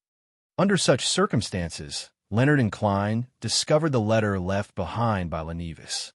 Magos received an inexplicable summon and came to Zutland Street. She entered the Blackthorn Security Company, and the baby in her womb was in a critical period, so she wasn't able to stop her impulses. Dunn made detailed and correct arrangements, but he made one mistake. If he was determined to get rid of Magos immediately, it would have been best to lure her behind Cheney's gate and use the environment and items to fight. If he was planning to wait for reinforcements, he definitely couldn't have taken out St. Selena's ashes. Unfortunately, due to the recent events, Dunn, who was in a bad state of mind and in a daze, didn't think of an important point in his anxiety. The child of a deity could sense the threat of the saint's ashes. Hence, the child was agitated and began to absorb the power of the mother's body, attempting to be born prematurely, even if it wasn't considered to be fully mature. Aztec was in Bakeland, and since he wasn't a planeswalker, it would be difficult for him to rush back in such a short period of time. A few lines were scribbled out. Magos became a monster, and the battle began. With the saint's ashes, blood vessel thief, and the strange appearance of high-level charms, Magos died, and the child of a deity was expelled. Dunn Smith died as a result, and the power of St. Selena's ashes was severely damaged. This perfectly matched Zangwill's plan. Zangwill didn't get the chance to perform, but that didn't stop him from accomplishing his goal. He killed Klein Moretti, a fellow who always caused problems in his plans, and took away St. Selena's ashes. Zangwill used the remaining characteristics of a descendant of death to set up a ritual and consumed St. Selena's ashes. He successfully advanced from Sequence 5 Gatekeeper of the Death Pathway to Sequence 4 Night Watcher of the Evernight Pathway. As a result, he obtained godhood and became a demigod. The sun continued shining on the land. Almost no one in Tinjin City realized that they had luckily avoided a huge disaster. Monster Ade Missile would be very puzzled by this. He flipped to the last page of the notebook. A middle-aged man with dark gold hair, a pair of dark blue pupils, a tall nose, tightly pursed lips, and a face as deep as a statue, without the slightest wrinkles, solemnly picked up a classic quill with his slightly pale hand. He did not touch the quill with ink, but he still wrote the words clearly. He simply said, "Don't worry about it. The story of Tinjin City ends here." Chapter 2:12. In the basement of St. Selena Cathedral, in the guardhouse outside Cheney's Gate, Leonard Mitchell leaned back in his chair. He raised his legs and placed them on the edge of the table. His eyes were empty and unfocused. Even after the treatment with ritualistic magic, he still looked terrible. It was as if he had just recovered from a serious illness, but had yet to recover. At that moment, the powerhouses sent by the Holy Cathedral were setting up the seal behind Cheney's Gate. Due to the loss of St. Selena's ashes, they had conflicting opinions. Some hoped to use a new holy artifact to make up for the lack of power, while others thought that there was no need to go through so much trouble. After all, to the entire Church of the Evernight Goddess, holy artifacts were extremely rare and precious. Their idea was to lower the status of the Tinjin Nighthawks and transfer the items that had living characteristics or were difficult to seal to the headquarters, the Cathedral of Serenity, or the Bakelin Diocese, leaving only the parts that could be easily guarded. They planned to send a telegram and request the Pope to convene a meeting. The archbishops and high-ranking deacons would then vote on the matter. Leonard didn't have any feelings towards these arguments. He felt like he had become a living corpse. He felt no pain, no sadness, no agitation, no excitement. He was abnormally numb. He didn't even want to face others. All he wanted was to stay in a corner alone. Occasionally, he would have some doubts.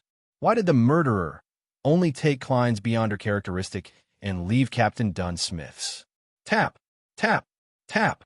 Footsteps echoed in the corridor. Sika Tron, whose right arm was wrapped in a white bandage, appeared at the door of the guardhouse. While Dunn and company were attacking Megos in an attempt to save Tinjin City, she and the keepers at Cheney's Gate were also fighting against a portion of the sealed artifacts. If not for the mandated Punishers and Machinery Hive Mind members arriving in time, and if not for the reinforcements sent by the Holy Cathedral, she might have lost her life tragically. But even so, the old keeper didn't manage to last until the end. He died in battle at his post. "Leonard, I found a telegram in the captain's office that hasn't been decoded. It should be from the sanctuary," Sikatron said. Leonard's green eyes turned, and he finally came to life. He vaguely remembered that he did hear the sound of a new telegram coming in, but at that time, the battle was about to start, so he and Klein didn't have the time to pay attention to it. "What's the content?" Leonard found that his voice was unusually dry. The white-haired, black-eyed lady, Sikatron, answered without hesitation. "Be careful of Intzangwil and sealed artifact 0-08. Intzangwil, an archbishop who defected, a gatekeeper who failed to advance. Sealed artifact 0-08, a very ordinary-looking quill." Leonard first muttered the memories he had dug out before turning his ears to the side. He suddenly narrowed his eyes, and the dispiritedness and dejection on his body disappeared at the same time. "So that's how it is." Leonard retracted his legs and stood up. His green eyes seemed to burn with flames. He looked at Sikatron and said, "I plan to apply to join the Red Gloves." Red Gloves was the name given to the elite teams within the Nighthawks. Typically, the various Nighthawk teams were stationed in their respective areas. Without permission, they couldn't go out of their areas to pursue criminals. However, some evil fellows would always change locations after each battle, which caused a lot of inconvenience. For this reason, the Church of the Evernight Goddess specially established the Red Gloves within the Nighthawks. They were elites who were strictly selected, and they even had control over some holy artifacts. Their mission was to reinforce the Nighthawk teams that sent out the signal, as well as to pursue and capture evil without any restrictions. In some circles, they are known as trackers and hounds. Red Gloves? But their minimum requirement is Sequence 7. Besides, the danger that Red Gloves face is many times that of ordinary Nighthawk teams, Sikatron said with concern amidst her puzzlement. Leonard's lips curled into a smile without a hint of a smile. "I'm almost ready to advance." His eyes turned cold as he gritted his teeth and muttered to himself, "I want revenge. Intzangwil, You must stay alive until I become stronger. All right. Sika seemed to have guessed Leonard's thoughts and sighed. Half of our team will be new faces. Even for a Nighthawk team, it's rare to see such a tragedy. Leonard's eyes darkened as he gritted his teeth. Have you dealt with the corpses? Yes. Sika nodded indiscernibly. Leonard suddenly took a step forward and walked towards the door. I'll inform their families. I'm going to face the scene I don't want to face. I'll go to Daffodil Street. Melissa sat on a single cedar sofa, repeatedly studying the 3 tickets in her hand. She studied the words on them, as well as the printed date and seat number. Banson sat beside her, smiling at his focused sister. His posture was very relaxed. Suddenly, they heard the doorbell ring. Ding dong, ding dong. Melissa glanced at the maid, Bella, who was busy in the kitchen. She casually took the 3 tickets and stood up in puzzlement. She ran to the door. Her black hair was much sleeker than before, and her face was no longer thin. Her complexion was rosy, and her brown eyes were bright and spirited. She twisted the doorknob and opened the door. Melissa was stunned for a moment because she did not know the visitor. It was a young man with black hair and green eyes. He was good-looking, but his face was abnormally pale. His eyes were filled with deep sorrow. May I know who you are? Melissa asked in a daze. Leonard had specially draped a black suit over his white shirt and replied in a hoarse voice. That's right. He replied in a deep voice, I'm your brother, Klein's colleague. Melissa's heart suddenly skipped a beat. She instinctively tiptoed to look behind Leonard, but she did not see anything. Her voice trembled for some reason as she asked, Where's Klein? Leonard closed his eyes, took a deep breath, and said, I'm very sorry. Your brother, Klein, died at the hands of a vicious criminal in order to save some people. He's a hero, a true hero. Melissa's eyes widened bit by bit as her body swayed indiscernibly. The 3 tickets in her hand fell to the ground. They were facing upwards with the title of the play, The Return of the Count. In the Moretti family's living room, Leonard almost didn't dare look at Melissa and Banson. However, he couldn't help but think of the other party's appearance. The youthful girl's eyes were wide open without a word. Her pupils were unfocused, and she was as quiet as a puppet. The man who resembled Klein tried his best to maintain a normal posture, but he would fall into a daze from time to time, and his speech would be slow. That's what happened. I'm very sorry that I wasn't able to stop it in time. The Blackthorn Security Company, the police department, and those who were helped have promised to give you a compensation, about £6,000. Leonard's eyes seemed to wander as he spoke. Suddenly, Banson interrupted him and asked in a hoarse voice, Where's his corpse? I'm asking about Klein's corpse. He pursed his lips and paused for a moment. When can we see him? In the company. We can do it now, Leonard answered, unable to hide his sorrow. All right. Banson twitched his stiff lips and said, I'll go to the washroom first. Without waiting for Leonard's response, he quickly entered the washroom on the first floor and slammed the wooden door shut. Without waiting for Leonard's response, he quickly entered the washroom on the first floor and slammed the wooden door shut. Walking to the sink, Banson turned on the tap and let the water run down. He bent down and buried his head. He cupped the water with both hands and kept splashing it on his face. As he splashed, he suddenly paused. There was no change for a long time, and only the sound of running water reverberated in the washroom. After a few seconds, Banson looked up at the mirror and saw that his face was covered in water droplets. His eyes were so red that he couldn't hide them anymore. A few days later, in a corner of Raphael Cemetery, after ending Dunn's funeral, everyone gathered in front of a new tombstone. On it was a black and white photo of Klein. It was a very scholarly photo. Melissa stood in front of the grave, her eyes unfocused. Beside her, Elizabeth kept wiping her tears. Leonard, Banson, Fry, and Bright carried the coffin over and placed it in the grave. After the priest's eulogy and prayers, the soil began to fill the grave, covering the black coffin bit by bit. At that moment, Melissa squatted down and threw the copper whistle she had found on her brother into the grave. Leonard looked sideways at this scene. His heart ached, but he also admired the girl's strength. After hearing the bad news, she didn't cry or make a fuss. She was so silent that it was heartbreaking. The grave was filled and the stone slab was covered. Leonard took one last look at Klein's tombstone. There were 3 lines on his epitaph. The best brother. The best brother. The best colleague. In the mournful atmosphere, the people from the Blackthorn Security Company gradually left. Selina and Elizabeth also bade farewell under the urging of their families. Only Banson and Melissa were left at the scene. "I'll hire a rental carriage." Banson was in a bad state. He looked like he hadn't slept for a long time. "All right." Melissa nodded lightly. After watching her brother leave, she looked back at the tombstone in a daze. Suddenly, she squatted down and buried her face in her arms. In the silence, after an unknown period of time, Melissa suddenly cursed.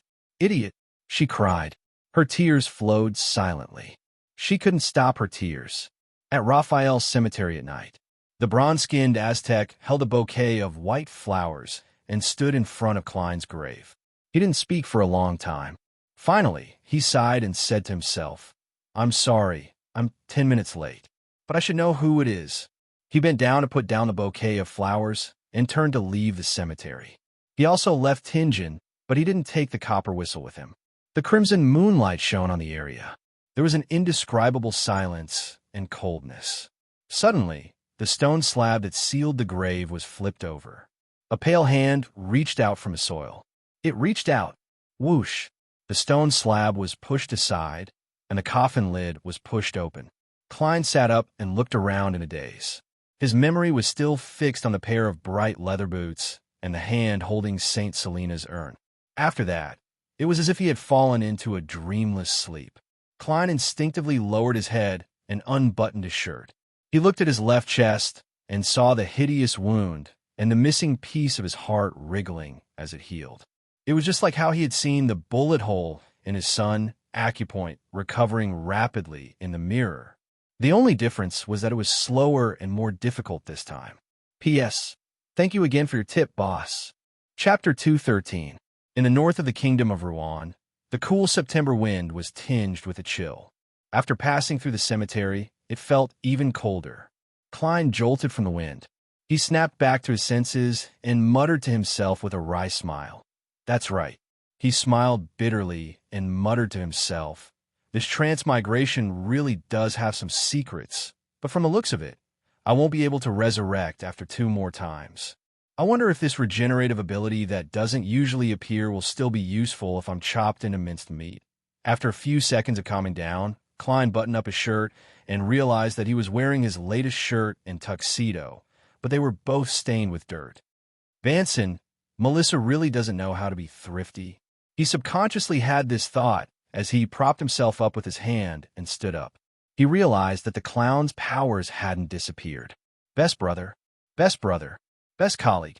Klein looked at the tombstone and silently recited the inscription on it.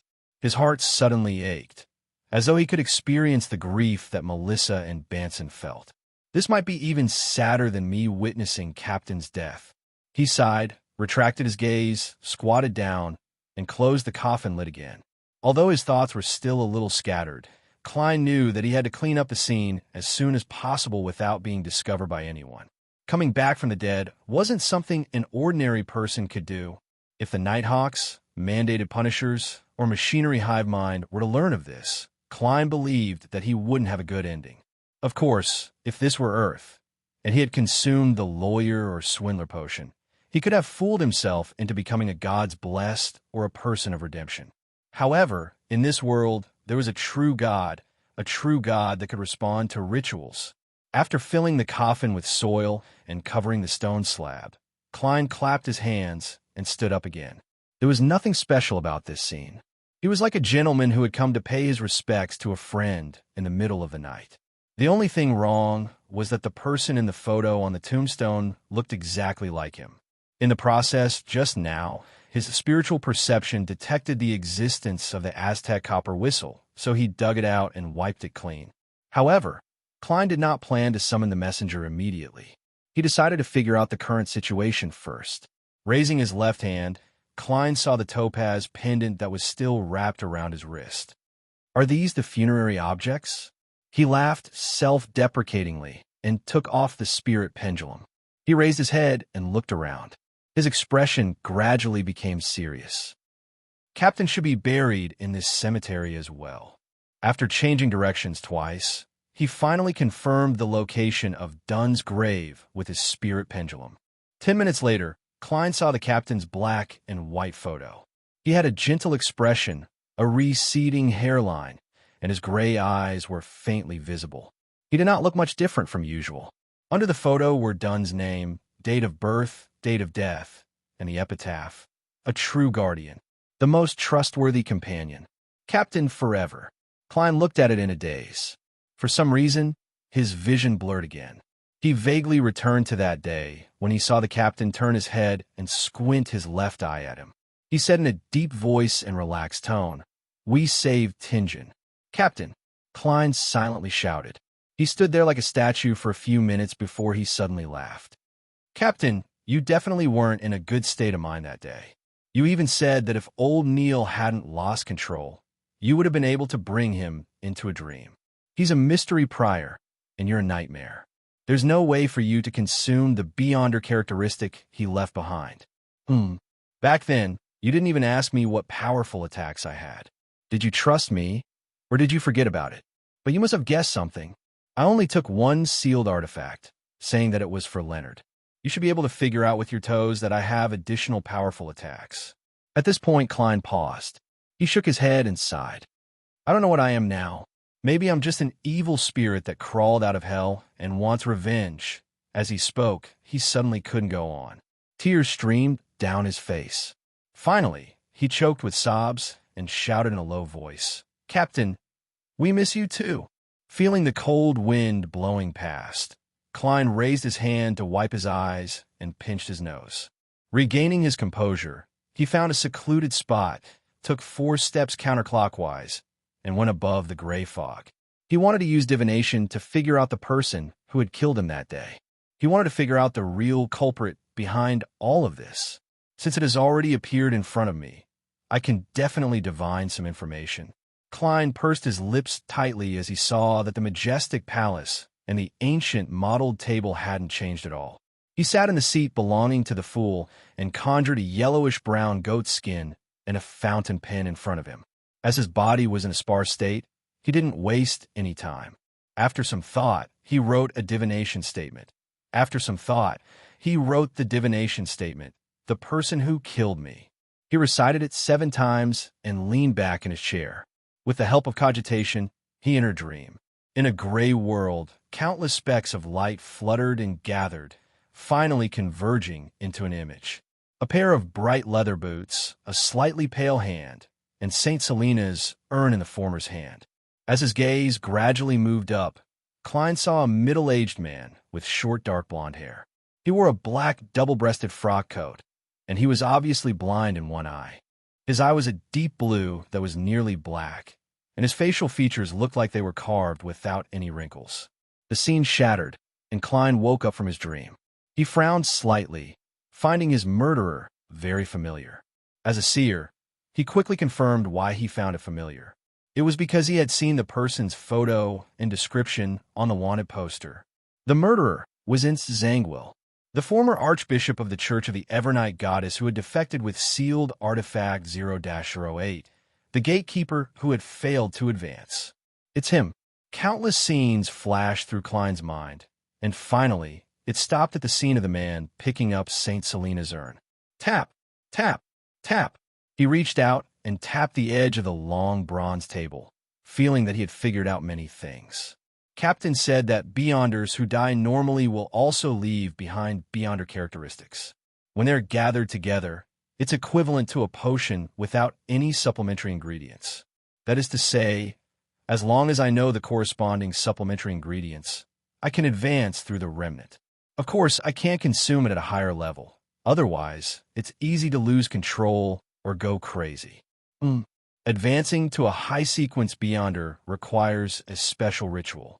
This is something mentioned in the incomplete, unshadowed formula. The subsequent advancements might also require a ritual, and Zangwill is a Sequence 5 gatekeeper of the death pathway. He wishes to become a high-sequence beyonder and become a demigod.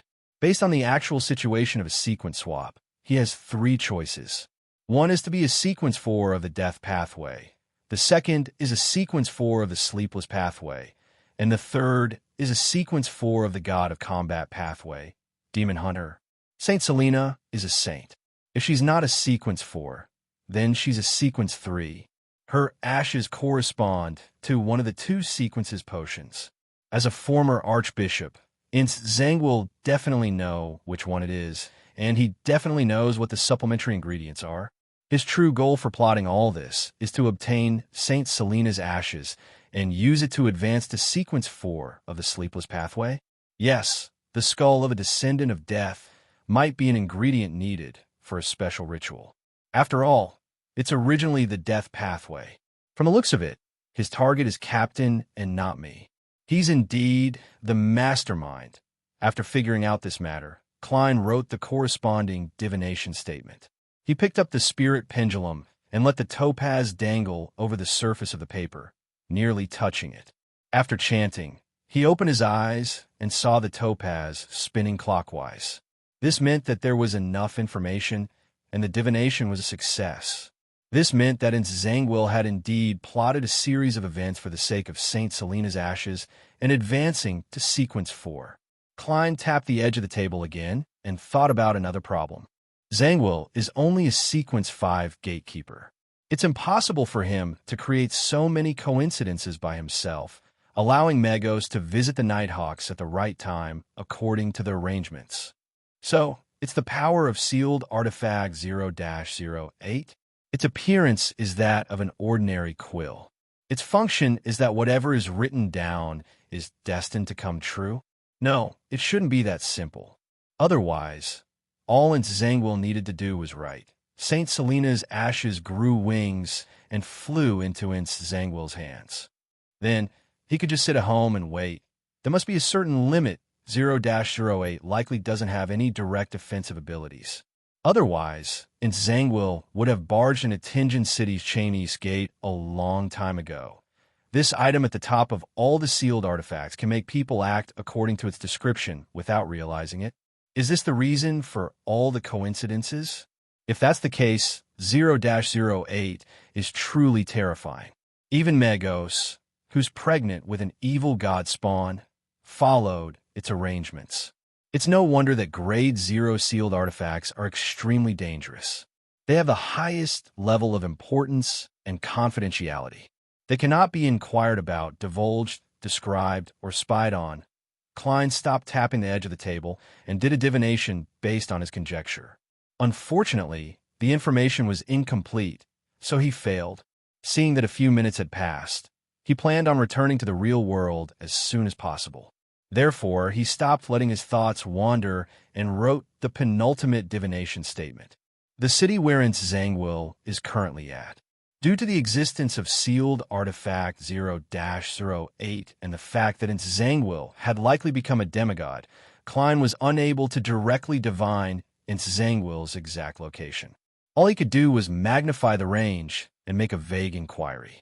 Of course, without the mysterious space above the gray fog to eliminate any interference, even a vague inquiry would have definitely failed his divination and left him without an answer. Leaning against the high-backed chair, Klein recited the divination statement 7 times before entering a dream once again. He entered the hazy world. The hazy world suddenly split open, revealing a surging, wide, and slightly turbid river. There was a magnificent bridge over the river, and there were docks on both sides of the river. There were many goods and workers. On the northeast bank of the river, there were rows upon rows of houses. Most of them had the architectural characteristics of the Ruan Kingdom. They had polygonal roofs, oriel windows, and no verandas facing the street.